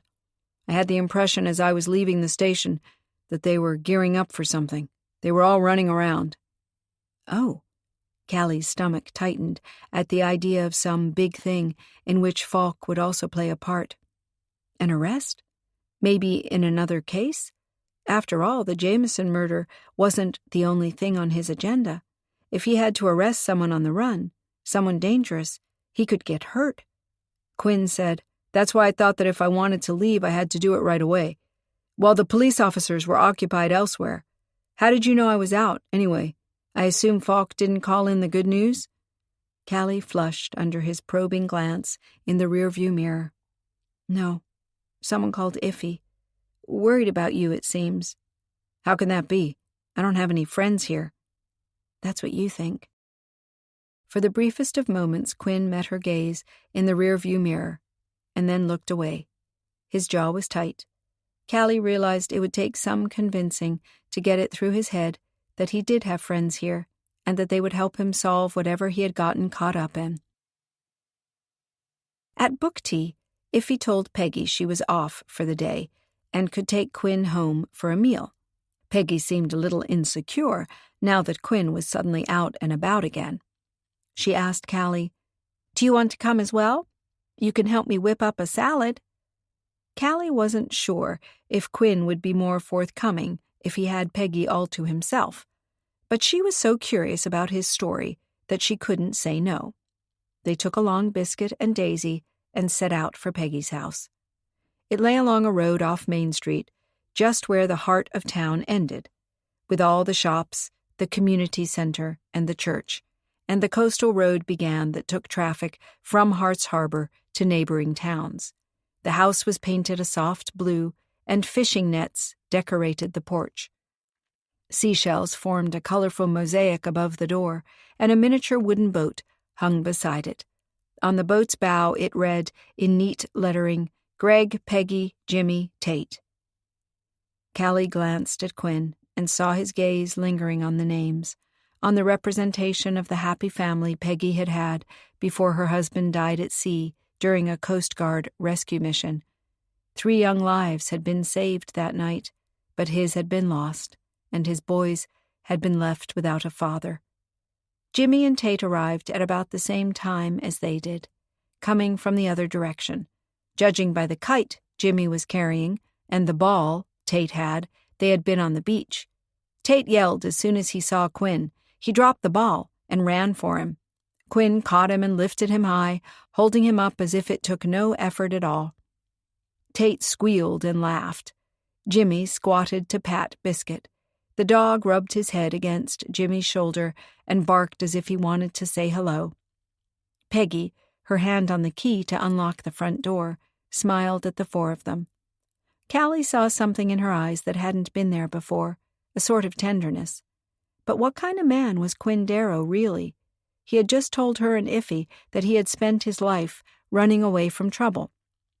Now he had landed headfirst in a murder case, not exactly the sort of stable man you wanted to see a widow and her 2 young sons get involved with. "You play a little and I'll make something to eat," Peggy said, brushing through Jimmy's hair. He tried to dodge her hand, saying, "Mom," in a reproachful tone. Grabbing Biscuit by the collar, he led him around the house. Tate followed, with Daisy hard on his heels, Quinn bringing up the rear. Peggy gestured to Callie to follow her inside. The large kitchen with yellow curtains and lots of stainless steel had a wooden table with 4 chairs in a corner. The 4th chair was marked with a paper plaque, handwritten in bright marker, with Ace. Looking at his name so suddenly there, Callie felt uncertain as to what she was doing here. Falk wouldn't like her any better for not just letting Quinn be, for bringing him to Peggy's house and near the boys. Peggy opened the tall fridge and began to collect lettuce, cheese, cooked potatoes, cold cuts, and other things that could go into a salad. She also took bowls and plates out of a cupboard and put them on the table. Her expression was pensive, even tight, and Callie wasn't sure how to start a conversation. Her own head was swimming with confused questions and fragments of information. As Callie mixed the salad, Peggy cut up bread and put grapes on a separate plate. Rearranging the fruit, she asked slowly, "So how is Quinn? I mean, is he really angry about being arrested by my brother?" "I don't think he's angry. He understands why Falk started to suspect him. He's more worried about how this will all turn out. But let him tell you that himself. Can we take all of this outside?" "Sure, the weather is nice enough for it. Last night there was terrible rain." "I didn't hear a thing. I was exhausted." They all sat down at the long outdoor table, and ate in silence for a while. The dogs basked in the sunshine on the lawn. Daisy curled up into a ball, Biscuit stretched out, half on his back, with 2 paws up in the air. Jimmy mentioned between bites of salad and bread that they had flown their kite really high, and Tate added that it had almost gone behind the clouds. They seemed too restless to sit at the table long, and begged Quinn to play soccer with them. But Peggy said they had to play by themselves for a while and let Quinn eat in peace. Then he would join them and play with them for the rest of the afternoon. Quinn seemed to want to protest, but he couldn't be heard over the excited cries of the boys. They jumped up from the table and ran off inside to get things they wanted to show to Quinn later. The back door slammed shut. Biscuit, who had jumped up to follow them, stood on his hind legs against the door, gazing in through the glass pane to see if they were already coming back. Quinn looked at Peggy. "Are you sure you want to do this? I'm under suspicion of murder." "Yes, but that will all be cleared up soon." "Not by any of your doing. I don't want you to go sleuthing. Not with a killer around. Jameson knew something and now he's dead. A big, strong man, killed like it was nothing." Peggy said, "Do you have any idea who did it?" Quinn shook his head. "If I did, I would have told the police, believe me, but I have no idea. I didn't think Jameson knew all that much. Yeah, he got nervous about me asking questions, but that might have been because he hadn't been able to get very far with the case at the time. He's editor-in-chief now, he was, and so he might not have wanted to be reminded of old failures. His wife did tell me a thing or two about those early days in her husband's career, but nothing significant. I can't see why Jameson had to die." Callie played with a bit of cheese on her plate. She had wanted to ask before, but with Quinn being so emotional, it hadn't seemed like the right moment. Now, however, it couldn't be avoided any longer. "You said a personal interest in the Monica Walker disappearance brought you here? I don't mean to pry, but it could be essential to solving Jameson's murder." Quinn looked up at her. "Can't you guess? I told you already that my parents turned out not to be my real parents. On her deathbed, my mother told me that she wasn't my birth mother. She also told me that I shouldn't try to find my real mother because it would only make me unhappy. I didn't listen to her." Callie's mind raced. "You mean, you know that Monica—" "Not know. Suspect." Quinn swallowed hard. "I didn't listen to my mother's sage advice, and I dug into my past. I managed to establish that my mother is an M. Walker. Now, Walker isn't exactly a rare name, but I also found out more about the circumstances of the birth, and it happened at a clinic not far from where Monica Walker lived as a teen. I pieced several things together before I dared conclude that Monica Walker could have been my mother.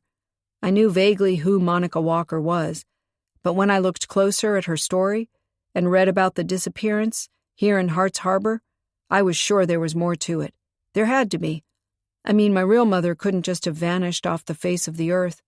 I searched online, and then I decided to come here in person and see what I could find out." "I'm so sorry for you," Peggy said. It must have been a major shock to find out you were adopted, and then to discover your real mother just disappeared." Quinn sighed. The accepted story was that she eloped with a lover. I was sure I could trace her. She had to have gone somewhere. Lived there. People need money. They have ID. They use credit cards. But I found out right away that she left her ID in the hotel on the night she vanished. She didn't take any of her things. Had she planned to take on a new identity? Had she already secreted away some money into an account someplace where people asked no questions? If she sailed away from here calling herself by another name, then how would I ever find her? He knotted his fingers. I admit I got pretty frustrated looking into the whole thing. Nobody seemed to remember anything beyond the details I already knew from the newspaper reports. Still, Jameson seemed to be keeping something back. Callie nodded. She didn't want to tell Quinn that Jameson had asked her to keep an eye on him. Had Jameson known that Monica had a child she had given up, years before she ever became famous? Had he suspected that Quinn was that child? No, that seemed unlikely. There had never been any mention of Monica Walker having a child in any of the news reports, So how would Jameson have known about that? Jameson must have been worried for some other reason. But what could that be? Just his gut feeling about the case, which had never been good? In spite of the evidence he claimed to have that Monica left Hart's Harbor alive and well and started a new life somewhere else. If she had done so, and there had never been any crime committed of kidnapping or murder, why did Jameson have to die? Peggy urged Quinn to take some more salad, but he shook his head. I can't eat now. He looked past their faces. I just wanted to know the truth about my mother. I never meant for anyone to get hurt. But the frustration is even worse now. Jameson is dead, and now I'll never find out what he knew, if he knew anything about me. I mean, he might have been killed because he had an idea about who had been in league with Monica to make her disappear. She can't have done it alone. She needed a new ID, a boat. Can you see Monica Walker stealing a boat from a local fisherman in her glittery top and her high heels? Callie almost had to laugh. It doesn't seem likely. But who knows how charming she was? Maybe she only asked the fisherman to lend it to her. Then why did he claim afterward that it had been stolen? Because he was afraid to be associated with her disappearance? Suspected of some crime? Quinn pursed his lips. Possibly, but I think the boat was really stolen by Monica's accomplice. The man she wanted to run away with? Callie asked. Yes. There must have been an affair of some kind at play. Some reason why she couldn't just come out into the open with this new man in her life. Callie said, I heard all kinds of things from people, like maybe Monica was seeing a married man, or maybe she was considering quitting the series she had become so successful with. She frowned, thinking of Dave Riggs's revelation to her that Monica had been in Hart's Harbor to prepare for a new part, in a series about rural life in a small coastal town, something a world away from the glitter of magnates' wives. Callie said slowly, suppose there was a clause in her contract that said she couldn't leave, so the only way out was to vanish. Quinn sat up, eyeing her. Who told you she considered quitting the series? Someone within the company who made it? No, of course not. She didn't want them to know anything about her plans. Mr. Bates, the former owner of the Cliff Hotel, told me that the night it happened, Monica seemed very happy and glowing, excited like she was going to do something she had wanted to do for a long time. That must have been her escape, her start on a whole new life. So we can exclude a crime. Quinn leaned back with a relieved expression. Callie shook her head. Unfortunately not. We still have to take into account that it's possible that someone who Monica thought knew nothing about her plans did know and didn't want her to get away. That person might have come to town to keep an eye on her, perhaps confront her. Imagine the scene. After dark, Monica runs away from the Cliff Hotel without taking any of her things. She goes to a lonely place where the boat is docked. The stolen boat. She wants to get on it, and suddenly someone is there to confront her. There's an argument, maybe a blow. Monica falls, hits her head, and dies. It could have been an accident, but one with far-reaching consequences. You think Monica is dead? Quinn asked in a thick voice. My mother is dead? I don't know. Jameson mentioned to me that he had proof that she started a new life somewhere. I don't know what that proof was or how he came by it. He seemed to believe she had engineered her own disappearance. At the same time, he said he had never had a good feeling about the case. And his need to know more, even after all of those years, suggests he was never completely sure about Monica's fate. Peggy said softly, would it be possible for someone well-known to live somewhere for decades going undetected? Of course, Quinn retorted at once. Why would anybody recognize her? If she left the state, maybe even the country, who would think it was her? If she lives in Paris now, who would know her there? Magnus' Wives was a hit series here, not in Europe. In those days, the internet didn't even exist, and people overseas might not have heard of the disappearance. She could have changed her looks, dyed her hair. Peggy reached for Quinn's clenched hands. Of course you want to believe she's still alive. And she could be. Callie just said that Jameson claimed to have proof she started over somewhere new. But with Jameson dead, you have to consider the other option, that Monica died around here, and that her killer is still among us. Peggy swallowed, that he or she felt threatened now that the old case is being dragged up again, and decided to silence Jameson. But that doesn't make sense at all. Quinn leaned heavily on the table with his elbows, gesturing with his hands to underline his point. Jameson claimed to have proof Monica had left Hart's Harbor alive and well. If that's true, what crime would there be to keep hidden? And if there was a murder, and if Jameson knew something that could endanger the killer, why didn't the killer get rid of Jameson before? Whatever way you look at it, Jameson's murder makes no sense. Callie played with her fork. Maybe Jameson never knew that he held a bit of vital information.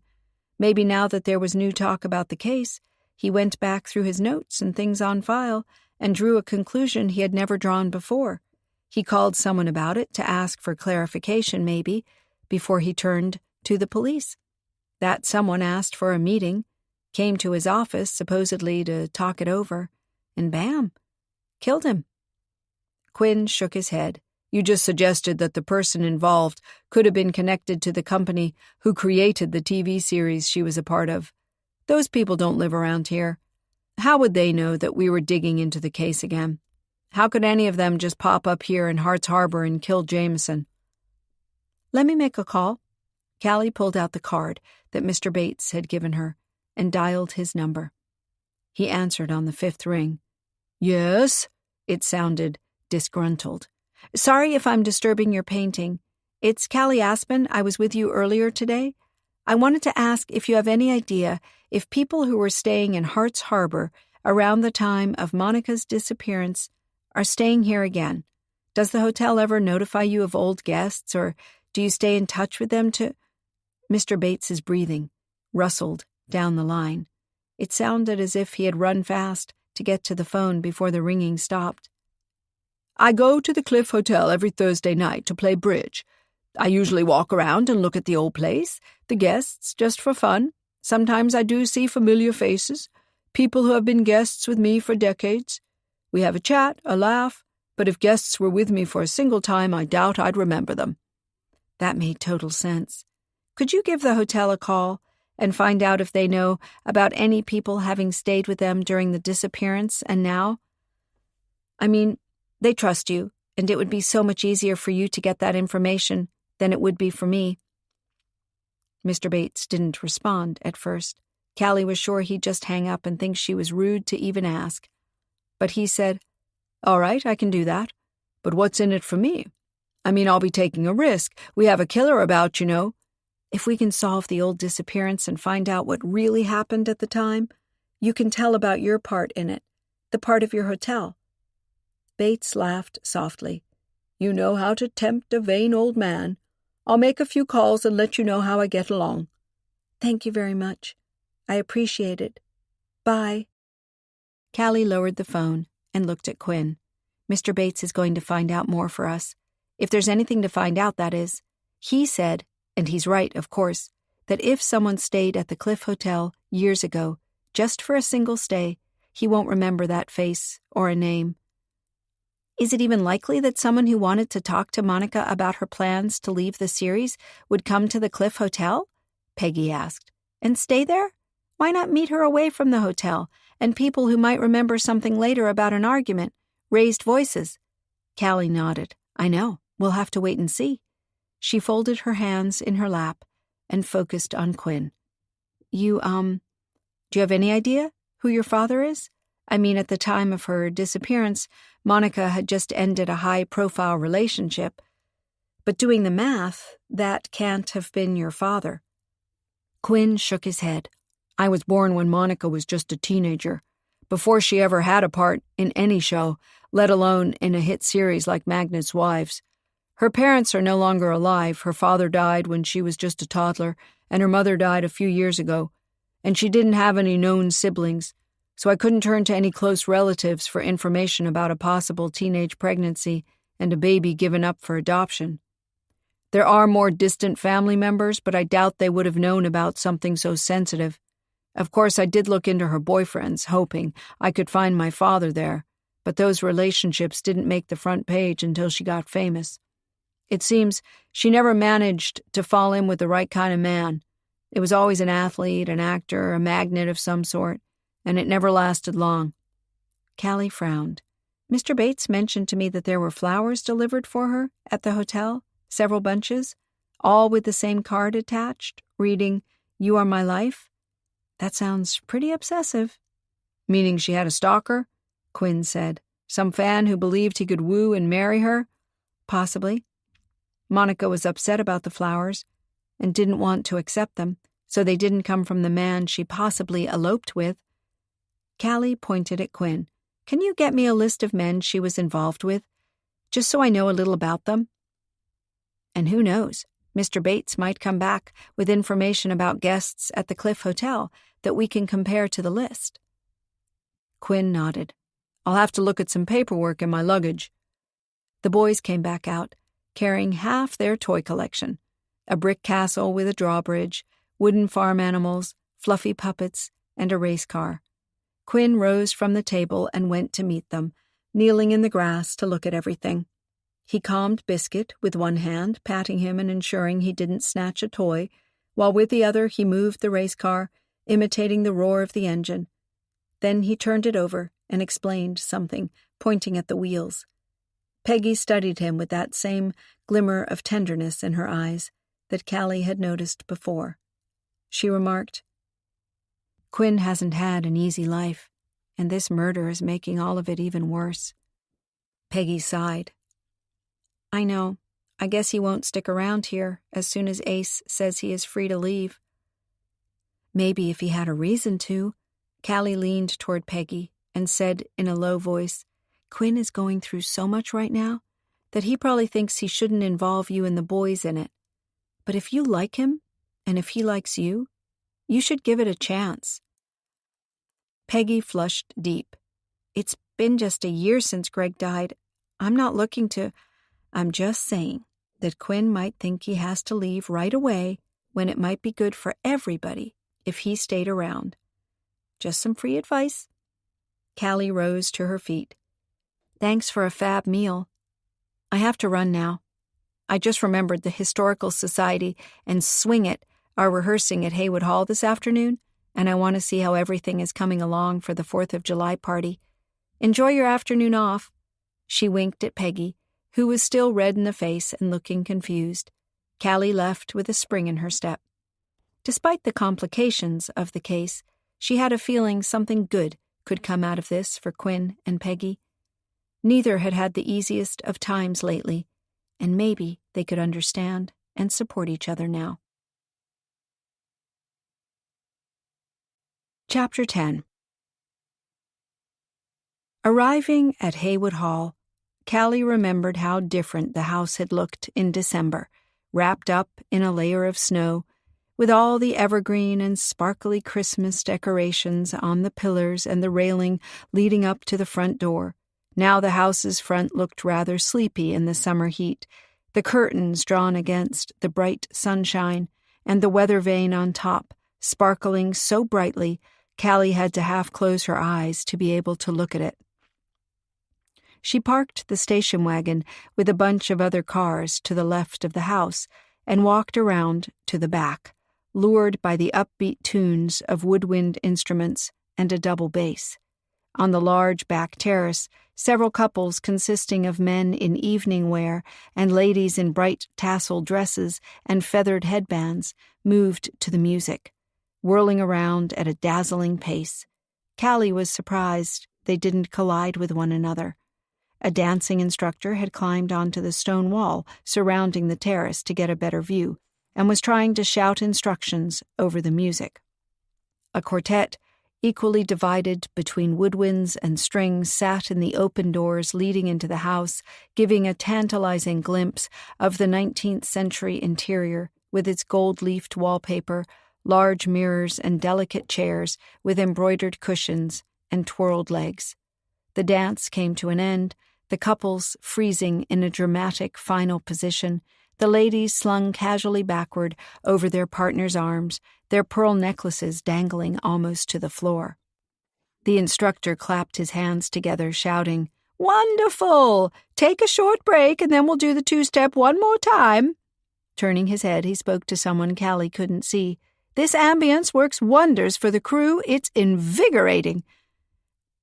"I'm sure that with an audience they will be even better," a fragile but warm voice replied.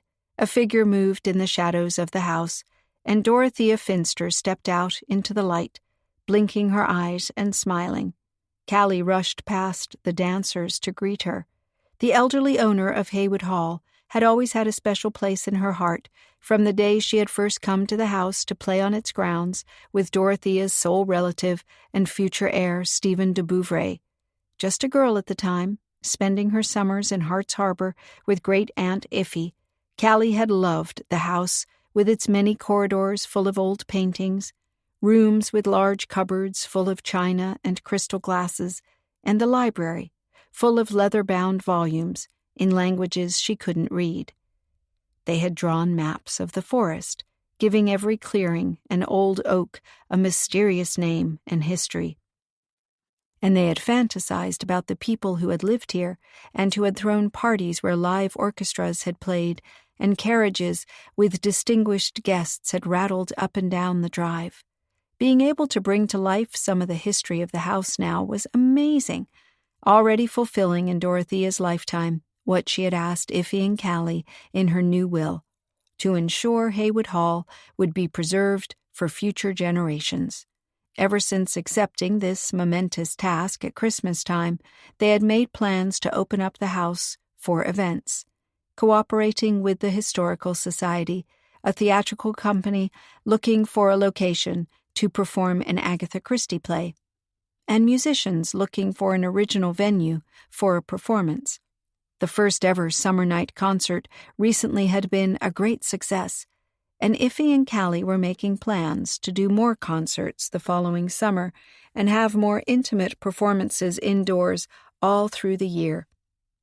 "Callie," Dorothea stood on tiptoe to hug her. Her grasp was quite firm for such a breakable-looking old lady, but she had enough willpower to have survived many heartaches in her life and still be full of energy for the future of her beloved house. "How good of you to drop by and make sure everything is going to plan. Your furniture arrived safely and is in the old stables. Thank you for keeping it for me. I feel rather guilty for not having shown my face sooner," Callie admitted. "But things have been so crazy since I came back to town. Iffy rented a cottage for me, so there are some decisions to make about decorating it, and then the handyman I hired to help me with it got into some trouble." She fell silent a moment. Dorothea nodded gravely. "Joe Jameson's murder. I've known him for so long it seems odd he's no longer there. He used to come here, you know, when he wanted to look up something in a book I own. He knew a lot about local history. I think he also wrote about it in the Historical Society's quarterly magazine." "So the members of the Historical Society knew him well?" Callie asked, nodding in the direction of the people who were busy on the lawn. Some of them were dressed up in fishermen's clothes, others in uniforms from World War II.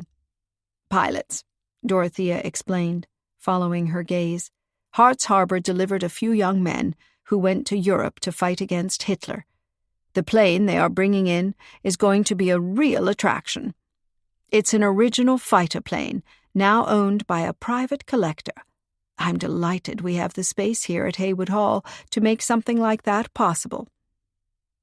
Callie's smile at Dorothea's enthusiasm faded when she detected a familiar, tall, sunburned figure among the pilots. Dave Riggs, her new neighbor. She couldn't help wondering why he had been so eager to report to her that he had met Monica Walker, while also assuring her that he didn't know all that much about the woman and that her visit to the lighthouse had been purely for research purposes. Nobody else had mentioned this alleged new series Monica had been working on. Had Dave invented it to explain her visit to the lighthouse? Dorothea touched her arm. "I hope, with all the unrest, just as you're moving here, you're not sorry about your decision." "I'm not sure." Although Callie felt reluctant to mention her feelings to Iffy, who had prepared everything for her move here and seemed so delighted with it, she felt comfortable sharing them with Dorothea. Perhaps the astute, elderly lady could give her some advice. It's a big step, giving up my job and my apartment. I loved all the traveling and telling my stories to people. You could do guided tours here, at the hall.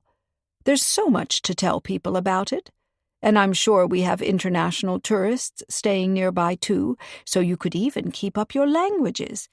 Iffy gushed to me that your French is magnifique. My French is passable. Callie nodded in the direction of Dave Riggs. I couldn't translate historical novels like his wife does. Do you know Elvira? Dave mentioned to me in passing that she didn't have an easy life before she married him, and, well, I was curious what he was referring to. I wouldn't really know. I've met her on several occasions over the years, and she's always been charming and friendly, but not someone you get close to easily, if you know what I mean. Guarded might be the best word to describe it. Dave had insisted that Elvira hadn't yet come to Hart's Harbor when Monica Walker had vanished. But had he been lying? Had she arrived unexpectedly and seen her husband with another woman? Perhaps she had freaked out, thinking he was betraying her, with a TV star no less, and killed Monica. Had she hidden the body, stolen a boat, and made it disappear as well, to suggest that Monica had sailed off to start a new life? Do you know if Elvira is handy with boats? Callie asked Dorothea. Oh, yes, she and Dave have had their own boat for years, taking people out for trips. That was before she had the translation work, I think. They really took on everything they could get back then to make ends meet. So both of them knew their way about a boat. Interesting. Dorothea pointed in the direction of a group of trees. That's where they'll put the table for the sweet tea contest. Every participant is allotted a number, and the jury won't know who made which tea to prevent another wedding cake debacle. Wedding cake debacle? Callie queried. 2 years ago, an influential couple wanted to get the best wedding cake for their daughter's wedding. They asked several local bakers to present a cake and several local sweet tooths to test the samples. It turned out later they had all voted for the same cake because they knew who had made each entry, and the winning baker had bribed them. We won't have any of that in our sweet tea contest. Dorothea leaned over and added in a whisper, Mrs. Keats is also participating. I talked her into it. You know how she is, never asking attention for any of her accomplishments. I think her creation with raspberries is quite special. I'm glad I'm not on the judging panel. It's going to be very hard to find the grand winner. Dorothea hadn't seemed to hear her. She was looking around her with a smile of deep satisfaction. This is how Haywood Hall should be, you know. Alive and full of activity. Just what I wanted when I made the new will. She squeezed Callie's arm. You helped to make my dream come true. Having lingered a little while longer in the bustle at Haywood Hall, Callie came back to book tea rather late and offered Iffy some help cleaning up after closing time. You go and sit down for a bit. I bet you intend to stay up late to redo those macarons that didn't turn out exactly the way you wanted them to. The taste was all right, Iffy said with a frown, but they fell apart too easily. I want to use them to decorate the rim of the base tier of my 3-tiered cake for the 4th of July party. She walked off, muttering to herself, while Callie took the vacuum cleaner out of the closet. Despite the vacuum's hum and other sounds as she pulled chairs away from tables to clean underneath, Callie became aware of some action in the street near the newspaper building. A police car had arrived, and several men were going in and out of the building. She couldn't help peeking out the window every once in a while, trying to determine what they were doing. Once all the tables were in perfect order for the next day's guests, and she had even straightened every book on the shelves along the wall and picked out dead flowers from the centerpieces that weren't really all that dead yet. She couldn't take the tension anymore, so she slipped into her coat and headed out into the street. She walked down the sidewalk casually as if she was just enjoying the summer evening, and kept her eye on the group of locals gathered on the pavement, watching the action. A woman on the edge saw her and waved at her. Taking this as her cue, Callie went up to her at once. The woman, in her late 50s, with ash-blonde hair swept back by a gemstone-studded headband and carrying a Pekingese on her arm, enthused, "You're Iffy's grandniece, right? I saw you at book tea the other day when I was in with friends. You do have the best brownies I ever tasted in my life, and I try the brownies wherever I go. I've been trying to tease the recipe out of Iffy for as long as I can remember, but she won't budge." "I have no idea what she does when she's baking," Callie said quickly. "She won't let me in on her secrets either. She's even up and about at night, when no one can disturb her." The woman smiled. "Too bad, but what a terrible thing this is with Joe Jameson. Known him all my life. He used to pull my pigtails in school, and he wrote a really nice piece about my husband's upholstery business for the 18th anniversary. Dug up some old black-and-white photos of my father-in-law, fresh out of school, working outside his tiny workshop when he first started here in town. We had never even seen those photos, but Joe knew the photographer who had taken them, or rather his grandson, who's now in charge of his archives. Oh, Joe was a treasure trove, not much he didn't know about or couldn't find out about through some connection." She sighed, ruefully. "Now they're turning everything inside out to look for more on that boat." "What boat?" Callie asked, innocently. "The boat they found this afternoon." "You mean they found the boat that was stolen, right after Monica Walker disappeared? The one that the fisherman lost and reported stolen?" "Gil Gillespie, yes. He always talked about that boat, about who could have taken it and where it could be. Well, now he can add another chapter to the saga. They found it." "Where?" It seemed likely it would have to be nearby, but Callie didn't quite see how it had gone unnoticed for all of those years. "On the bottom of the sea." The woman widened her eyes. For some reason, Deputy Falk knew exactly where to look. They sent divers in, and then they had it in an hour or so. The boat sank? Callie's heart pounded. So Monica Walker left on a boat that had an accident and sank? Did that mean she was dead? That Falk could be recovering her body, or whatever was left of it as they spoke? How terrible for Quinn. The woman said with a frown, "It was a quiet night back then as I remember it. No major storm or anything. They would have looked for wreckage then right after it was known that a TV star and a boat both vanished in the same night. But they didn't expect anything had happened to any boat on such a quiet night. How could a boat just sink?" Callie held her gaze. Foul play? I suppose they think so. Why else look for evidence there? The woman nodded at the newspaper building while shifting the weight of her dog in her arms. The Pekingese yapped and licked her cheek. I wonder what they think Joe knew. All along, mind you, he investigated the disappearance at the time, claimed not to have found out a thing, and now he's dead, but otherwise I would go over and give him a piece of my mind. Callie was surprised at the emotion in her tone. But we don't know for sure that he knew anything. He's barely dead, and the police found the boat they couldn't find for 30 years. That tells me enough. The woman nodded firmly. I wonder why it never occurred to me before. Joe knew about everything. Why not about this case? The biggest thing that happened in Hart's Harbor during those years. We have burglary here, all right, damages done or kids joyriding. But serious crime? A disappearance? Of a celebrity, too. It must have grabbed him. Oh, I can't help feeling Joe knew something. Callie remembered her talk with Jameson, his discomfort, the distinct feeling he had been hiding something. Had his request for her to keep an eye on Quinn been less innocent than she had assumed? Had he been part of Monica's disappearance, anxious to keep the secret safe? Suspecting a dead man of a serious crime made her feel terrible, so she said quickly, "We shouldn't speculate as long as the police are busy. It would be so painful for his wife. His widow, now." Callie wasn't sure her words were carrying any weight, as the woman simply turned her back on Callie and started to whisper to another spectator. Of course, the recovery of a boat that had been missing for 3 decades was a sensation. You couldn't really blame people for having their own thoughts about it, and perhaps suddenly suspecting that an innocent neighbor might not have been so innocent after all. Shivering despite the warm evening air, Callie walked off, her mind reeling at this turn of events. The boat recovered. From the sea. Sunken. By accident? or on purpose? Had Monica been lured into a trap?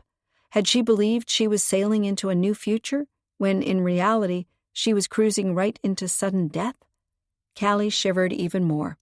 She had to talk to Falk and find out what had happened to that boat. Quinn's mother might have been on it. Quinn's mother might have been murdered. Just like Jameson? By the same person? Her hands tightly gripping the wheel, her jaw clenched, Callie drove along the coastal road.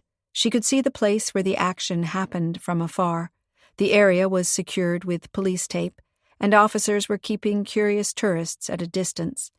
A van from a local TV station was parked on the shoulder of the road, the reporter talking into the camera as Callie passed. She was determined to stay away from any press for the moment, and as she got out of her car, she pulled up the collar of her coat so her profile would be less recognizable. She went to the nearest policeman and asked if Deputy Falk was on the scene. "I have some important information for him. Please tell him Callie Aspen is here, and he'll want to talk to me." The officer looked doubtful, but he backed up to go look for Falk, and Callie was glad that this prompt response at least suggested Falk was still on the scene. She couldn't see much, as white canvas barriers had been erected and the action was taking place behind those.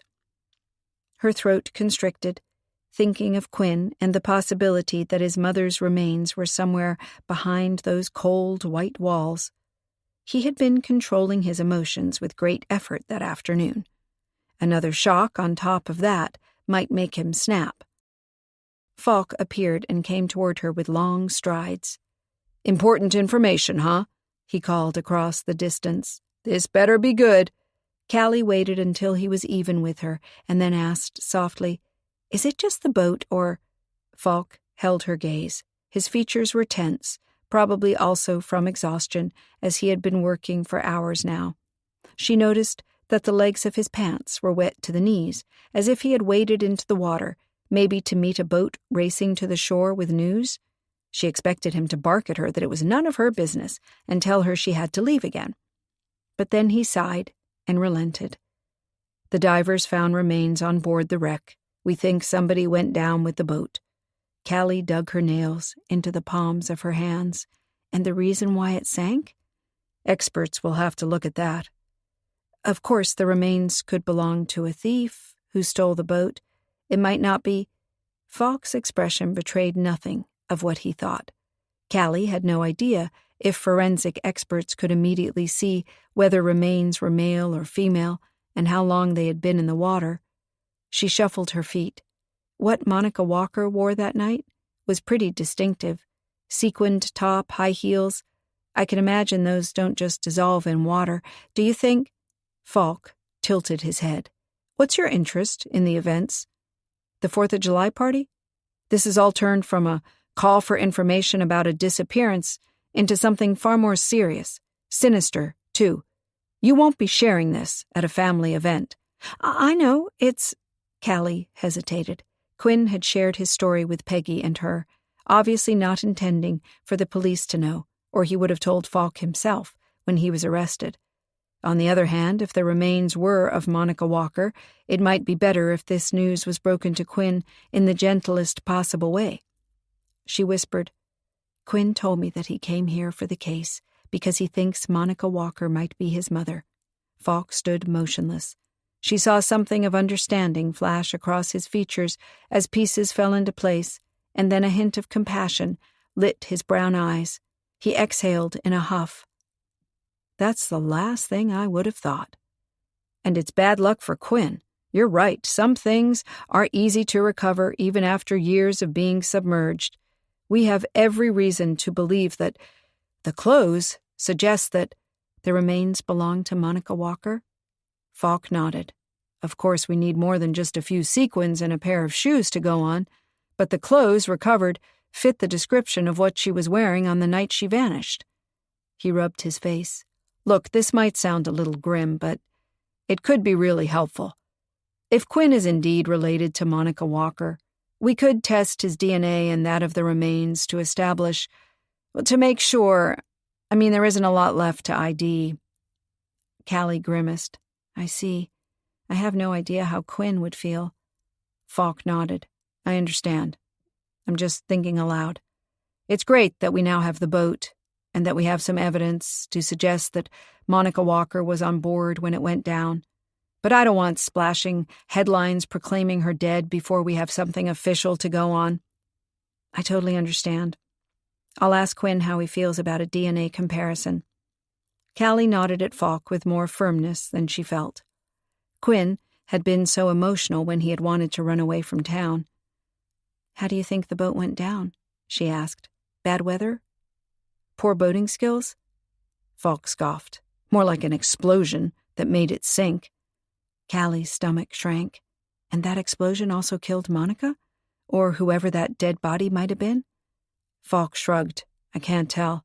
I'm just going by what the divers told me.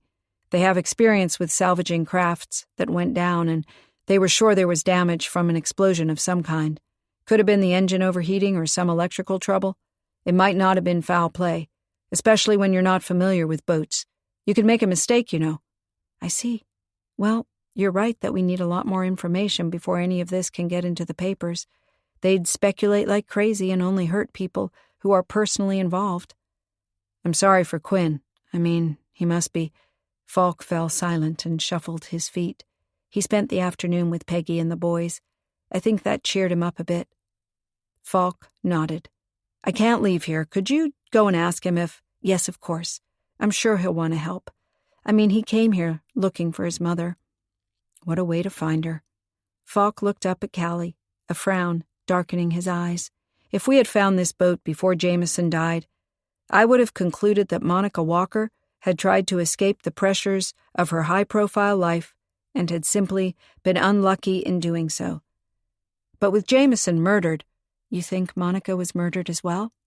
I can't figure out why anybody would want to keep this— he gestured to the white canvas screens— boating accident a secret if there's nothing fishy about it. I mean, Jameson must have known something.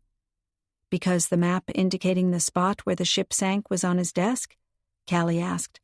It had been the question singing around in her head ever since the woman with the Pekingese had told her a boat had been found and the police seemed to know exactly where to look. Falk studied her. You knew? I couldn't see the map very well, but I can put two and two together. A boat that has never been found is suddenly recovered. The map in Jameson's office must have led you here. Yes, I wanted to act right away before the press got wind of it and started to muddle things by maybe trying to dive for it themselves. I know it's been decades, so perhaps I'm paranoid when I say I worry about traces getting disturbed, but I do feel better now that we've salvaged the boat and the remains on it. I understand, and I think you did a great job. It isn't that hard when the place is mapped out for you. Falk rubbed his hands together. I wonder, though, what happened in Jameson's office that night. Did Jameson have the map with the spot marked on it?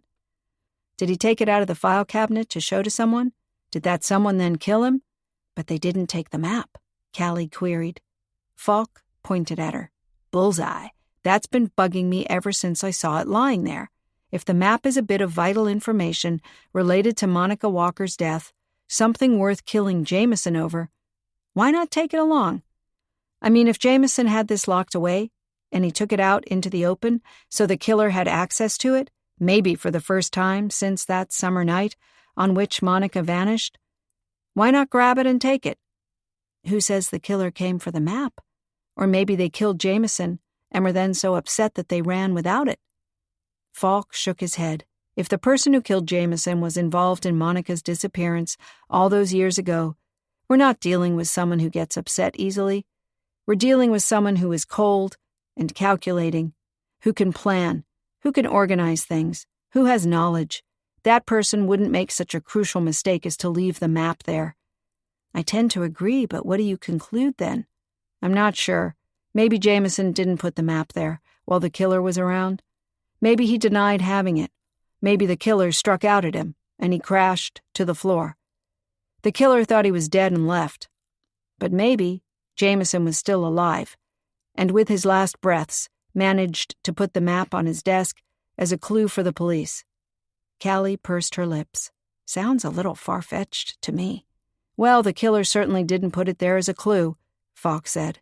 Look, I have a lot left to do. Also to keep the press off my back." He nodded in the direction of the TV van. "I understand. I'm leaving." Callie stepped back. "Good luck." Chapter 11. Callie woke the next morning with a dull headache behind her eyes. Slowly the memories came back of the past day's events, and especially Quinn's agonized determination to help right away with IDing the remains that had been recovered from the sunken boat. He had gone to the police station with Peggy, who insisted on supporting him while a friend of hers watched the boys. Callie sat on the edge of the bed, wiping her sandpaper eyes. She hoped with everything inside her that the remains didn't belong to Monica Walker, so Quinn wouldn't have to work through the fact that his mother had died all those years ago and perhaps had even been murdered.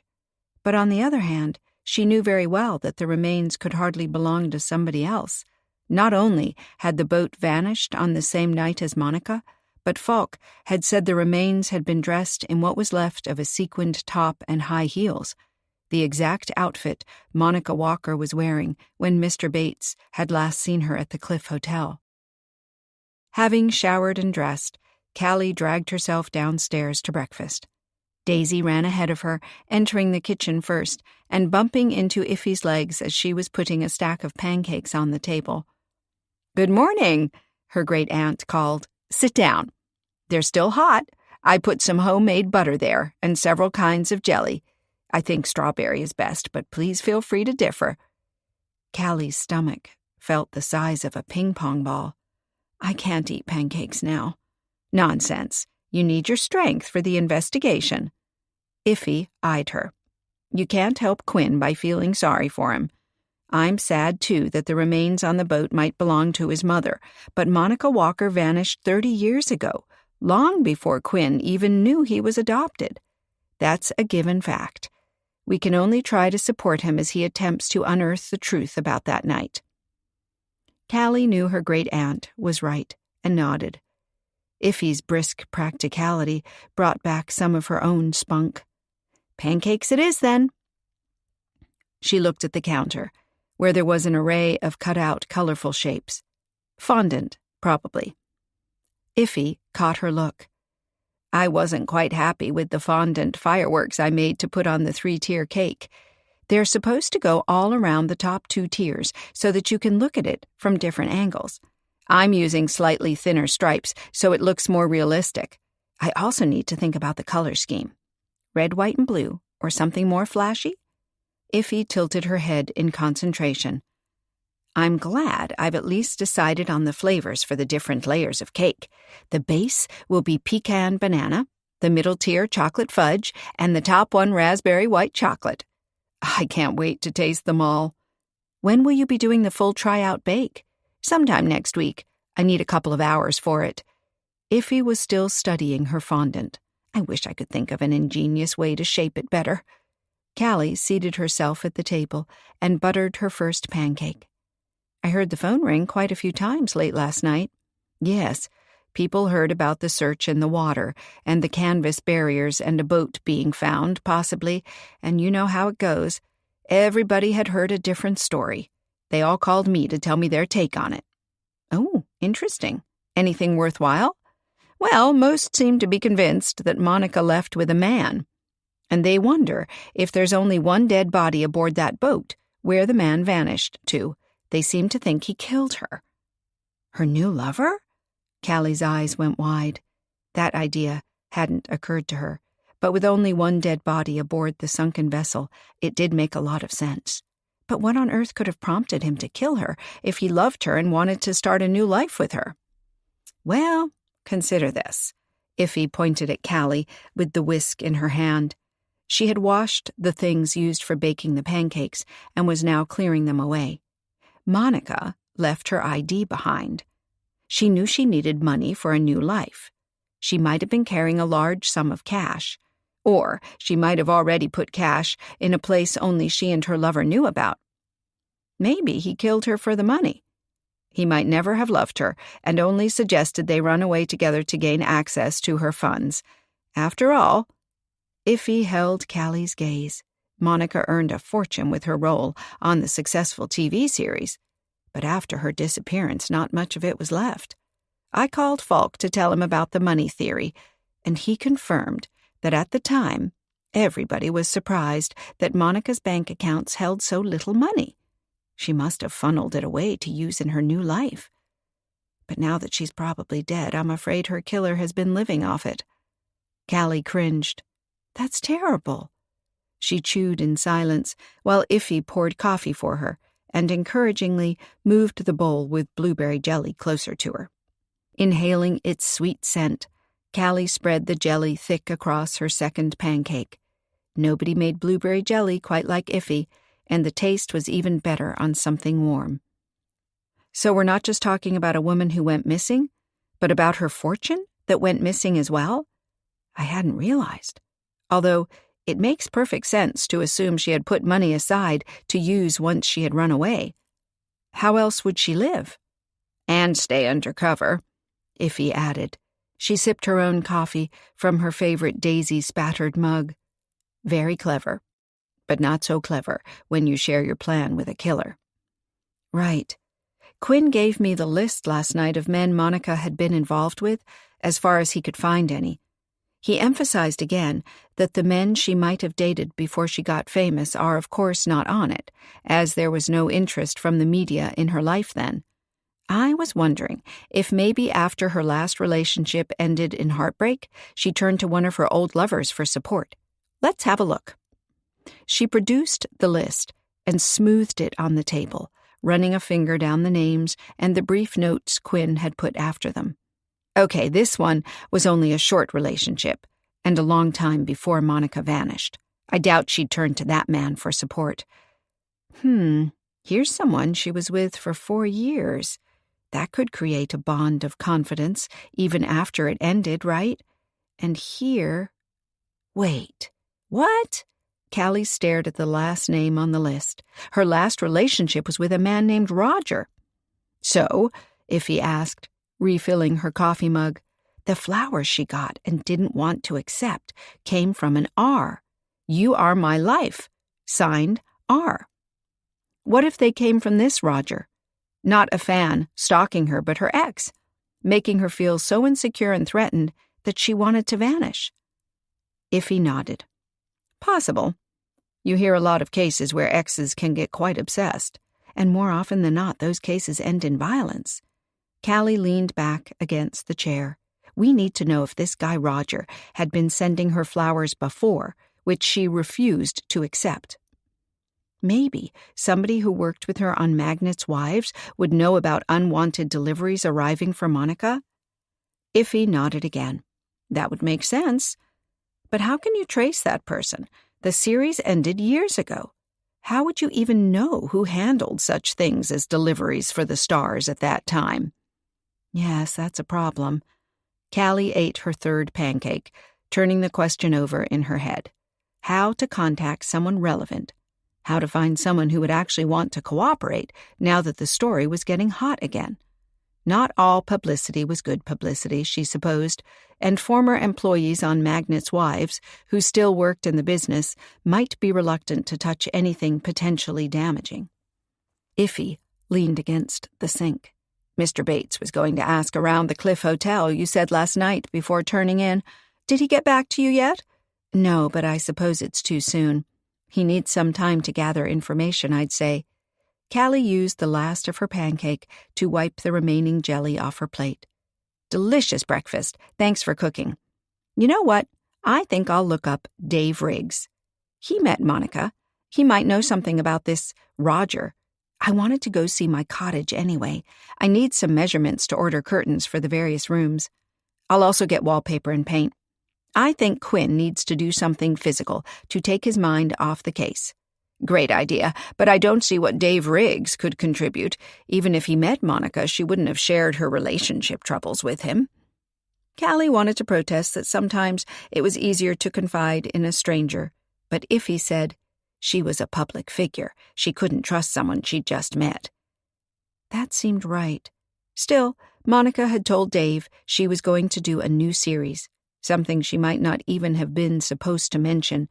Weren't such things usually kept a secret until the last instant? Odd. Callie called Daisy, who had just finished her own breakfast and was eager to come along. Waving goodbye to Iffy, Callie smiled down on the dog. "Let's go see our new home, girl." That should be it. Callie stared at the scribbled notes of measurements for curtains, calculations for enough paint to cover all the wooden surfaces, and for wallpaper for the bedroom and living room walls. Her shoulders ached from reaching up to run the tape measure along the top of the windows, or get it into a far corner. But at least she had now tackled this necessary chore and could focus on actually choosing colors. Seeing Peggy's home had inspired her. That blue was gorgeous, maybe combined with some sunny yellow and touches of lime green? Or pink? She did also love gray and purple. Dark purple or lilac. Wouldn't that look great in the bedroom, combined with wallpaper with some botanical pattern? Her cell phone beeped, and Callie almost dropped her notepaper. She reached into her pocket for the phone. It was an unknown number. "Hello?" "Callie Aspen? It's me, Kay Tucker. I'm in Vienna with the group." It took Callie a moment to work out that this was her replacement at Travel the Past, who was presently in Austria's capital, showing a group of senior citizens the famous architecture, parks, and white horses. "Yes? What's the matter?" "I lost someone." Kay's voice was panicky. "Last time I looked, everyone was still here, but now we're short a group member." "Have you asked the others whether they've seen him or her?" "It's a she. She was snapping some pics. Now she's gone." People don't just vanish. She must have wandered off. Is there something interesting to see nearby? A landmark she might have wanted to photograph? "I don't know. It's full of old buildings here." "Have you agreed on a rendezvous place where you'd go in case group members got separated from the rest?" Callie had always worked with such a rendezvous place, whether in a large museum or a city center, choosing a well-known spot that a lost tourist could easily ask for. "No, I forgot." Kay breathed hard. "Everything has been going wrong. In restaurants, they don't speak English, and we get the wrong orders. Someone broke her heel, stepping into a hole in the pavement. We couldn't find a shoe shop so she could buy other shoes, and now this." "Kay, stay calm." Callie wished fervently that she was in Vienna right now to take charge and solve this. The wrong orders and the broken heel don't matter. You have to find this missing woman. Now think hard. Where could she have gone to? "Someone else in the group is waving at me. Wait a moment. What? Where? Oh, I see." Kay sounded relieved. "They spotted her. She's on the other side of the street, snapping pics of some old banner on a building." When you have everyone together again, tell them to notify at least one other group member if they're going to wander off, and decide on rendezvous places wherever you go. "Yes, I will. This is just so much harder than I thought. I wanted a nice trip, having a drink here and there." Take this brief pause to let your mind settle. The journey ahead awaits with new emotions and new discoveries. Yeah, I'm running. Yeah, I'm running. So love me or leave me, I'm standing alone. Can't shake a feeling that lives in my bones. Lie to me, tell me you wish you could, but nothing you gave me is worth what you took. 'Cause I'm all up, I'm all up, I'm all up, I'm all up. 'Cause I'm all up, I'm all up, I'm all up, I'm all up.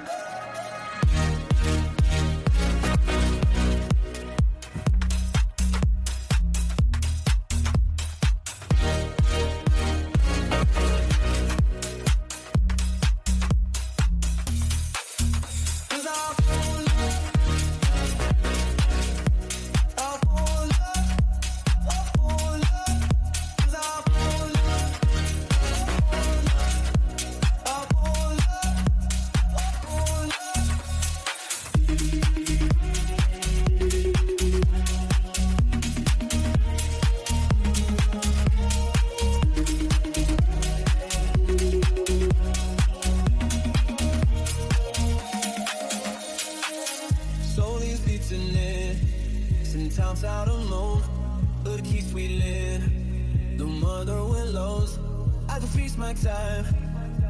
Yeah, I'm running. Yeah, I'm running. So love me or leave me, I'm standing alone.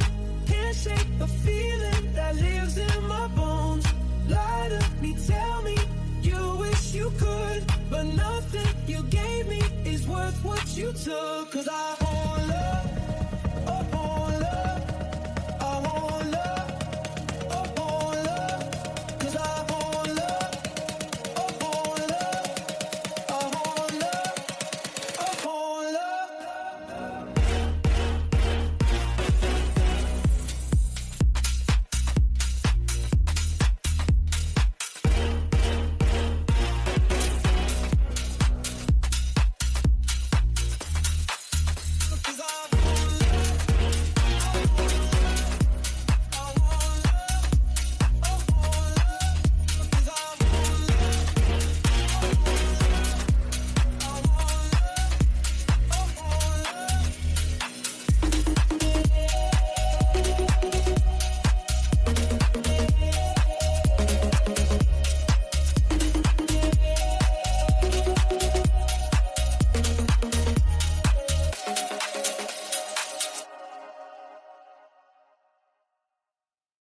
Chatting with fun people.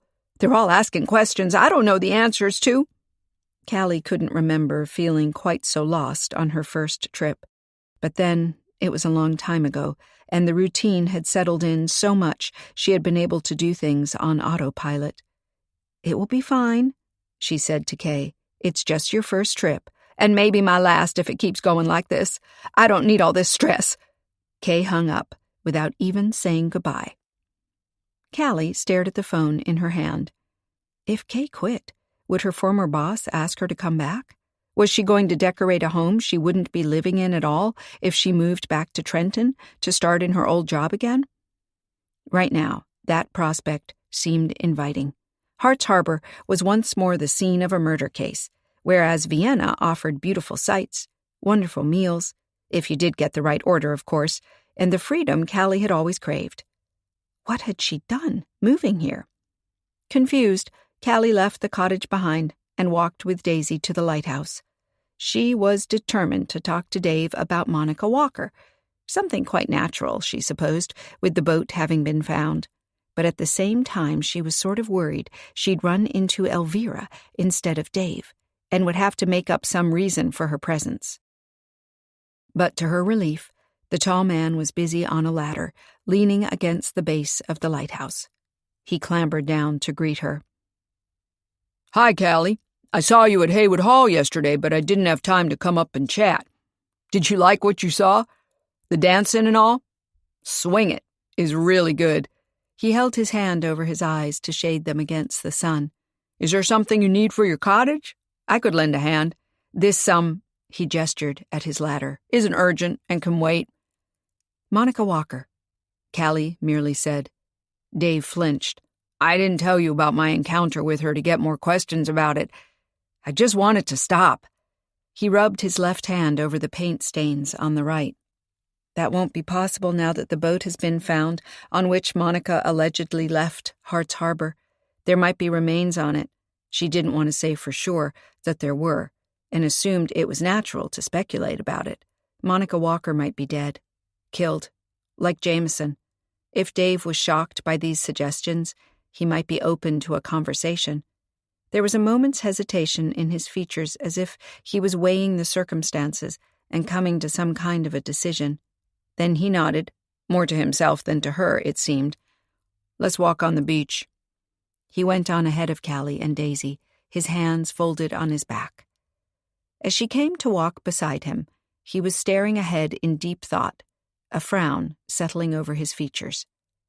"What do you want to know exactly?" Was she afraid of someone? Did she feel persecuted? By the press, of course. What celebrity doesn't? And her previous boyfriend? Roger Ames? Dave scoffed. "Him? Yes, he kept sending her things, also here at the hotel." "She told you that?" It seemed Monica had been very forthcoming to the keeper of a lighthouse she was just visiting for a taste of coastal life. Dave shook his head. No, I had heard about it from someone who worked there. It seems Monica was quite upset about all the gifts that kept arriving, and had asked for them to be thrown away. That does tend to draw attention among the hotel staff. Of course. You felt like she was eager to start fresh? She was looking forward to this new series she was going to do. A clean break with the old, she called it. He glanced at her. I really can't tell you much. I only met her once, and it was so long ago. With all the things I heard when she disappeared, and the stories going around now, I'm not even sure that I remember what she actually said to me, or if I'm changing what I remember because of what I've learned after the fact, if that makes sense. Perfect sense. Callie sighed. Look, I don't want to make this hard for you. You said you didn't want Elvira to know a thing about it, and I want to respect that. But there's been a murder, and now a boat has been found that might tie into Monica's disappearance. We can't deny that something is going on here. Dave nodded. I know. He fell silent when a figure came up to them from the dune path, waving cheerfully. It was Elvira, her hair drifting on the wind, her face relaxed, her eyes smiling. She put her arms around Dave and hugged him, then said to Callie, So how is your cottage coming along? Coming along might be an overstatement.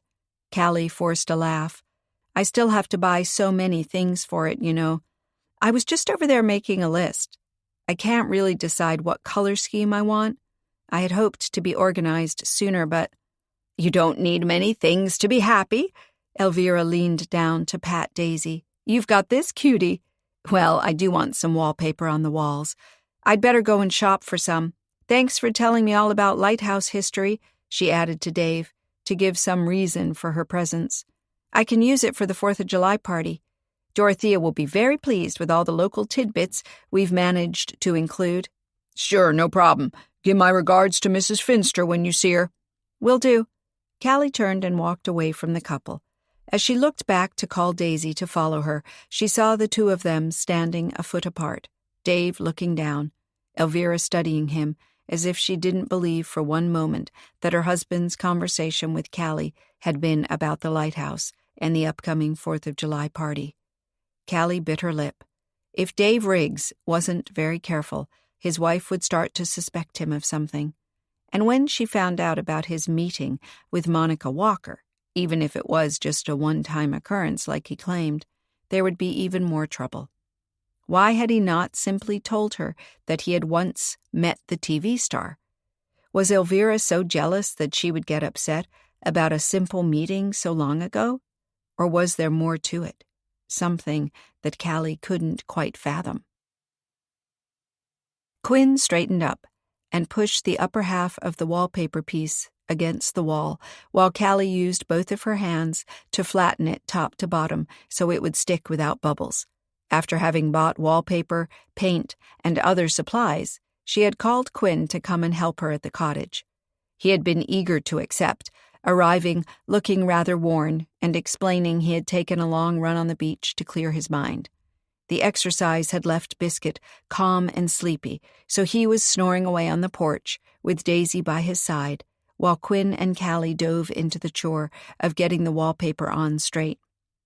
It was harder than Callie had thought, mainly because the wallpaper's pattern had to be matched up and the long sections were difficult to handle. And as she watched row by row of purple irises take their place along the walls, she wasn't even sure if a room full of those flowers wouldn't be a bit much in the end. Maybe she should have picked something more neutral? Now I remember, she huffed to Quinn, why I rented an apartment that was all ready to move into. Quinn grinned. But this will all be your own effort. Yes, my own less than straight and smooth effort. Callie squatted quickly to run her hands with enough pressure across the lower section. Don't let go yet. I wouldn't dare. She pushed her flat palm hard on a particularly uncooperative spot. There. Stay put, you silly paper. I hope when the glue dries it won't all come down again. I'm not even sure these walls are straight. They seem to be crooked in places. Hoping it might be easier to talk about while they were not face to face, she asked softly, Did Falk tell you when he would have results from the DNA test? Well, normally it takes some time, but since this is part of a criminal case involving 2 deaths, they promised him to do it as fast as possible. She tried to read the tone of his voice. Are you nervous about it? I'm not sure. On the one hand, I would love to know for certain who my mother is. On the other hand, if those remains were once my mother, it doesn't help me much. I can't ask her anything anymore. About my father or why she gave me up. Callie took her time, using a sharp tool to cut off the surplus at the bottom and throw it into a bin. When you came here to look into Monica's disappearance, did you really hope you could find her alive? Of course. Otherwise, I would have thought twice about what I was starting. But if you believed she was alive, weren't you starting something as well? She ran to escape, to build another life. Could you just have walked into it, saying, "Hi, I'm your son"? Of course not. Quinn stepped away from the wall and swung his arms. I only wanted to know why she had run away and how her life was now. If I had discovered she was happy, I wouldn't have barged in to tell her who I was. What for? Callie stood up and looked at the table, stacked with more wallpaper that seemed to smirk at her. She sighed. Can we call it quits for the day? I'll keep going by myself. I feel like working all night. I don't want to think about what might happen when the results of that test come in. Maybe the remains they found didn't belong to Monica Walker. Quinn scoffed. I don't believe that, and you don't believe it either. Too coincidental. He started to put glue on another section of wallpaper. His movements were so wild that glue splattered on the floor. Fortunately, they'd be putting in new flooring later. Callie hadn't decided what it would be yet. Choices, choices. So much left to do. Callie's phone beeped. She dug it out of her pocket and answered it. Hello? Good afternoon. Mr. Bates here, bringing your fresh results. The pet painter's brisk tone made Callie snap to attention. Yes, Mr. Bates, I'm listening. An old crew member of Magnet's Wives has a cottage here in Hart's Harbor. He stays there every summer. He has to be there now, too. He dined at the Cliff Hotel a few nights ago. His name is Otto Ralston. I think he can tell you much more about Monica Walker than I ever could. Thanks so much. Can you also give me the address of his cottage? She scribbled it down on a paper napkin left over from their break earlier and thanked Mr. Bates again. Quinn eyed her. News? Just that an old crew member of Magnet's Wives has a cottage here in town. Seems to be his favorite holiday hideout. How odd. Maybe not. Maybe he mentioned it to Monica, and she came here because of his recommendation. I want to talk to him. It's not far from here. I'll go and see if he's home now. She checked her watch. About dinner time. Should be perfect. Quinn rubbed his dirty hands. Should I go with you? No, I can do it by myself. Callie called Daisy and put her on the leash. I'll be back in an hour. Okay. Be careful. Callie heard the sound of the pruning shears before she could even see the cottage. It was hidden behind a bend in the path. The sounds grew louder, and Daisy stayed behind Callie, her ears flat.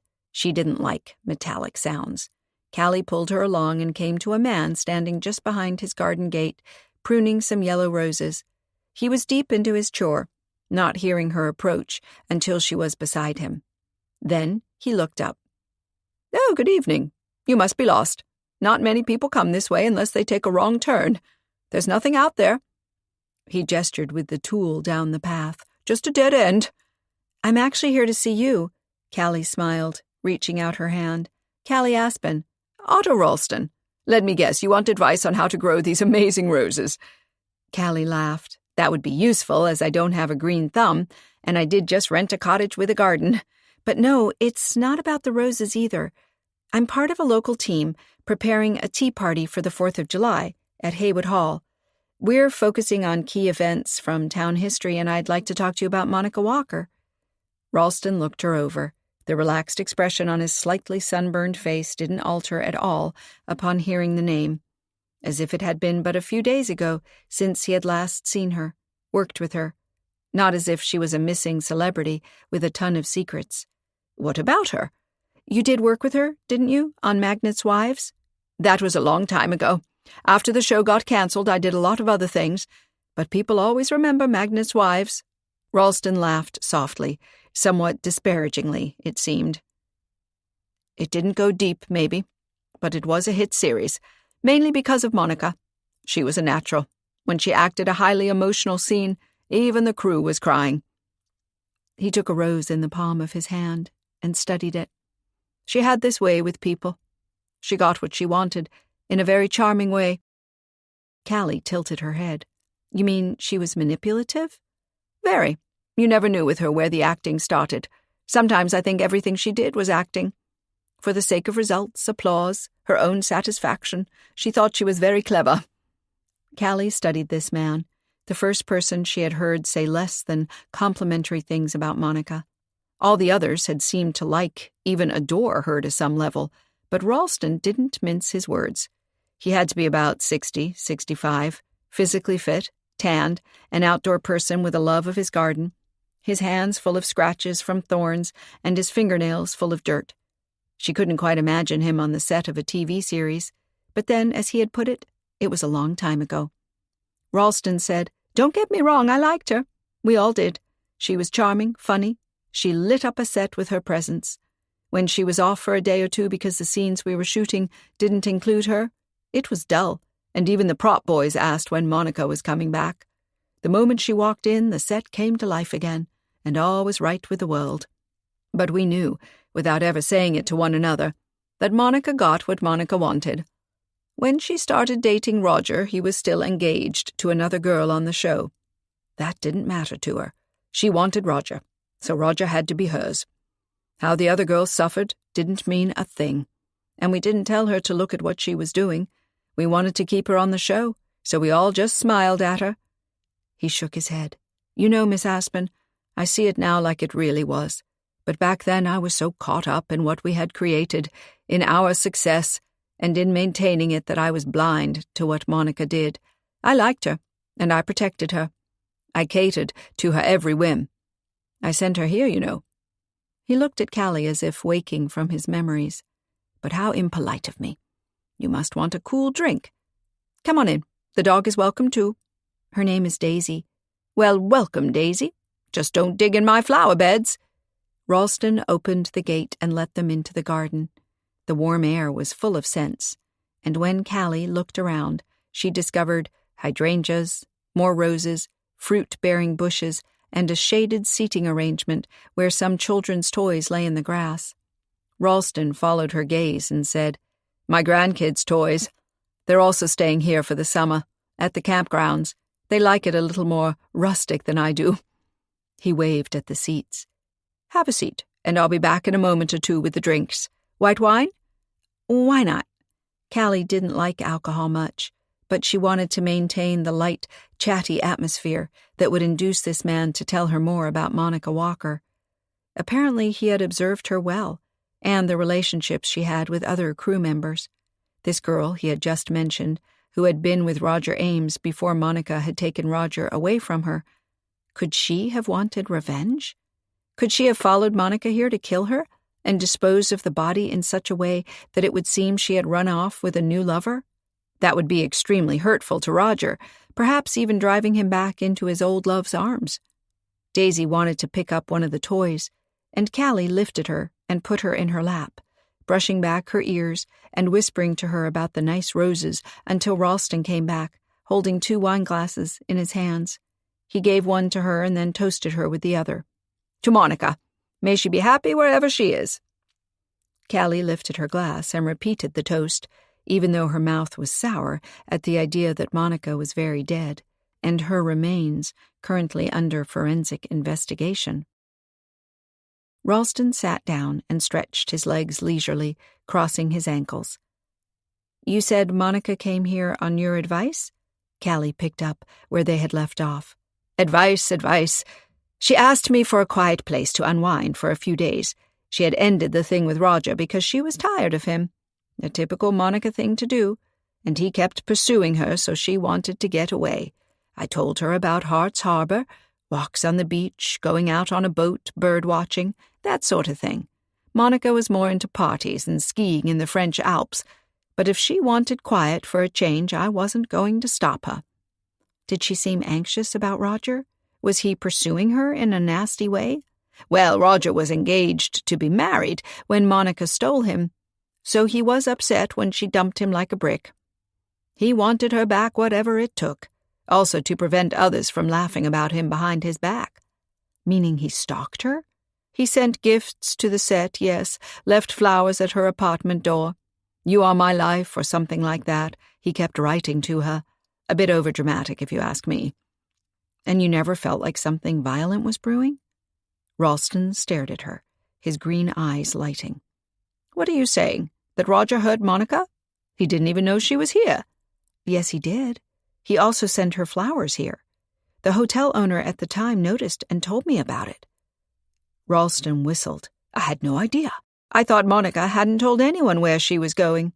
"Roger knew, so he could have come here and— You think he was involved in her disappearance?" Ralston shook his head. "Look, I knew him well. He was angry, yes, humiliated too, but foremost he still loved her. He might have done something silly, like come out here to try and persuade her to come back to him, but he would never have hurt her." "Not even if she had refused to come? What if she told him to his face that she was running away, maybe even with another man?" Ralston sipped his wine with a pensive expression. "I've never quite considered it that way. That he knew that she was here, that he might have kept an eye on her, have seen her prepare her departure, maybe even seen her with another man? Yes, now that you mention it, he might have not liked that."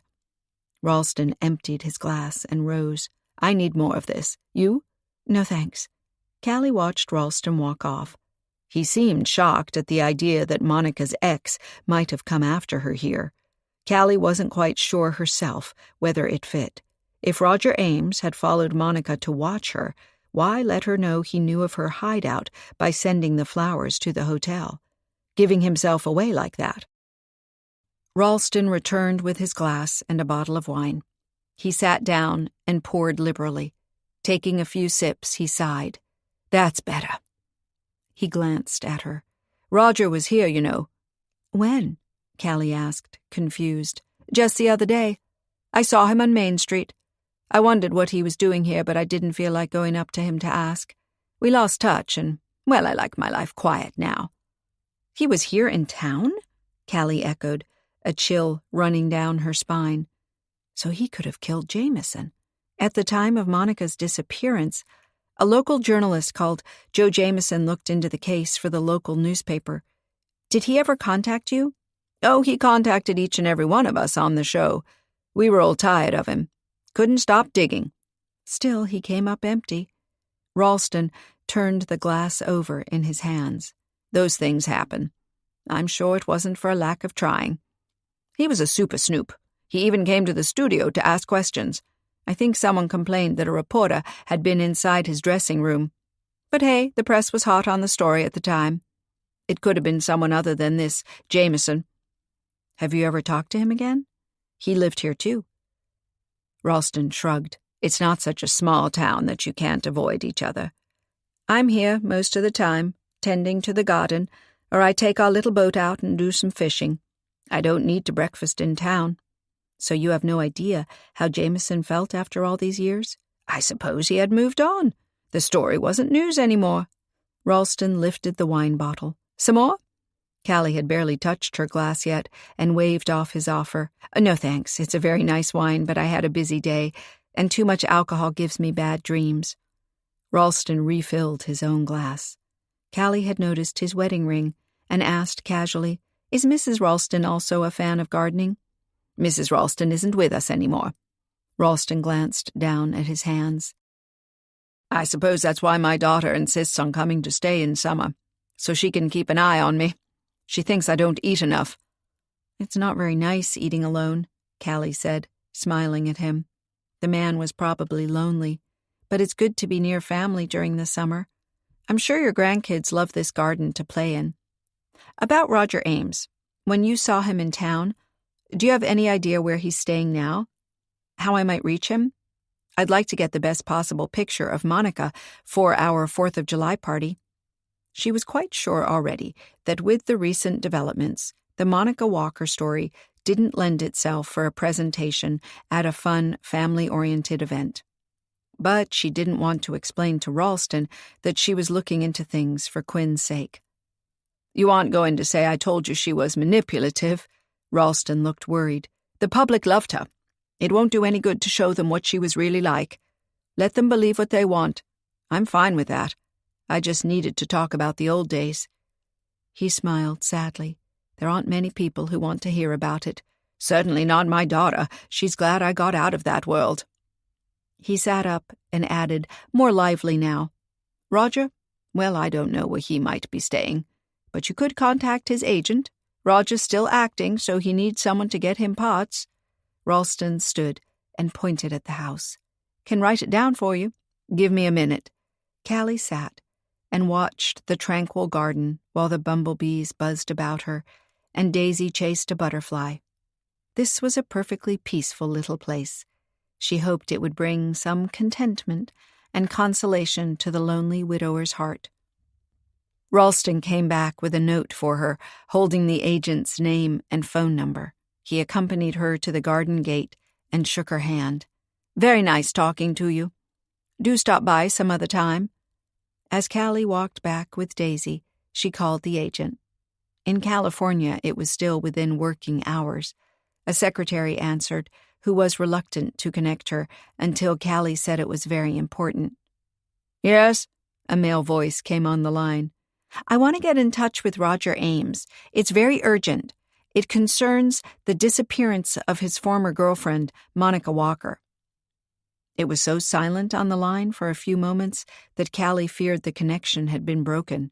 Then the agent said, "That was a long time ago, Miss Aspen. What can you possibly want to know about it?" "I want to get in touch with Mr. Ames. I know he's around these parts. Harts Harbor, Maine?" "Most certainly not. He's filming on location in Canada." "He was seen here the other day." "That can't be. Thank you. Bye." And the agent hung up. Callie exhaled and put her phone back in her pocket.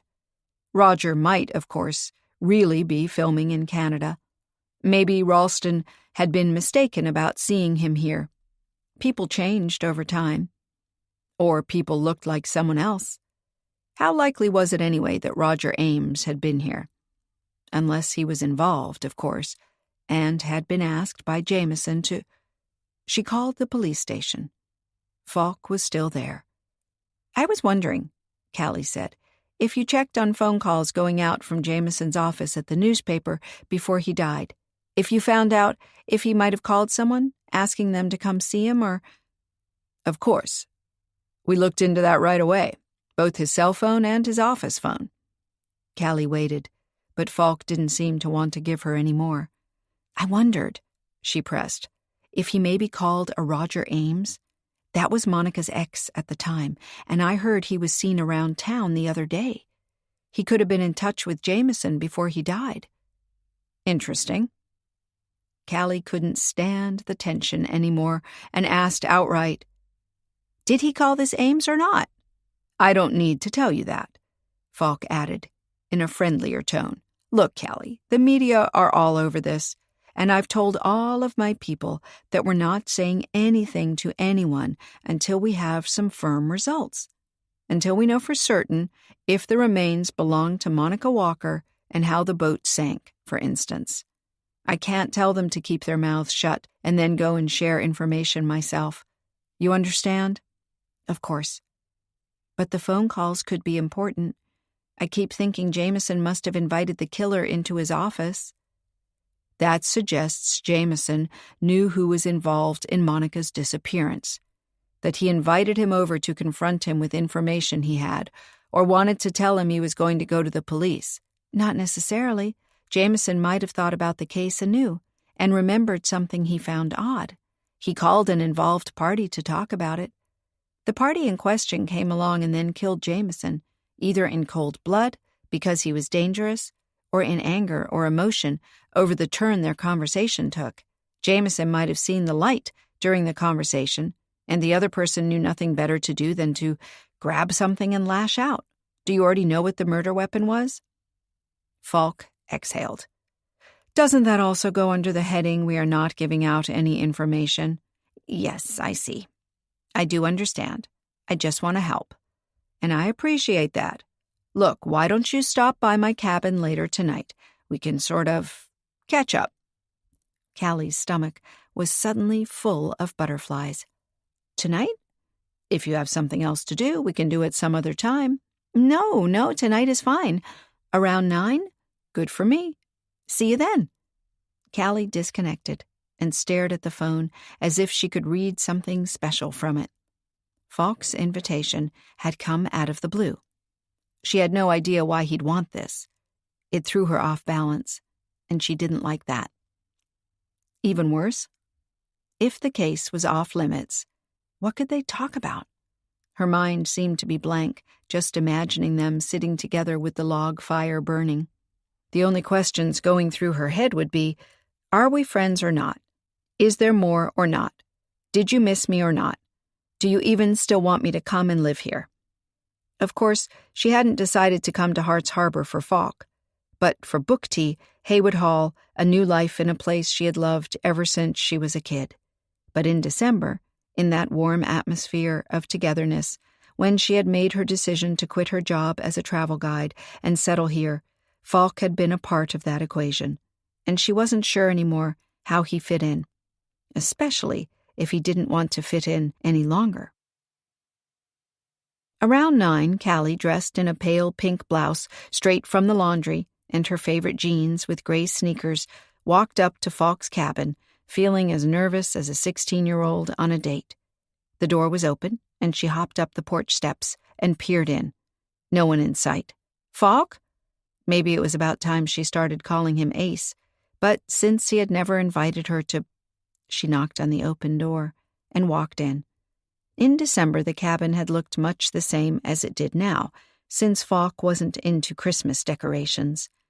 The thing she hadn't noticed before was a Tiffany lamp on a side table. It was something out of tune with the rest of the decor. She felt her stomach clench involuntarily, imagining he had a girlfriend now who came here every now and then and had started to change little things. But if Falk was seeing someone, Iffy would have told her, right?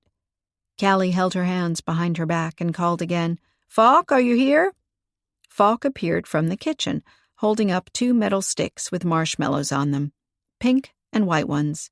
To roast on the fire, he announced. Here, hold these. He handed them to her, their fingers touching for a moment. Do you like iced coffee? Love it. Great, let me get it. She seated herself on the sheepskin and stared into the fire, holding both sticks with marshmallows. Falk came back, closed the door, and handed her a tall glass filled with iced coffee. Clinking his against hers, he said, Much the same as last time, huh? Murder case. Callie nodded, handing him his marshmallow stick. Better weather, though. Falk nodded at the rocking chair. I'd sit there, but to roast these marshmallows I need to get close to the fire, so... He sat down right next to her. Close to the fire. Callie didn't dare look at him, as she focused on holding her marshmallows where they would get roasted, but not burned. Falk sat so close, his shoulder was touching hers, and she could smell the scent of his spicy aftershave. I have the results from the DNA test. I wanted to tell you first, so you can tell Quinn. I don't want to tell him myself, as our relationship hasn't exactly been friendly. Callie nodded. Okay. Tension swirled in her stomach. What could she hope for? That the dead body wasn't Monica? That would be a relief to Quinn, but it would explain nothing about her disappearance that night. Falk took a swallow of his coffee. Quinn is related to the remains we found on the boat. In fact, closely related. In the 1st degree. So I guess he is indeed the son of this dead woman who sank with the boat. Callie bit her lip, clutching the cold glass. That will confirm what he thought, but also confirm what he doesn't want to hear, that his mother is dead. Yes, Falk said, but I have a corker coming that will turn this entire case around. Callie looked at him. The fire threw light on his intense expression, reflected in his deep brown eyes. What? The remains on the boat can't be Monica Walker's. What? Callie stared at him. They must be wrong about that. No, they're not. Falk turned his stick to prevent his marshmallows from turning black. I don't know all the ins and outs about it, but they can detect a lot of things from remains these days. mostly if people have been in contact with toxic substances. The victim on the boat was poisoned? Callie asked, completely confused now. Falk shook his head. Chemicals that enter the body can get into the tissue and remain there. They can determine, for instance, from a person's hair if he has used drugs in the past. In this way, they have also been able to determine from the remains the divers secured from the boat that the victim was a drug addict. And we know for sure that Monica Walker never used drugs. That wasn't just what she said or the media believed, but also what we can prove from her medical records. To be part of the series, the actors had to be tested regularly for substance abuse. It was in their contracts. Monica was tested and tested again for years. The tests all came back negative. It's impossible that she was using drugs and was never caught. But the team looking at the remains is certain that this person, this woman, because it was definitely a woman, had been using drugs for years. The abuse, combined with eating lots of sugar, as addicts often do, caused damage to her bones. They say this woman must have been in pretty poor health. I see. Callie stared at him. Her mind worked at top speed to process this new and perplexing information. But she was wearing a gold-sequined top, high heels. That's what you told me after the body was found, so she looked exactly like Monica Walker. That's just it. My question is now, how did a drug-addicted woman come to be wearing Monica Walker's clothes? And how did she end up on the boat that disappeared the same night as Monica? The boat we have been assuming was supposed to take Monica away from here. Callie refocused on her marshmallows. She withdrew the stick and blew on a pink one to cool it down. Maybe Monica wanted to fake her escape? Maybe she paid this woman to pretend to be her and leave on the boat? And the killer who was after Monica killed the wrong woman? Yes, my thoughts exactly.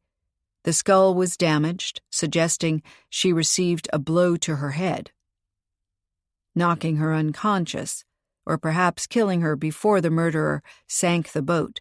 Remaining question, where's the real Monica Walker? Since the boat vanished without a trace, Monica must have believed her plan had succeeded, and she must have left town in another way, believing that the press would follow the false lead, which they did. Falk nodded. There's another possibility, though. Monica Walker might have killed the woman. What on earth for? To make sure she could never come back, to ask for more money, or tell her story and give Monica away? Callie shook her head. If Monica had to be on the boat to kill the woman and sink it, how did she get away from it? She might not have had to be on the boat to sink it. Incendiary devices can be controlled remotely. Would Monica have had the technical knowledge to set it up like that? Falk shrugged. Her lover might have set it up for her. Perhaps Monica had only intended to use the woman as stand-in, but her lover killed the other woman as a more permanent solution. But no matter how we construe what might have happened that night, we have to tell Quinn that he's the son of the woman on the boat, but that she wasn't Monica Walker and wasn't a successful TV star, but a heavily addicted woman, whom I might add nobody missed. I've looked into missing persons cases around here from that time, but nobody reported a woman of that description missing. So either she came from somewhere else, in which case we'd have to check all missing persons nationwide, or she came from around here but had no one to care for her. Homeless, maybe? Callie suggested. Falk nodded. My guess is that when Quinn was born, she was already in trouble.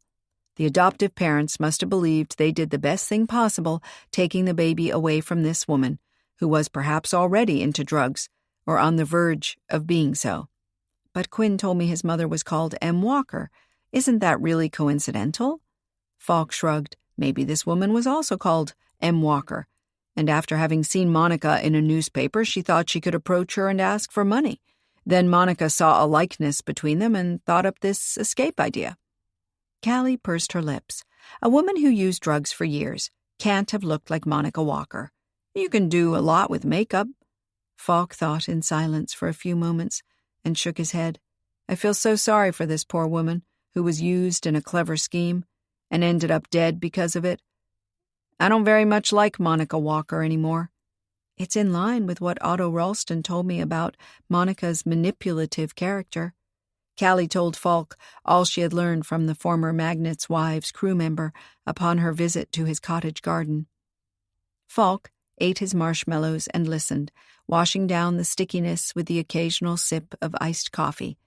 After Callie had finished telling him the story, he said, So, a manipulative woman who created a problem for herself by stealing someone else's fiancé and then dumping him for another man, decides it's time to leave the stage in a dramatic scene that could have come right out of Magnet's Wives? Woman on the run, stolen boat, explosion, bam, everything over. Did Monica count on the victim dying in the blast and the debris being spread so that we could never reconstruct what happened? Was the woman never meant to get away but to die in Monica's stead? The newspapers would write about a tragic accident, and Monica Walker would be officially dead and done with. I don't believe that. Monica worked in TV. She would know from scenarios she had read or seen in other series that forensics are so good that they would sooner or later discover that the victim on board the boat wasn't Monica Walker. It didn't happen in the 1920s, when you could just put a body in a car, run it off a cliff, and have the police believe that the owner of the car had died in the accident. Besides, I think the boat was never meant to sink. I think Monica was supposed to disappear, sail away across the horizon, a mystery forever. Well, whatever she planned, it went wrong. Her stunt double, so to speak, died. But Monica might not have known that. Falk sighed. Nobody has been able to find her, so what are we thinking? That we can find her and ask her what happened that night? He shook his head. No, I just see that Quinn is going to have a tough time facing who his mother was and how sadly her life ended, with seemingly no one caring whether she was around or not. And I'm left with an investigation that offers too many question marks and nothing solid to go on. Callie finished her marshmallows and rubbed her sticky fingers. Are you already sorry? Falk asked softly, keeping his eyes on the fire. Sorry for what? Having come back here? Another murder case? All this trouble? I made a choice to come and live here. Yes, of course. Falk rose to his feet. Want another coffee? No, maybe a glass of sparkling water or something? Sure, I'll have a water too. Need to keep a clear head in case I have to drive later tonight. They'll notify me if something comes up. Callie called after him as he walked away. Do you never get tired of having to be available? And never for something fun, but always for things like bar fights or accidents or robberies and cattle theft? Falk came back from the kitchen with 2 glasses of water. He handed her one and said, Not really. I just love what I do. Callie wanted to pull the glass from his hand, but Falk held it as he probed. You loved what you did as a tour guide. Won't you miss it? Callie's throat was tight. She thought of Kay's panicky phone call and how she had wished she was in Vienna in her stead, to make sure everything went well, but also because she missed the whole adventure of traveling. I'm not sure yet. I see. Falk released the glass. Instead of coming to sit by her side again, he sat in the rocking chair. He seemed to look at the Tiffany lamp. Then he drank deeply and stared up at the ceiling. Callie said, So now that we know that the woman on the boat wasn't Monica, what does that mean for our understanding of Jameson's death? He had the map marking the place where the boat sank. Did he get that far with his investigation back in 1989, when he was somehow forced to drop it? Did the killer offer him money to keep his mouth shut? Has he been paid off for years? Did he want to come clean? She shook her head slowly. I can't believe Jameson had an idea that someone died on that boat. He told me he was certain Monica was still alive. He mentioned having proof. What proof? Have you found anything in his filing cabinet to that effect? Falk shook his head. Beats me what the proof could be that Jameson mentioned to you. I did look into phone calls going out, and I was quite surprised by the name that popped up. The last call made from Jameson's cell phone before he died. Yes? Falk looked at her. Dave Riggs, lighthouse keeper. What? Callie shot upright. The mineral water almost sloshed over the rim of her glass. You mean? Her mind raced. Dave had admitted to her that he had met Monica. He had been secretive about it. He had been insistent that no one could know. Had Jameson called him because he knew about Dave's contact with Monica? But why had it been so essential? Falk said, Jameson might have called him about an unrelated matter, but still, I want to talk to him.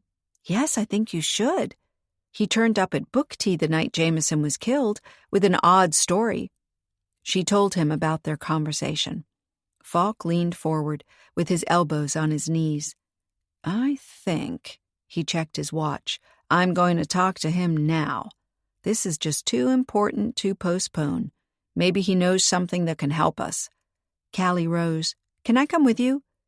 Dave seemed worried about Elvira, like he had to protect her from something. Maybe it's better if I'm there when you question him. If she gets emotional, I can calm her down.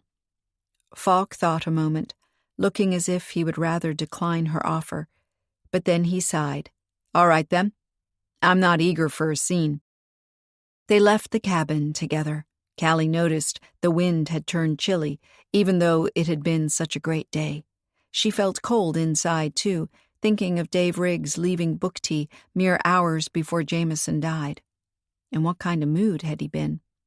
What had he felt when Jameson called him? Had he gone to the offices of the Hearts Harbor Herald?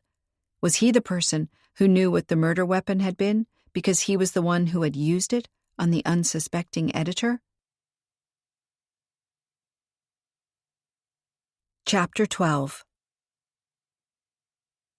At the lighthouse, lights were burning behind the windows of the keeper's cottage. They seemed to wink at them from the darkness as they drew near, on foot because cars couldn't reach this place. This isolated place, Callie thought, and shivered again. Are you sure you want to do this? Falk said. Of course. Maybe Dave has an innocent explanation for everything. She caught herself hoping that he would, because she had really liked him and his wife, and the idyllic existence they had built for themselves here by the seaside. They knocked at the door, and a few moments later Dave opened it. He was in stocking feet and with his shirt sleeves rolled up. He said at once, Come on in. The wind is chilly tonight. Elvira sat next to the fireplace, crocheting. Several balls of yarn lay in a basket at her feet. She smiled at them. Looking for another lost dog? I haven't seen any today. Falk said, Jameson called you recently. What was that about? The name Jameson seemed to cause a change in the room, as if a glass of water had dropped to the floor and shattered there. Dave rearranged knickknacks on the mantelpiece. Elvira crocheted even more furiously. The ticking of the clock seemed to grow louder with every moment that passed. Falk pressed. You do remember a call, don't you? We can prove he called you. I must not have been here. The phone can ring here all at once when I'm not around. No, you did answer and speak to him. The call lasted a few minutes. We can also prove that. Although Falk's tone was still friendly, his posture was tense, his hands held in front of him as if he expected he might have to jump Dave as he tried to make a break for the door. Oh, Elvira said. Now I remember. He called to ask if we wanted to send in some copy for the newspaper about our treasure hunts. I asked him what and how he wanted it sent, and that's why it took a few minutes, I suppose. So Dave never talked to Jameson? Falk asked. No, Dave wasn't even at home. Then why did Dave go and see him that night? Falk shot back. Looking up, Dave said, I never went to see him. He glanced at Elvira. He did call me and asked me to come, but I didn't go. So he did call you. Elvira just lied that it was about copy for the newspaper. Falk sounded confused, his brows drawn together. Of course Elvira didn't lie. Dave spoke fast, his breathing ragged between the sentences. He called and he talked to her about the copy for the newspaper. In the end, he said I had to drop by that night, but I never went. And why would you have to drop by? I have no idea. Dave's expression was cut out of marble, unreadable. Elvira said, Jameson sounded strained, like he was overworked. Maybe he wanted to ask Dave to do some work for him? And he couldn't ask that over the phone? Falk shook his head. Look, I'm sorry about this, Dave, but I'm taking you down to the station for questioning. I want some better answers, and I'm going to record them as well. Elvira clenched her crochet hook. Why? What did he do wrong? I want to ask him some questions without you interfering and lying for him. Falk snapped at her. Dave raised a placating hand. You're probably right. I'm coming. He rolled down his sleeves, then looked for his shoes. Elvira said nothing. Her nostrils were flaring as if she was worked up and only constraining herself with an effort. We're leaving now, Falk said to Callie. Callie had come in her own car, so she could head to book tea after they were done. But she was confused now as to what was the best thing to do. Leave and go home, since she knew Falk wouldn't allow her to come to the station and be present at the questioning, or stay here and try to learn something from Elvira. I'll leave in a sec. I want to ask Elvira something about the treasure hunts. My former colleagues are looking for a team-building activity, and this might be nice. Falk looked as if he didn't buy her impromptu lie, but he nodded. Okay, see you later. Dave walked out ahead of him, his head held high, a calm and assured figure fading into the darkness outside the door. Elvira said, A treasure hunt might be a little dull for adults. It's more of a family thing with the parents playing along for the children's sake. I see. Well, then I'll have to come up with something else. They were sorry to see me leave, so I'm still trying to remain part of things from a distance. It can be hard to break away from your life and just start over, especially if you liked what you did. Elvira picked up another skein of wool. Did you like what you did? Yes, very much. Still, I felt like I had found something here that meant even more to me. Elvira nodded, as if she completely understood. What did you do before you married Dave? Callie asked her. I worked in a coffee bar. Dave stopped in on a trip abroad. Where exactly? Copenhagen. Oh, how lovely. Which street was your coffee bar on? I might have been there, or in any case, near there. I can't remember. It was a long time ago. Callie surveyed the woman. Was she even telling the truth? Did you ever go to Moderne Musik, the Museum of Modern Art? The location on a little island is worth seeing in itself, apart from their collection. No, I must have really missed something. I like modern art. Preferably a little realistic, though, not those paintings where you can't recognize anything. Callie nodded slowly. I see. She checked her watch. That late already? Iffy must be waiting for me. Good luck with your crochet project. I'll let myself out. She rushed to the door, opened it, and stepped into the evening air. She pulled the door shut behind her and used her phone to light her way as she hurried to her car. While walking, her neck prickled as if she could feel eyes glaring at her. She listened for footsteps, waiting for a whoosh of cold air as someone struck her. Her heart was pounding, and her palms were covered in sweat. She was so sure Elvira knew she had tried to lure her into a trap. The museum she had referred to, Moderne Musik, was located in Stockholm, not in Copenhagen. Had Elvira ever actually worked in a coffee bar in Denmark? Had she met Dave there, or was she lying because she had something to hide? Something like a criminal past? Why else was Dave so protective of her? So worried she would learn about certain things? Did Elvira have a record for assault, for instance, of a woman she considered a threat?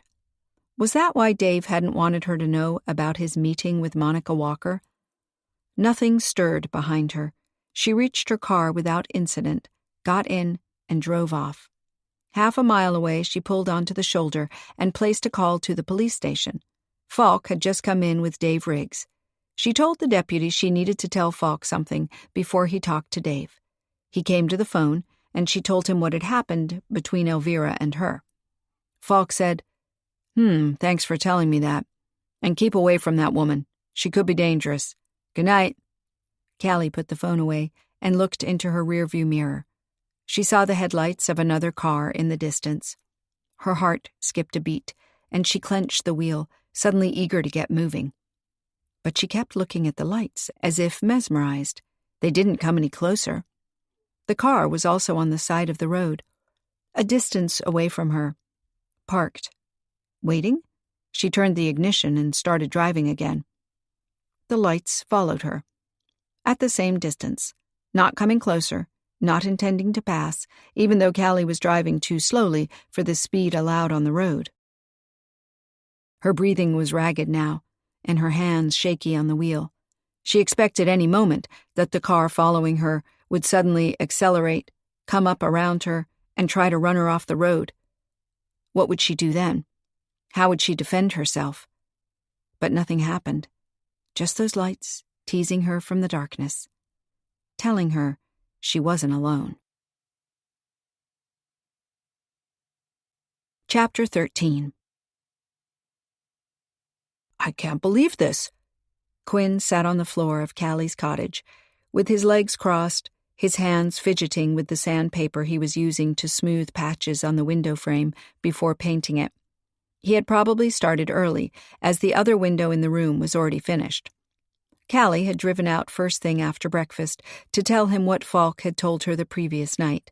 She had a vague hope he would know something about his mother, anything that might have seemed irrelevant before that might now help them to work out who she was. He stared up at her, his eyes wide with shock. The woman who died on that boat all those years ago was my mother, but she was not? Monica Walker? Callie nodded. Falk explained to me that the experts are pretty certain about it. They can still deduce a lot from the remains, apparently, and the woman who died on the boat was not in good health, had been addicted to drugs for quite some time. That doesn't fit with Monica Walker. Quinn clenched his hands together. When I set out to look for Monica Walker, of course I realized in the back of my mind that she might be dead. I mean, come on. Vanished, never to be heard of again? How is that possible? So I did accept that maybe she had died in an accident while fleeing, or maybe even been killed by someone who didn't want her to leave. But this, another woman? Taking her place? I mean, the sequin top, the high heels. That dead woman was wearing Monica Walker's clothes. Clothes she wore on that same evening of her disappearance, so she couldn't have given them away to a homeless person or something. The other woman couldn't have stolen them from her either. No, Monica must have given her clothes to this woman and asked her to leave on the stolen boat. For what purpose? I mean, who actually saw her leave? Why did it matter? Maybe the boat was supposed to have been seen, with the woman in the golden top aboard it. Maybe she was supposed to lay a false trail, while Monica herself left in another direction. But it didn't work, it went wrong, and we can only guess as to how and because of whom. Quinn asked, was the woman on the boat murdered? Callie pursed her lips. They're still looking into that. It seems someone struck her on the head. But whether that was fatal, maybe she was only unconscious. The boat's malfunctioning may have caused the woman's actual death. You mean an explosion, maybe? A fire on board? Callie nodded. If she inhaled a lot of smoke, for instance. Quinn banged the floor with a fist. Now I want to find Monica Walker even more. I mean, I need to know how my mother got caught up in this disappearance with her. I need to know if Monica realized she was in danger when she sent my mother out on that boat. I need to know if she cared so little for my mother's life that she just gambled it away. After all, the woman was a drug addict, right? Probably homeless at that. Something far different from the successful, rich, and beautiful woman Monica Walker was. She might have looked down on her and figured she was the perfect victim. It wasn't like that at all, a calm voice said from the door. Quinn and Callie turned their heads to look at the person who had come in without them noticing. Elvira Riggs looked at them with a vaguely worried expression. She said, "Deputy Falk called me. He's holding Dave. He's convinced Dave killed Jameson." Callie frowned. Why? What evidence does he have against Dave? Except for Jameson's call to him, of course. He found Dave's fingerprints in Jameson's office. He also found mine there because I had been there, Quinn said, so that doesn't say much. Elvira swallowed. He claims he found the murder weapon, and he can tie it to Dave. I don't know why. He didn't want to tell me. He just said Dave wouldn't be coming home. She raised her hands to her pale face and swallowed convulsively. Callie said, "Do you think Dave has anything to do with Jameson's death?" "Of course not. What on earth for?" Dave came to me the night Jameson was murdered. He showed up at book tea to talk about Monica Walker. I'm sorry, Elvira, but it seems he knew her, that he met her before she disappeared. He was nervous about it, furtive. Maybe he did know something, and Jameson knew or suspected that, and confronted him about it. Maybe Dave panicked and struggled with Jameson to convince him to keep his mouth shut. He might not have intended to kill him, but Dave did no such thing. He's not the sort of person who'd ever hurt anybody. You don't know what people are like when they're cornered. Quinn pushed himself up from the floor. I've got work to do. Falk won't let Dave go, Elvira said with emphasis, unless we can prove that he didn't do it, that someone else did it. I have no interest in that. Quinn picked up a paintbrush and leaned over to the window frame. Callie said to Elvira, "This is just a very difficult time for—" She fell silent, and then asked, "Why did you just say that it wasn't like that at all? When you came in, we were talking about the dead woman on the boat. How can you know anything about her?" Quinn now turned back to Elvira. You know something about her? Elvira stood and looked at them, not speaking.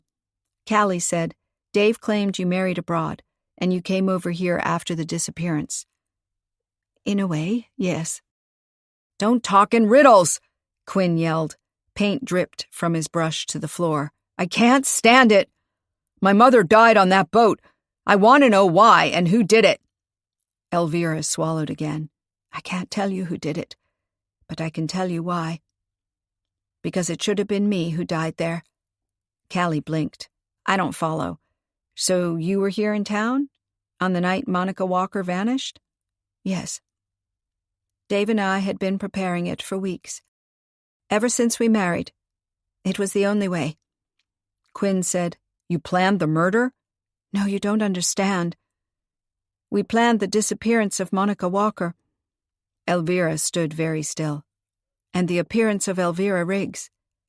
Callie stared at the woman. In her mind, she reproduced the pictures of Monica Walker that she had seen in the newspaper and online. She tried to superimpose those pictures over Elvira Riggs's face.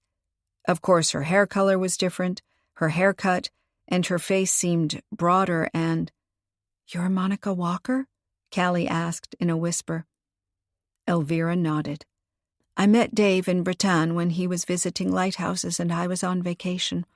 All the tables at the small cafe in the village square were taken, but Dave invited me to sit at his. I was afraid for a moment he would know who I was, but it soon turned out he had no idea. We got to talking about the nearby chateau, lighthouses, our childhood memories, just about anything you can think of. It was so natural, and it felt so right. We just kept on sitting there, ordering more cheese and wine, and we fell in love. Dave was different from all the men I had met before. Solid, dependable, and he hated the limelight. I was the last woman in the world who should have been with him. But I wanted out of the series, out of the suffocating attention from my ex. Roger Ames, who wouldn't let you go?" Monica nodded. "He was hounding me on set and off. I was desperate. I told Dave. He came up with the plan. Dave was lighthouse keeper in Hart's Harbor. A colleague of mine had a house here and had recommended the place to me. To everyone who wanted to hear about it. Otto Ralston," Callie said. Monica nodded. "Dear Otto. He told me the Cliff Hotel would be perfect for me as it had this vintage feel. So I would visit for an innocent vacation. Then during my stay I would vanish. A boat would disappear with me on it and be recovered hundreds of miles away." "With a dead body on board?" Quinn asked in a disgusted tone. "Where did you find this woman? On the street? Perfect for your purpose?" "No, she was never part of our plan." Monica spread both hands in a placating gesture. "I hadn't been in touch with my sister since she ran away from home as a teen. We all thought she was dead. It was such a shock to me when she turned up here." "Your sister?" Quinn echoed. "Yes. Muriel turned up here and asked me for money. I was upset and unsure what to do. Dave said she could be part of the plan. She would wear my clothes and take the boat out and make sure she was seen. Then she could earn the money she wanted. I agreed to it. I doubted that she would be true to her word in the end, but she knew nothing about Dave. She had never met him, and she only knew what I told her, that I was going to leave the States and start a new life abroad. Dave said that if she started talking, the press would look for me, far from where I really was. The beauty of our plan was that I would never leave Hart's Harbor. I would live here under my new identity, and nobody would even look at me. It worked perfectly. Until I came to town, Quinn said with a bitter smile, asking questions, upsetting Jameson. Did he know? Did he inform you that I was dangerous? Did you kill him? Monica shook her head. Jameson didn't know anything. He investigated my disappearance while he sat at a table a few feet away from where Dave and I were sitting having coffee. It was nerve-wracking, but it worked. The more we just went about our normal business, the less suspicious we were. Jameson never knew it was me.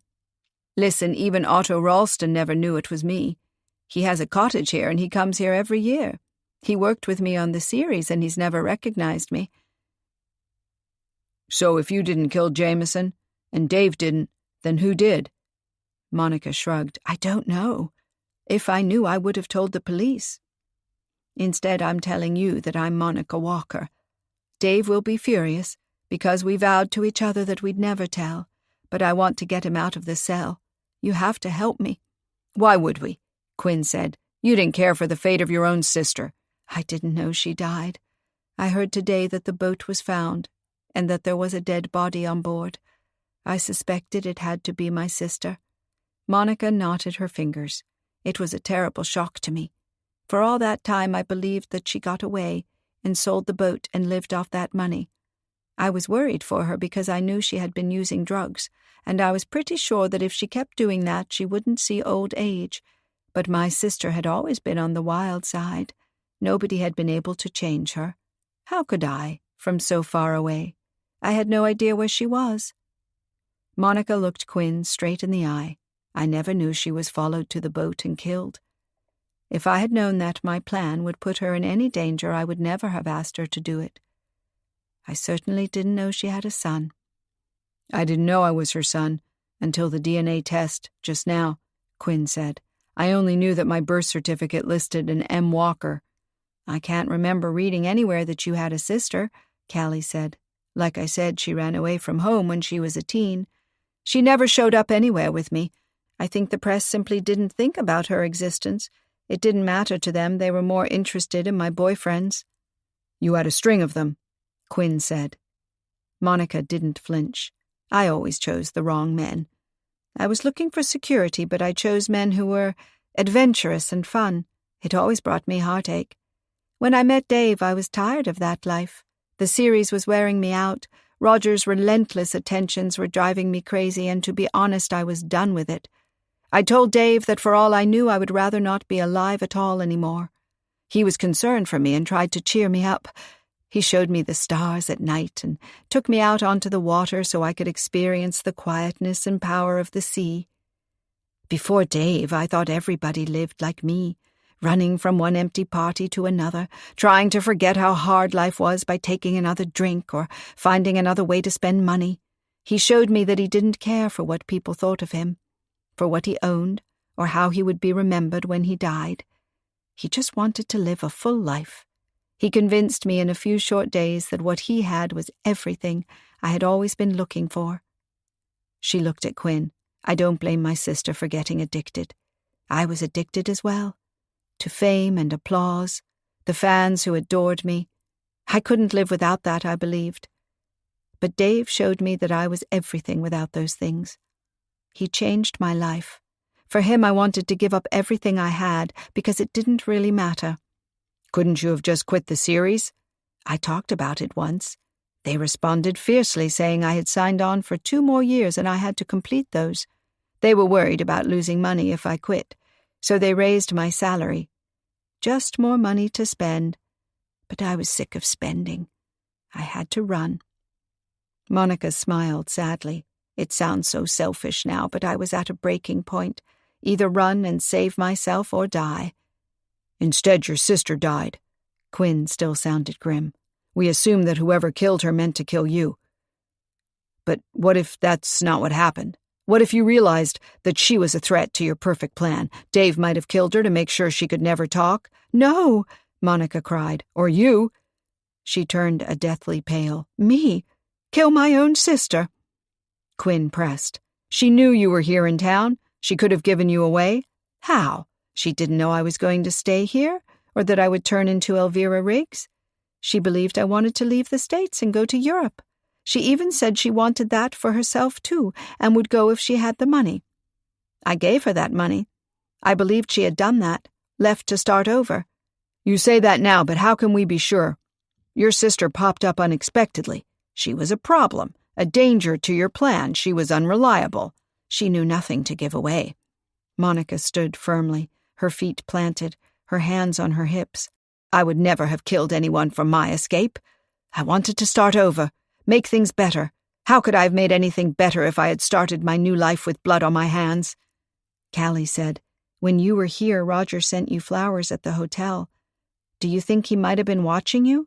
I was afraid of that. I was very careful. I met Dave only once at the lighthouse, like I was visiting it as a tourist. We didn't kiss then or act close. We acted like perfect strangers.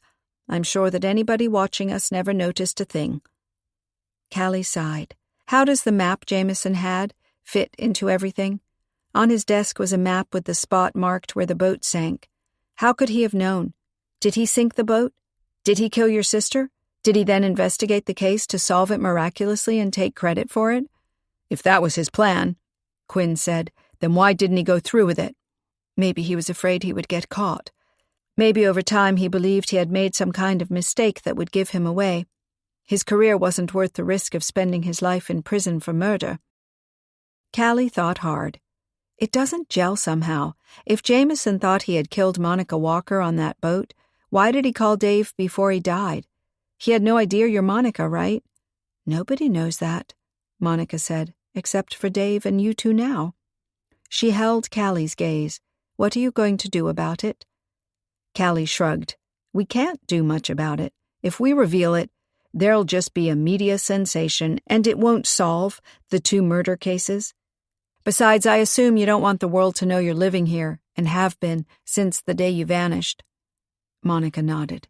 I want to continue the life I have now. It's quiet and peaceful and just what I need. But your disappearance caused your sister's death. My mother's death. Quinn's whole body was tense. I can't just ignore that. I want to find out who killed her. I know. And I also want you to find out. That's why I'm here. I decided to tell you the truth, even though Dave will be disappointed that I broke my promise to him. I want you to know the full story. So far you haven't told me much that's of any use to me. You don't know anything about her life. You can't tell me who killed her. That is, if you're not lying about you and Dave having nothing to do with it. Monica's jaw pulled tight. I told you what I know. I can't give you anything I don't have. I believed I was doing the right thing. Doing the right thing would have been getting your sister treatment for her addiction, not giving her money to pretend to be you. Quinn crossed his arms over his chest. You didn't care for her at all. I hardly knew her. She came here to blackmail me.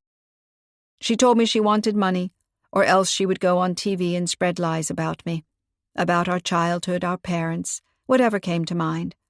She laughed and said that people would believe her. I hated my life already. What would have happened if she had made good on that threat?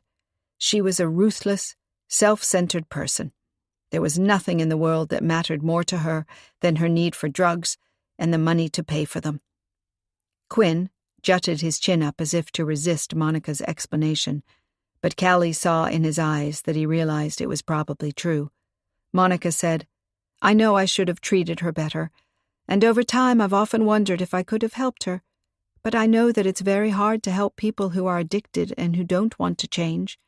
My sister didn't want to quit. She just wanted me to supply the money for her to keep on going. And you did. Quinn's voice was suffocated. You gave her enough that she could have killed herself. But she didn't kill herself. Someone killed her, and I want that killer found. Not for me. I could have stayed hidden in my cottage saying nothing. You came here because of your husband, not because of your sister, Quinn shouted. It's about you, never about her. It wasn't back then, and it isn't now. He stormed out the door. Monica ran after him, calling, "Where are you going? What are you going to do?" Quinn didn't reply. He dove into his car and drove off.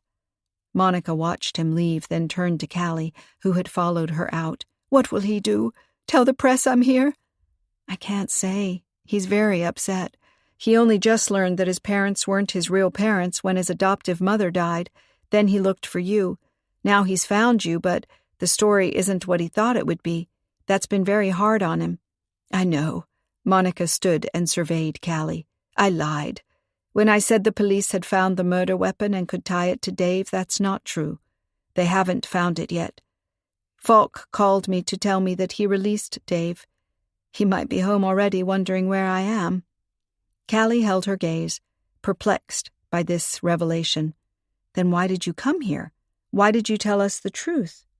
You didn't need to." Monica smiled. "I wanted to.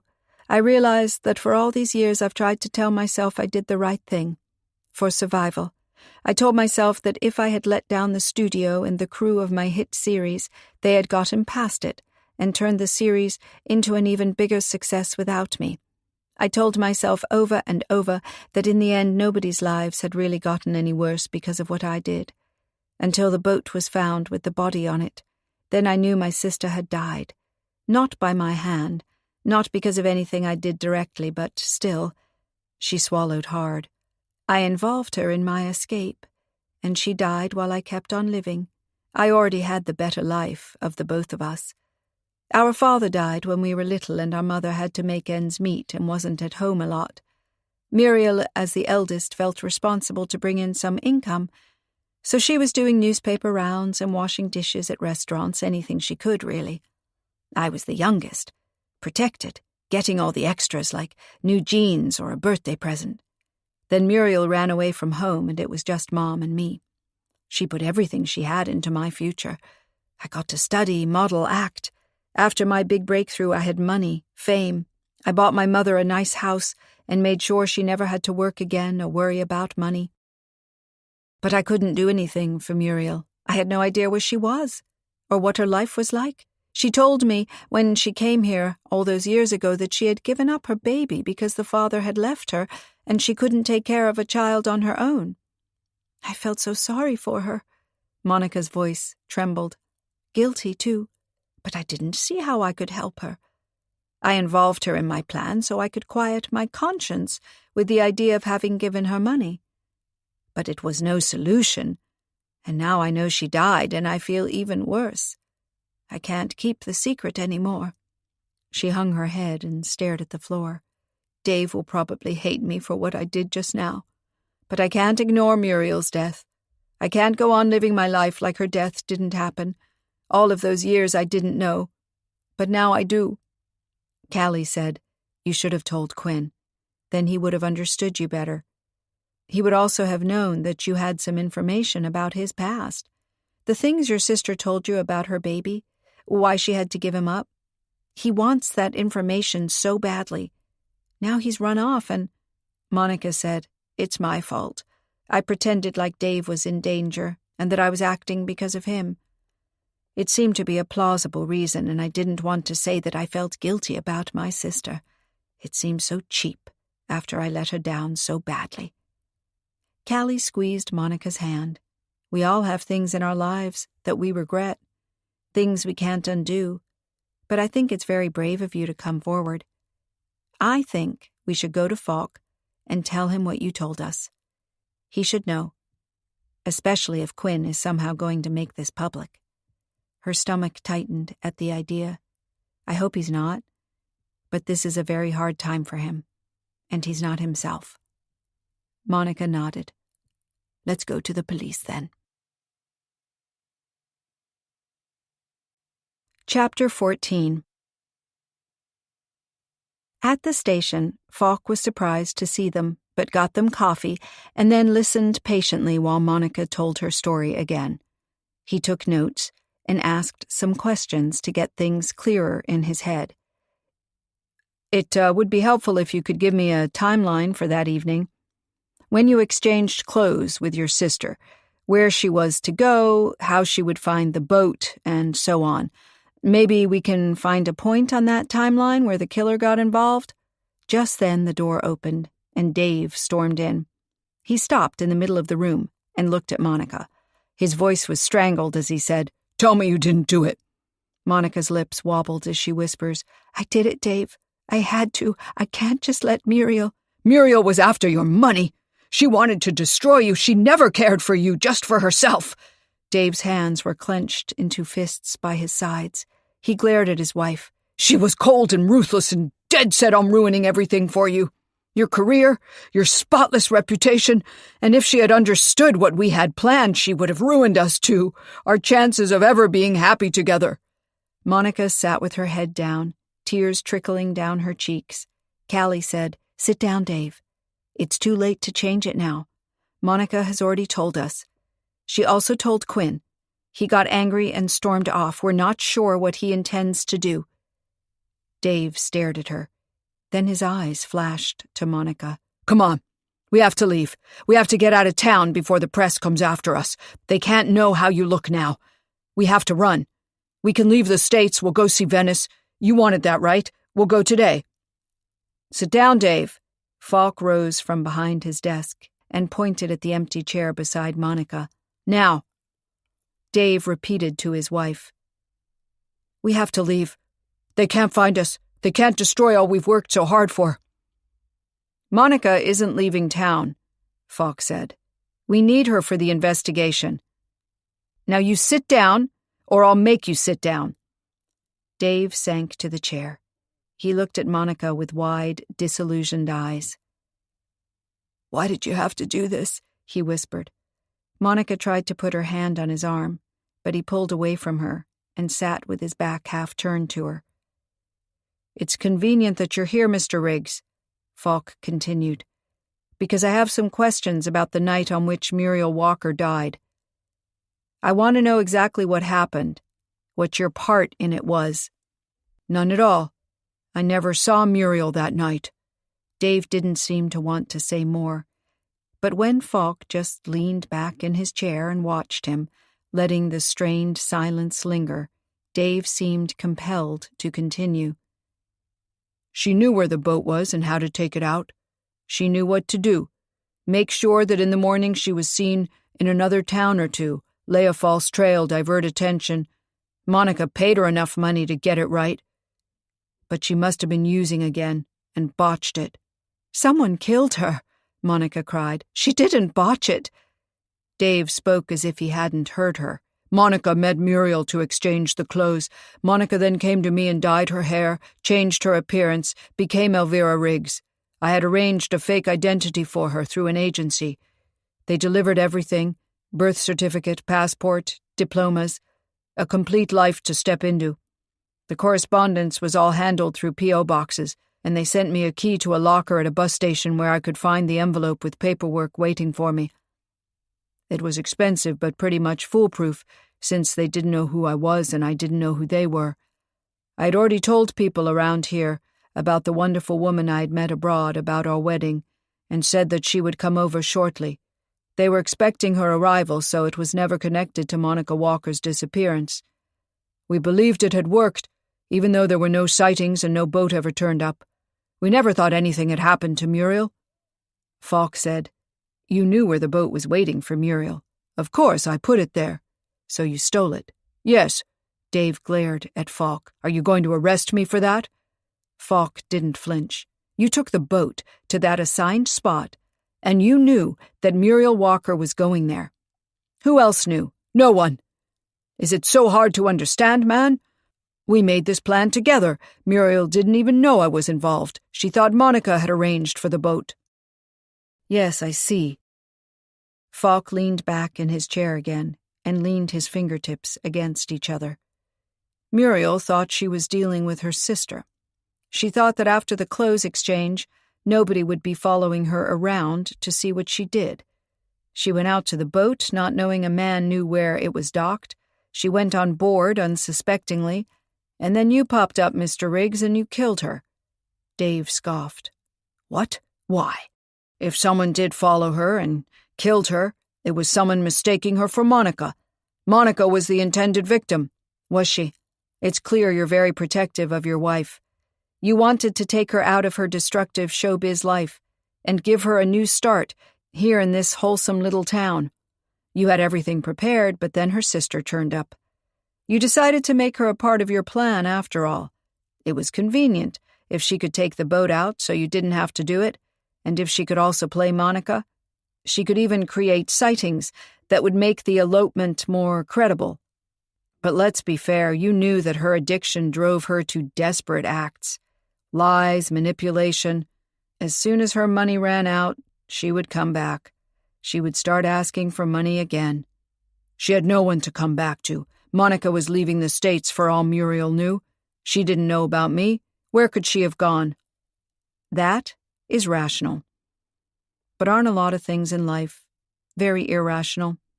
You were this close to being with the love of your life, to having her all to yourself. You would have successfully severed all ties with her old life, and she would be dependent on you and you alone.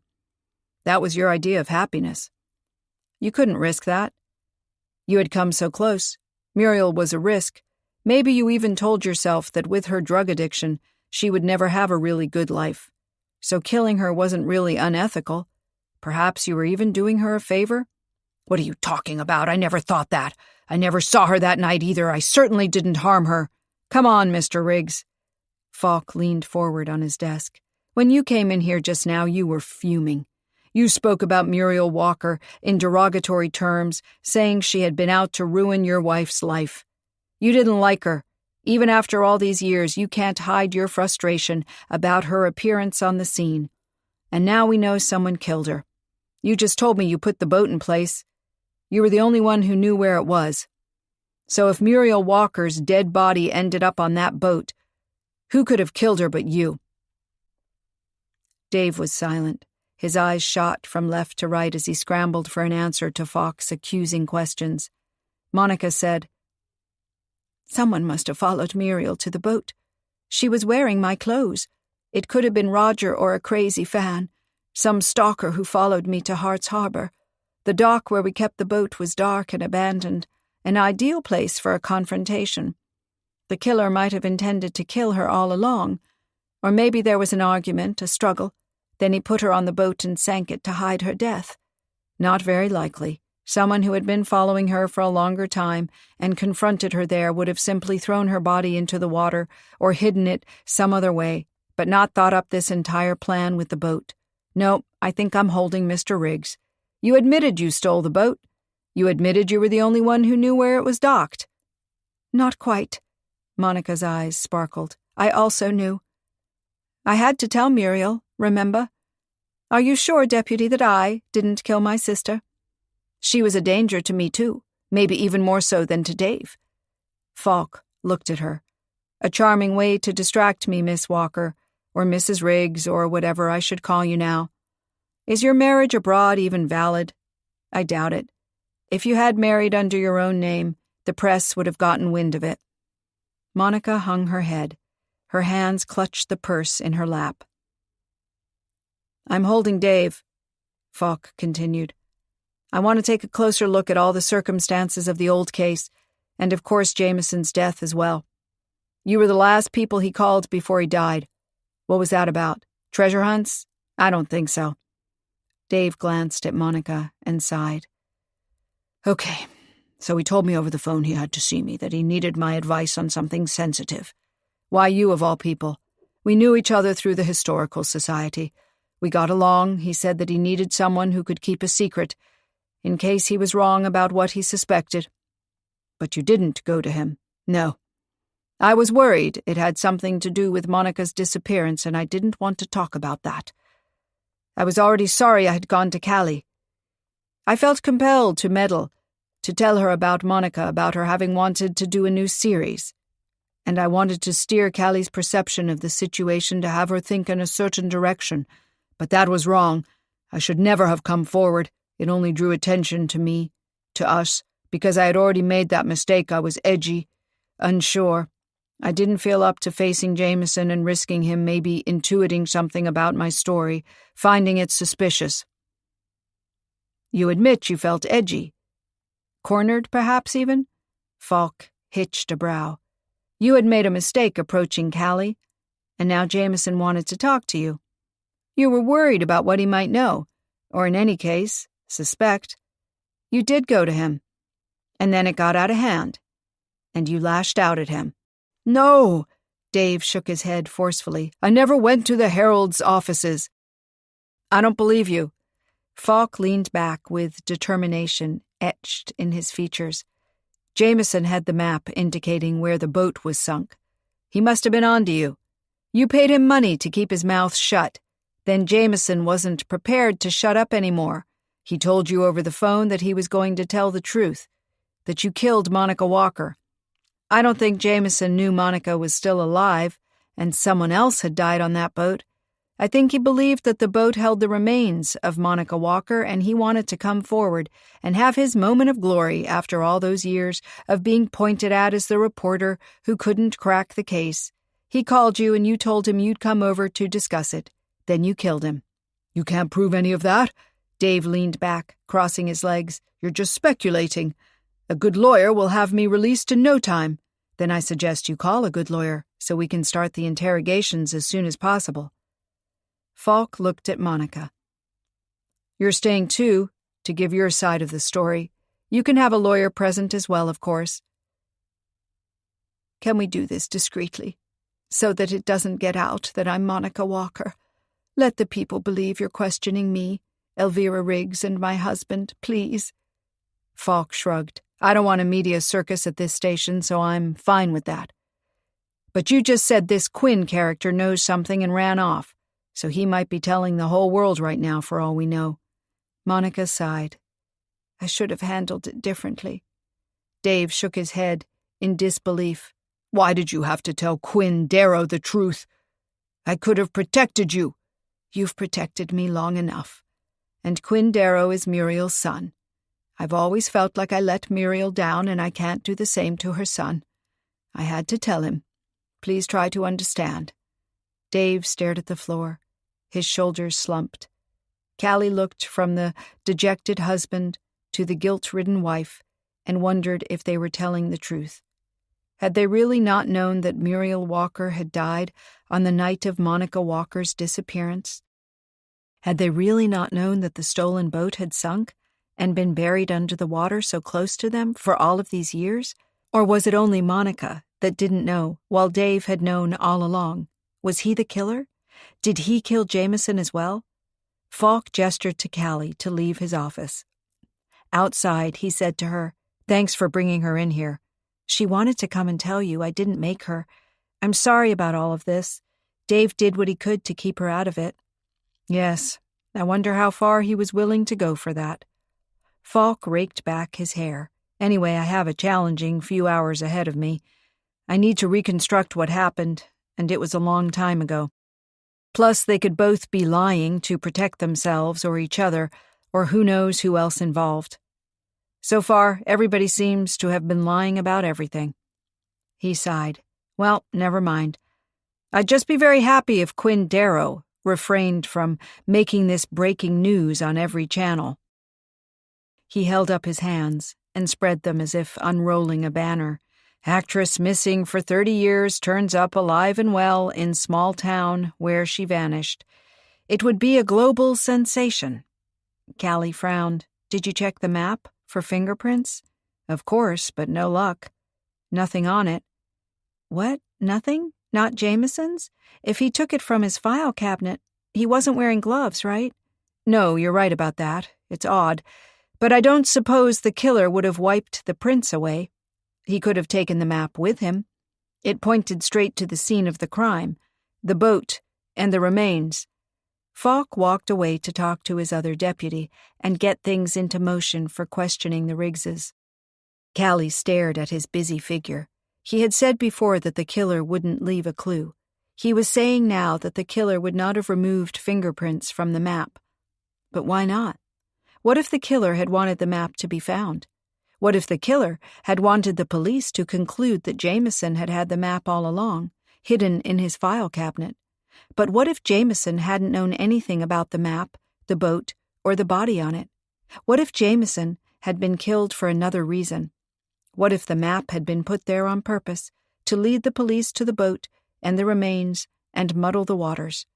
Callie walked out of the station, her head spinning with possibilities. She had to talk to Mr. Bates again. The former hotel owner might be able to help her.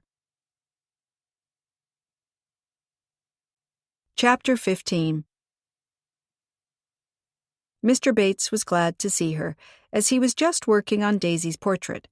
He about dragged her into his studio and pointed at the canvas on the easel where a pencil outline was taking shape. "I'm trying to capture her essentials in my mind as I go," he explained. "A tilt of the ear here, a sparkle in the eye there. But let me not bore you with painting life. Tell me what you're here for. You look kind of beat." "Thanks.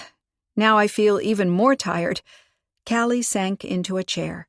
Mr. Bates went to a side table and poured some lemonade from a jug. He handed her the glass. "Have a drink. You'll feel better soon." He sat down himself and asked, "Is it this business about a sunken boat having been found? I heard about it from someone who came to pick up his dog's portrait. Is it Monica Walker's boat? I mean the one stolen the same night when she vanished?" "Yes." Callie decided not to say anything about the remains on board. The police were able to locate it because of a map they found on Jameson's desk after he was murdered, so he must have been involved somehow at the time. "You think Jameson killed Monica Walker?" Mr. Bates sat down with his own glass of lemonade and sipped. "I do remember he was so fanatical about solving it, but I can't imagine him as a killer, or as a vain psychopathic personality who kills first and then exposes the killer himself. Who would he have wanted to pin it on? Not on himself, I suppose." "When you mentioned to me that the cards with the bouquets were signed with R, you didn't say her ex was called Roger Ames. You must have known about him." Mr. Bates stared up at the ceiling with a vacant look as if he was far away. "The vengeful ex. It's such a cliché. I think Jameson also thought so, and was looking for something slightly more original. Like, a rival in the cast?" "What?" Callie asked. Bates smiled at her. "Well, every actress at the time wanted a part in Magnet's Wives, and if Monica Walker was no longer available, well, someone would have to take her place. Did you know that only 1 week after Monica vanished, the studio had already ordered the writers to introduce a new character who could appeal to the audience that had adored Monica? In fact, it's safe to say that this new character rescued the entire series from tanking after Monica's disappearance." "I see. I can't say I ever watched Magnet's Wives, so I really had no idea." "Ah, Sadie Cooper," Bates said with a fond smile. "A younger wife, even more beautiful than Monica's character had been, softer, more vulnerable, but also with dark secrets that came to light over the course of several seasons. They really upped their game with her. I doubt they would have gone quite that dark before Monica left." "Oh," Callie said. "So actually her departure was good for the series?" "Yes. The news about her disappearance made waves for months, and the series had never attracted so many viewers as it did then. Plus, they sold so much merchandise. They had all kinds of items made with Monica's character on them, and the new lead, Sadie Cooper, beside her. You could say her career really soared because of Monica." Callie studied him. "And this actress, who played Sadie Cooper, was she here in town when Monica vanished?" "I don't think so, no, but I can't be sure. I can't say I noticed her at the time, but she wasn't as well known then as she became with the Sadie Cooper part." He held her gaze. "You think she might have? I'll look into it. Thank you for the suggestion." Mr. Bates gestured with a hand. "Don't mention it. I'm probably thinking in the wrong direction anyway. I never was good at solving puzzles. I just wish the disappearance had done my hotel as much good as it did the series. I think the producers should thank Monica for her initiative." Callie finished her lemonade and thanked Bates for his time. She admired Daisy in pencil one more time, saying she hoped the oil paint version would be taking shape soon. Even though she still thought $300 was a steep price, she was already looking forward to hanging the portrait of her little girl on the wall of her new cottage. It would make it feel like home. Mr. Bates accompanied her all the way to her car and waved her off. Once she had driven a little ways away from his house, Callie stopped the car, pulled out her cell phone, and went online. She searched for Sadie Cooper, Magnet's wives. She stared at the strikingly beautiful young woman, then read what the entry said about her part. Introduced in late 1989, played by... Her eyes went wide. Kim Ralston? Ralston? But that was the name of the man who had worked on the series, right? The one who had advised Monica to come out here. Otto Ralston, who had a cottage here, who had even told her his daughter was staying here too? His daughter, Kim Ralston? If Kim was Otto Ralston's daughter, he had to be older than Callie had believed when she had met him. 60, 65, she had guessed. But with a daughter who had been 20 at the time when she took Monica's place on Magnet's Wives, Ralston had to be over 70. He didn't look his age at all. Her mind spinning, Callie put her phone away and drove on. Ralston had mentioned in passing that his daughter was staying at the campgrounds. Callie wanted to talk to Kim Ralston right away and find out what she knew about those days 30 years ago.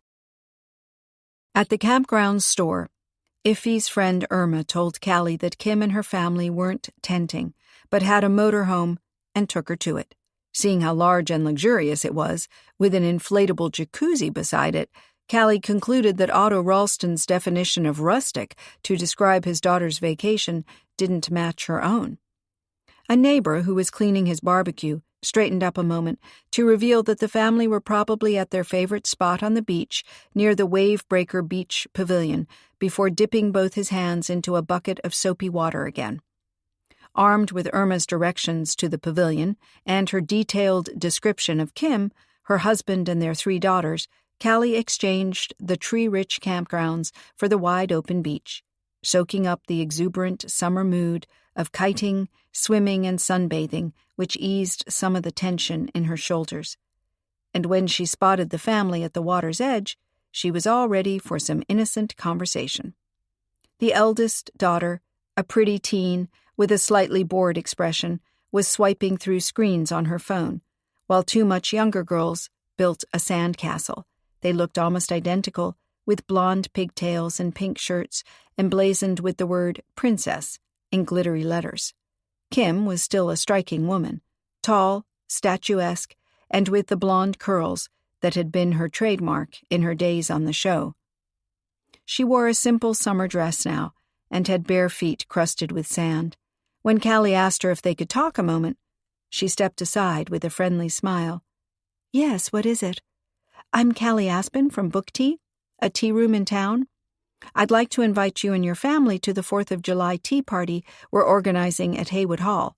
We're highlighting town history, and we'll also devote some time to the link between Hart's Harbor and the hit series Magnet's Wives." Kim's friendly smile turned chilly. "That was a long time ago. I had a good time, of course, but my life is different now. I don't want to be asked for autographs and all that. I spend the summers here with my family, and I'd appreciate it if we could remain more or less anonymous. I'm sorry, I talked to your father the other day, and he mentioned his daughter also vacationed here. I had no idea that—" Callie tried to look sufficiently contrite. Kim now thawed a little. "My father is very proud of me. I told him several times not to start on that old Magnet's Wives thing again, but it was a highlight in his own career as well. He was responsible for promotion, marketing, merchandise. I think it was one of the series that sold the most merchandise at that time. Of course, you can't compare it to the current series, but for the late 80s it was doing great. Your father is very proud of you indeed. I can understand that you don't want to come to the tea party. That's fine. I won't point you out to people or anything. We want to throw a great party, and Magnet's Wives is something people remember, especially with Monica Walker vanishing here." Kim shuffled her feet in the sand. "Yes, it's a mystery that will probably never be solved. It was odd, filling the empty spot left by her. But I had my own part, my own character. It's not like I had to play her role." It sounded as if this was something Kim had repeated over and over. To herself? Were you already coming here at the time? Callie asked. Kim nodded. With my father. He's always loved the ocean. Handy with boats, too? Oh, very. He can control anything from a canoe to a catamaran. He always told the series writers what they could do with boats. Callie smiled, although she felt a little cold inside. I see. You must have had some thrilling scenes. Real cliffhangers. Usually at the season's end. The viewers had to speculate whether somebody was going to die or... I remember one time when we were all aboard a ship, and it was supposed to start sinking. There was only a small dinghy some of us could leave in. What would happen next? The entire summer people argued over who should get into the dinghy and survive. Kim shook her head. To them, Sadie Cooper and her friends were very real. Well, it must be something fun to look back on, even if you've stepped away from it. What do you do now, if I may ask? I'm a beautician. I have a studio where people come for a facial or a manicure. It's really nice work, and an ideal work situation with the kids. After 10 years on Magnet's Wives, I did a few other TV shows, but I quit acting after I had my second daughter. She pointed at the teen, who was digging through a beach bag. I just felt like I couldn't fully focus on my work, thinking about my little ones at home. When they were older, I did some work as talk show host, and there were negotiations to get me my own show, but then the twins came along.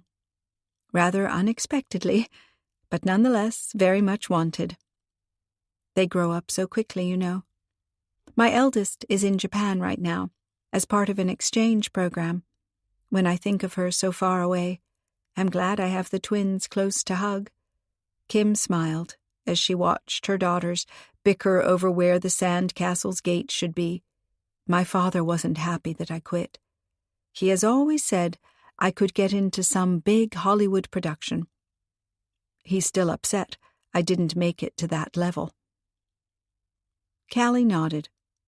The kids' voices and the cries of the gulls overhead seemed to come from far away. Her mind was racing. Otto Ralston, who loved his daughter, who was ambitious and wanted to launch her career, who might have believed that success in Magnet's Wives would be the stepping stone to Kim's Hollywood debut, a man who knew about boats, who had been familiar with Hart's Harbor and the area around it, a man who might have even sensed how unhappy Monica was and how desperate to change her life around. Had Ralston followed her here? Had he watched her as she met with Dave? Had he found out the two had met before, abroad? Had he seen his chance to get rid of Monica and introduce his daughter in her stead? It was possible, but to prove it, Callie needed a lot more than what she had right now. Assumptions weren't enough.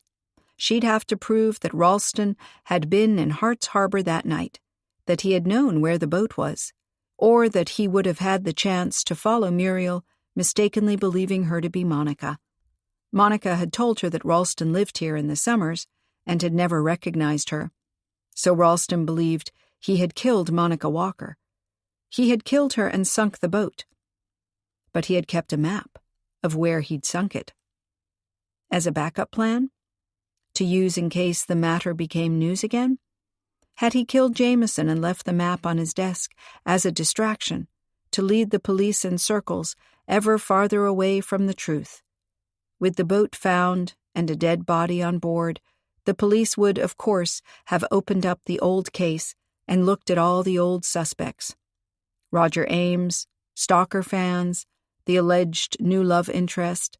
Otto Ralston had never been in the picture, so he needn't fear he would be implicated. Clever. But if Ralston had left the map on purpose, he had believed the police would find Monica Walker's body. He had not known it would be somebody else's. That could be their trump card.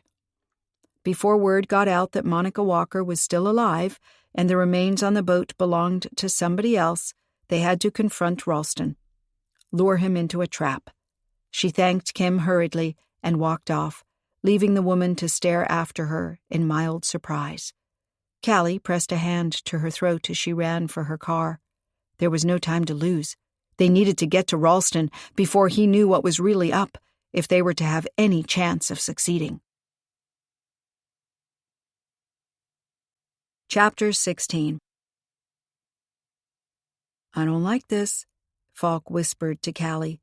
They were hiding behind a giant tree trunk close to Ralston's cottage. Callie could smell the scents from the blossoming garden.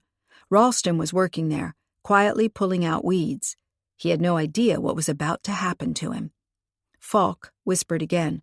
"Dave is in his cell at the station, so I know he can't burst onto the scene to create a mess. But if something happens to Monica, he'll blame me. He might even sue me. This could cost me my career. And where's Quinn? Making this trap work is risky enough without a loose cannon in the equation." "Do you want to catch a double murderer or not?"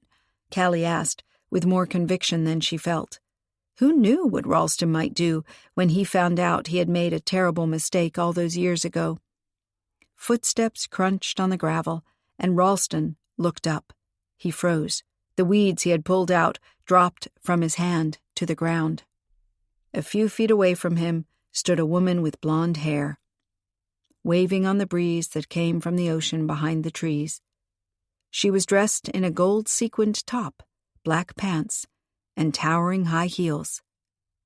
Ralston croaked, "Monica?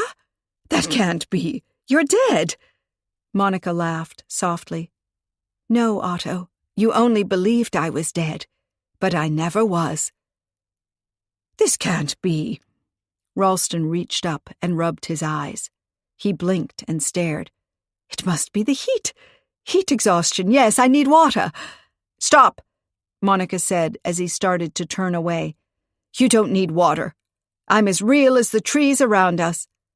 "I killed you," Ralston said in a shaking voice. "I smashed your skull and I sank the boat.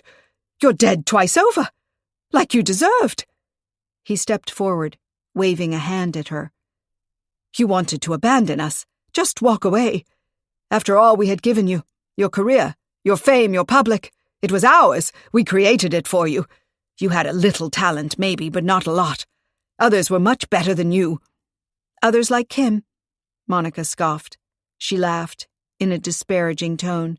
"You couldn't wait for me to leave so you could set Kim up in my place. You believed she'd go far, didn't you? That she would star in Hollywood movies and win an Oscar. But she preferred to get married, have kids, and play beautician." "Don't you dare smirk about Kim. She has more talent in her little finger than you do in your entire body." Ralston stared at her, his green eyes flashing with hatred. "That body you so readily gave to any man who could move your career." "Except to you," Monica said. "Was that it? Were you mad because I never liked you? Dated you because I chose Roger and—" "All those oafs," Ralston said. "You always chose the men who hurt you. Like you enjoyed being hurt. I knew Roger couldn't let you go. I knew he sent you flowers and more. But the bouquets arriving at the Cliff Hotel the day you eloped weren't his. They were mine. I sent them to make you edgy, nervous, afraid. And so the hotel staff would know you were being stalked. That would be very convenient once you vanished, right? A ready-made suspect? Poor Roger. The police questioned him for days after your disappearance. They had to let him go eventually. No body means no proof anything happened." Monica kept her eyes on him. "You sent those bouquets? Of course. I wasn't dumb enough to kill you and trust in the local police to figure it out." Ralston clicked his tongue. They couldn't figure it out then, and they can't figure it out now. Jameson's death, the handyman's tape measure beside the body. I took it and kept it after he did some work on my cottage. He asked me questions about magnates' wives. There was this terrier insistence about him I didn't like. At all. I knew he'd be trouble. And Joe Jameson, the man who knew Monica was still alive, as I had provided him with proof. A letter she wrote to me, begging me to ensure the public forgot about her quickly so she could have her peace. At the time, Jameson believed the letter was real. He took it as proof she had survived the disappearance. That's why he stopped pursuing the case. Of course, Callie thought. Everyone had been so surprised that Jameson had all of a sudden stopped investigating further, but he had believed he was following the missing woman's own wishes. Ralston continued. Darrow's questions brought the whole thing back to life again. Jameson started to doubt his earlier conclusions and my proof. He dropped by my cottage and said he had never had a good gut feeling about the case. He wanted to talk to me, but I lied that I didn't have time for him right then, and was more than happy to come to the newspaper office late at night so we could compare notes at leisure. Because of the hour, there was no one in the street who might have seen me. No witnesses, just the two of us in his office. As he hadn't called me, I knew the police wouldn't find my phone number under his contacts and would never make a connection with me. I pretended like I was fully convinced the letter was real and Monica had survived. It was so easy to get him to open up the file cabinet to show me some witness information he had always kept. He believed that he could convince me to turn over the letter to the police. But I knew, even before I set a foot in that office, that I would kill him. I had to. While he was looking for his statements in the cabinet, I could just walk over and knock him to the ground. I did it with his own paperweight. Ralston sounded gleefully satisfied. I thought his secretary would notice right away that it was missing and would tell the police. An impromptu weapon suggesting the murder hadn't been planned, but committed in a moment of anger. For instance, when Jameson revealed he had known about the boat all along. After all, there was a map on the desk, probably having come out of his locked filing cabinet, which was now open. Of course I brought the map and put it on the desk after I knocked Jameson out, but I knew what the police would conclude from its presence in combination with the open filing cabinet. He laughed softly. It's so easy to string people along once you understand their way of thinking. I could just hear the officers discussing the case. Jameson had the map all along. He knew where the boat with the remains was. Has he been covering for someone for all of these years, accepting money to keep his mouth shut? Was he himself involved in the murder? Why not? He dropped the case suddenly, without ever giving an explanation for that. What perfect cover, to report on the murder case in which you yourself are the criminal. Callie dug her heels deeper into the ground, realizing how that reasoning had played in her own head. Ralston had made a correct assessment of the situation. Leaning closer, Ralston scoffed. You have to leave the clues all laid out for them. Otherwise, they'll never get anywhere. Callie felt Falk tense in anger beside her as Ralston's disparaging words sank in. The realization of how this man had played the police 30 years ago, with the bouquets and now with the map left on the desk. She hoped Falk wouldn't rush forward to get to the arrogant killer before he had confessed it all. Ralston continued, "But if I didn't kill you back then, dear Monica." "Who did I kill? I killed someone, you know. A woman in your clothes." "Those clothes?" He gestured at her, encompassing her top, pants, and shoes. "But since you're here in the flesh, laughing at me, I assume someone else died? A double, yes, of course. A TV series trick. I should have known you'd know about that. Still, you never thought you'd killed the wrong woman, or else you wouldn't have left the map for the police. That was stupid. They have the boat now, and the body. Now they'll figure out that the dead woman isn't me." "Then what?" Ralston shrugged. He seemed to have gotten over his initial shock of this confrontation. "Then nothing. They cannot determine who the dead woman is, I'm sure." "I could tell them." Ralston laughed. "You're not going to tell them anything, or else you wouldn't be here. You want something from me. Probably money, and I'm willing to give you some." "Some?" Monica said. "A lot, you mean? Don't you think I understand why you tried to kill me that night? Because you knew that if I suddenly vanished, if people wondered about what happened to me, you would make a fortune. You created even more merchandise. You put my likeness and the face of my character's replacement, Sadie Cooper, side by side. You struck it rich on the basis of my death. But it's time to pay up now. You will give me what I deserve." Ralston studied her. "You're right that it was mainly about money. When do records suddenly hit #1? When the artist is dead. When do paintings make $1 million at auction? When the creator is gone, especially if the death is sudden and tragic. The public wants to show sympathy by buying. They all want to be a part of this feeling of loss, connection, togetherness, So I cashed in on your disappearance. To me, it has always been your death, because I was so certain you were indeed dead. You see, I hit you, I mean whoever that woman was, from behind. I never saw her face clearly. To be honest, I didn't want to look too closely. I'm not a man who enjoys violence. But it was for a good cause. You weren't happy. Roger was hounding you. You were past your prime. The producers were looking to replace you. You're lying. They had me sign on for 2 more years. They didn't want to let me go. That was the whole problem. That was why I had to get away in such a final manner.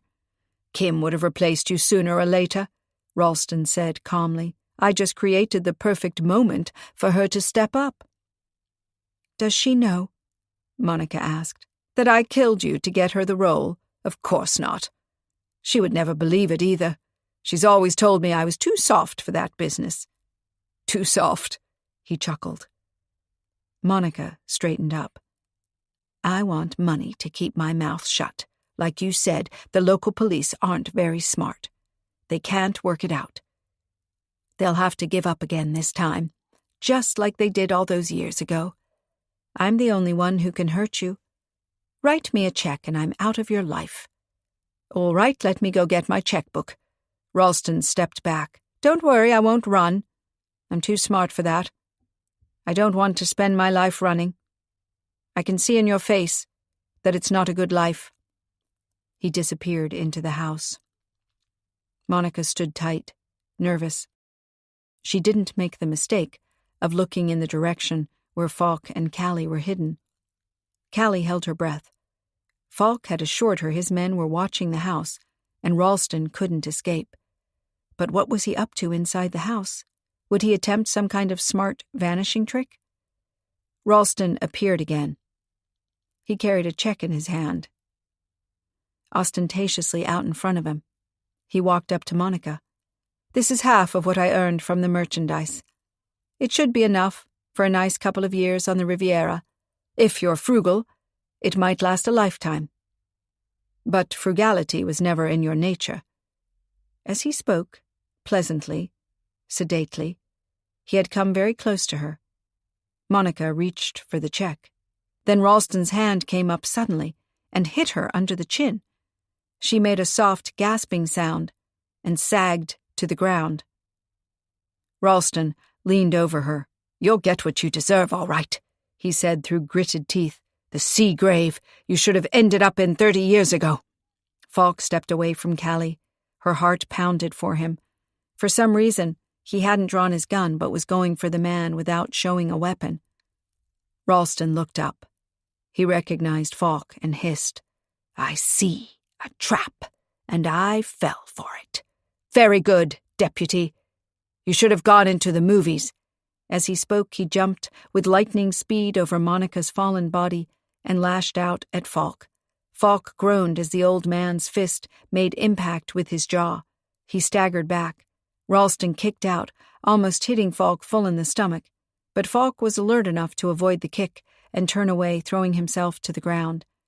He rolled over and pushed himself up in the same movement. He pulled his gun out and called, aiming at Ralston.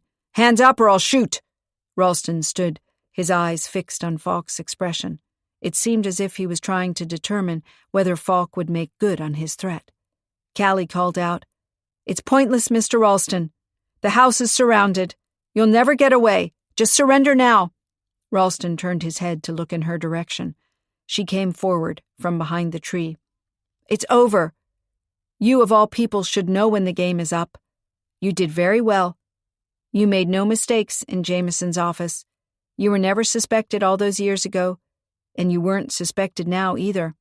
Then how come you're here and I'm being arrested? Callie shrugged. I guess if you had killed the real Monica Walker, you would have gotten away with all of this. But you killed the wrong woman, and the one you suggested come here to Hart's Harbor is still alive. She told me her story, and then it all clicked into place. Ralston laughed softly. Not a nasty, mean laugh, but a sort of surprised, amused laugh. I suppose, he said, as he reached to put his hands above his head, that I should have looked at her face after all. Chapter 17. Dorothea Finster leaned over the buffet, filled with sweet treats, and picked up a cupcake, decorated with the tiny marzipan picnic basket Iffy had worked so hard on. "This looks delicious." She turned her head to survey the crowd spread across her lawn, eating, drinking, talking, laughing, and released a happy sigh. "What a wonderful day. I can't wait to see the fireworks." Callie said, "But first, we'll have the Golden Age dances. It fits perfectly with Haywood Hall's grand atmosphere to see those dashing couples whirling across the terrace. I talked to their leader, and they want to do dance demonstrations here more often. It can become a part of our program for fall and winter.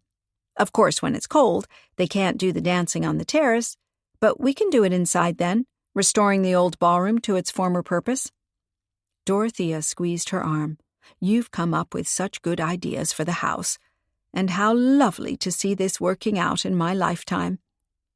I'd never believed there would be so much liveliness again. I'm sorry we couldn't come up with some kind of grand revelation about Monica Walker, but I thought that the whole matter with the remains on the sunken boat and the arrest made recently would be a bit gruesome for a family-oriented gathering. Yes, I agree. It would have been wonderful if you could have revealed something happy about her, like that she really sailed into bliss with a man who loved her very much." Dorothea sighed wistfully. "It would have been utterly romantic, but I suppose it wasn't meant to be." Callie bit the inside of her cheek. Monica had indeed become very happy with a man who loved her very much, right there in Heart's Harbor. But Monica had asked them not to reveal her identity just yet. She would have to come forward and testify in the upcoming court case against Otto Ralston, but it might take a while before the case came to trial, and until then, Monica wanted to enjoy the last of her undisturbed, unfamous life. Dave had been livid when he had learned about the risk his wife had taken while he was locked up, but when he had calmed down, he had agreed that it was for the best that an arrest had been made and the whole matter could be put to bed. Mrs. Keats, Dorothea's faithful housekeeper, appeared by their sides. "The jury is about to announce the winner of the sweet tea contest." "Perfect, we're coming." Callie led Dorothea to the long table where the jugs with the participants' creations were waiting. There had been 45 entries, which the jury had initially narrowed down to 10. Then they had tasted those 10 again to determine a winner. At the table, Iffy stood with the chairman of the jury, who held a sealed envelope. He broke the seal with a weighty expression, pulled out a card, and looked at it. "The winner of Heart Harbor's 4th of July Tea Party Sweet Tea Contest is number 7. Everyone looked at the jug with the neat number 7 in front of it, then started to glance round to see whose it was. Mr. Bates came forward with a high color in his cheeks. He waved off the applause and said to Iffy and Callie that it was really not worth mentioning. But he did beam when his prize, the certificate for a high tea for 6 at book tea, was handed to him, and especially when it was confirmed that his creation, called Orange Zest, would be on book tea's menu for the rest of the summer season. "I can't wait to see you at book tea soon," Callie said, shaking his hand. Mr. Bates leaned over and whispered, "I'm glad I'm a better tea maker than a sleuth. I never suspected Otto Ralston. In fact, I rather liked him. Oh well." Callie knew he'd be in for an even bigger surprise when he heard that Monica Walker had never left town, but had practically been his neighbor for all of these years. She bet he would be the first to support Monica in the difficult time that lay ahead with the publicity, which would no doubt surround the case once it came to court. It was good to know she and Dave would have kind neighbors to fall back on. Leaving Mr. Bates to accept the well wishes of his fellow contestants, Callie went to stand with Dorothea, who was just thanking the jury chairman for his efforts. "It can't have been easy to choose from such a wide offering of delicious varieties." "Oh!" She glanced past the chairman at Falk, who had come up to them. "Deputy, whatever happened to your face?" "It'll get better," Falk said in a sour tone. The bruise on his chin, where Ralston had hit him, had looked much worse earlier, but even now it was still visible against his tan. Dorothea winked at Callie and led the chairman away to sample some of the 3-tiered cake. With its base covered with macaron and top layers full of fondant fireworks, it was the centerpiece of the sweet treat buffet. People took pictures with their phones before accepting a slice and oohing and aahing about the flavors. Falk said to Callie, "I should have asked my stunt double to take over as soon as Ralston got physical. To be honest, I'm still stunned at how fast he was for a man his age." Despair can make people stronger and more resourceful. But I think in his case, it was also a matter of rage. He was so mad at Monica coming back from the dead to confront him. Or maybe he was mad at himself for having made the crucial mistake of not checking the face of the woman he murdered.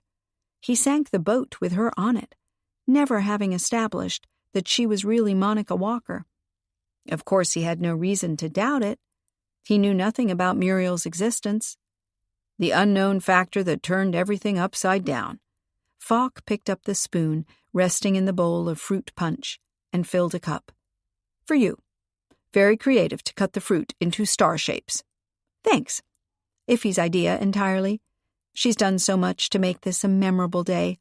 It's sort of an official start to all of our activities at the estate. Of course, there was a lecture or two in spring, the summer evening concert in June, and the library cataloging started last week, but this does feel like a grand opening. Callie took a sip of the refreshing punch, and then with her spoon fished for a bite of melon. Laughter floated their way, and they turned their heads to see Jimmy and Tate playing with Biscuit. Jimmy threw a plastic disc that Biscuit caught midair. He made the weirdest jumps and turned his head every which way to get it, and Tate was doubled over with laughter at his antics. Daisy ran with Biscuit to get at the disc as well, but of course the bigger dog was faster and could jump higher. Tate scooped her up in his arms and gave her a cuddle, and she leaned against him, her muzzle in his neck, probably believing that was a good place to be. Peggy stood under a tree watching them play, with Quinn by her side. His tanned face was relaxed and quiet. On his bare left arm, Callie detected a bit of blue paint left from his final chores around her cottage. He had worked hard, but still he had found some extra things to do at no charge, as he had assured her, and she guessed he was eager for a reason to stay in town. How Peggy felt about him was harder to tell. She certainly cared, but also said it was too soon after Greg had died. Maybe she just needed some time and Quinn's friendship and support to make up her mind. Callie said to Falk, "Quinn is almost done at my cottage. I guess he'll need to find something else to do now." "Haven't you heard? The community center needs some maintenance, and Quinn has been recommended." "By whom?" "The mayor didn't want to tell me." Falk held her gaze. "I suppose I've got you to blame for that?" "Certainly not. The mayor wouldn't listen to me either. I just moved to town." "So you're actually staying? You aren't leaving again when the summer's over?" "I gave up my job and my apartment in Trenton. There's really nowhere else I can go." It sounded a bit lame, and Falk grimaced. "That's the most enthusiastic description of a new life I've ever heard." Callie said quickly, "I meant to say I came out here to stay, not to run off again. But I wonder—" She really didn't want to put it into words. Not on a grand day like this, when she just wanted to be relaxed and carefree and happy. "If you're really cut out for small-town life?" Falk clenched his cup. "That's exactly what I was afraid of when you said in December that you'd come live here. Then it was all cozy and seasonal, and I was worried you were acting for a sentimental reason. You need more than that to make a big change like this work out. I sort of sensed when you emailed me that as the time came closer to pack up and come out here, you weren't sure anymore that it was the right decision." Callie bit her lip. It was true that she's had some doubts, and it had been hard to let go of her fun work, her colleagues, her apartment, her whole life, as she had known it for so long. Had Falk really sensed that from her emails? Had he read them so closely? While she had been thinking he hadn't cared at all what she wrote, and indeed whether she came out to Hart's Harbor or not. Falk said softly, "There's no shame in admitting you made a mistake. You did such a good job as a tour guide, I'm sure your boss will want you back. Or you can find work with another tour company. If your heart is in it, you should do it." He held her gaze with his deep brown eyes. They were concerned for her, and even a little sad. "I can't say I won't be sorry to see you leave again, but I don't want to see you here struggling either. You should feel happy about what you do." "I want to stay here. Yes, it was hard to leave, and I did have doubts, but I love book tea and Iffy and the new friends I've made. It's just so easy to get to know new people here, and my cottage is turning into a real home now. Every time I go there, I feel more like it's mine." She hesitated a moment before adding, "I'd love for you to stop by sometime and see it." Falk nodded. "I'll do that, soon." Callie studied his expression. Her heart thundered in her chest at what she was about to say, but she had to do it now, or she'd never have the nerve again. "Ace, His dark eyes searched her expression, and her heart pounded even louder. She forced herself to keep looking at him as she continued, "I admit I was a bit put off when the time came to move here, and it seemed like you had no interest in it at all anymore. I felt like you were sorry I was coming." "Me?" His eyes were genuinely surprised. "No, not at all. I was just... I didn't want to get my expectations up and then hear you were leaving again anyway because this just wasn't the place where you wanted to settle down." Falk put his cup down with a clank. "I have to leave for a little bit, but I'll be back, okay?" Callie stared after him as he rushed off.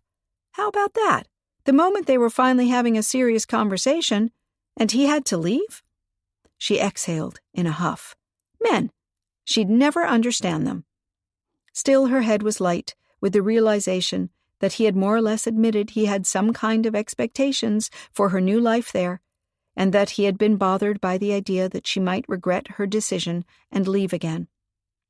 What did that mean? Why had he not said more? Why had he rushed off, ending their moment together so abruptly? Applause pulled her from her frantic thoughts. The swing-it couples had come from the house onto the terrace. The quartet started to play, and the dancers whirled about, doing the Charleston, then the foxtrot. The women's dresses sparkled in the evening light, the feathers on their headbands ruffling on the breeze. Their energy spread to the crowd at once, and people clapped along or swayed to the rhythm. Callie tapped her foot in the grass, humming the tune. Too bad they weren't all dancing. She'd love to take a spin with Falk, but he had rushed off, and she didn't even know what for. Somehow he always threw her off balance and left her confused. After the dancing, more drinks were handed out, and people flocked to the buffet for savory treats. Iffy had created pizzas in the shape of the number 4, which people could customize with all kinds of fresh toppings, which stood at the ready in bowls: pepperoni, mozzarella, vegetables, fruit. For the kids, there were coloring pages to work on at a long, low table, and sparkling juice that had no alcohol, of course, but still looked like champagne. They were excited that they could stay up past their bedtime and looked in awe at the colorful party lights that were strung between the trees.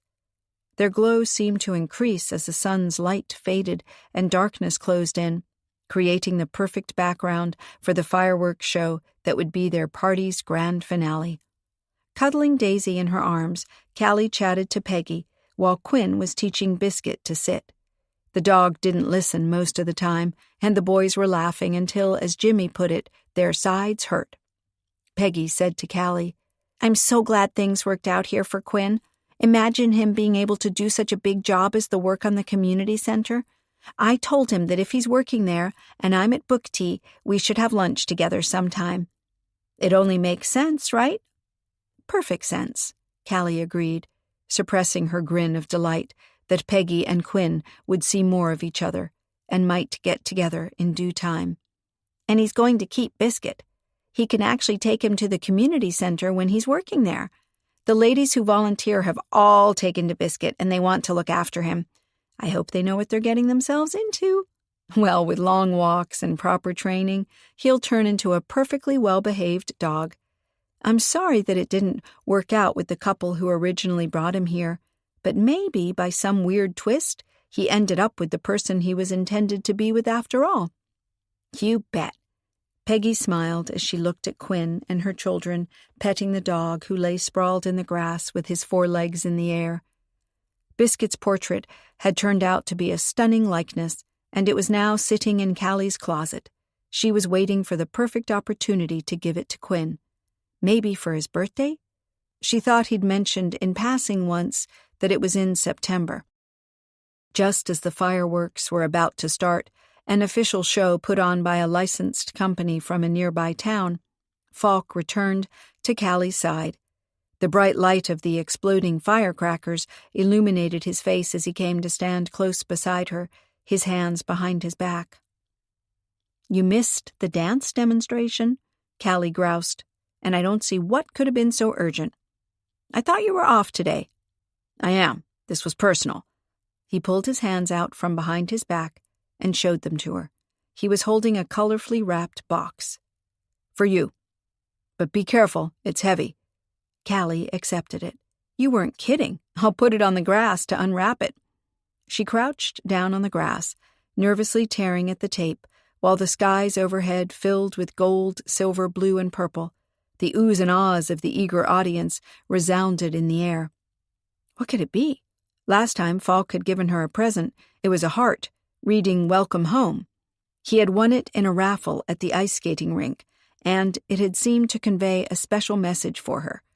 For them together, it had felt like the best present ever. Could this new gift be as good? Or even better? She slipped the paper off. It was the Tiffany lamp she had seen in Falk's cabin, the one that had struck her as out of place in his austere interior. "I bought it for you," she heard him say from above her, "in a little antique shop, back in February. I meant to give it to you on the day you arrived here in town as a welcome gift, but I suddenly thought that for some reason you'd leave again. I didn't want you to think I was forcing you to settle someplace when you didn't want to. But now that you told me that... Well, anyway, here it is." "I love it." Callie smiled at the lamp's elegant, designed foot.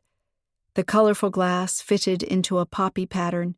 It was the perfect thing to claim a place of pride in her new home. Maybe in the sitting room? She had a great oak sideboard there, polished until it shone. Or beside her bed, perfect for reading a little before she turned off the light for a good night's sleep. She got to her feet and hugged Falk, wrapping her arms around his neck. "Thank you. It's wonderful." Falk's arms closed around her waist as he held her against him. He whispered into her ear, "Happy 4th of July. My mother always said that when you see all those shooting stars, you should make a wish." Just then, the crackling and light of the fireworks ceased, and Callie let go of Falk in a rush, suddenly conscious that people might see them embracing. Her cheeks were on fire, and she looked down at her feet. Jimmy came over and cried excitedly that they could watch while the plane was loaded up to be taken back to its hangar. Callie nodded and said they'd come over in a sec. As Jimmy ran back to his mother and Quinn, Callie met Falk's eye. He was smiling at her, his brown eyes sparkling. She answered his smile with a wide one of her own. "Happy 4th of July, Ace. And I don't think I need any wishes right now. Everything I wish for is right here."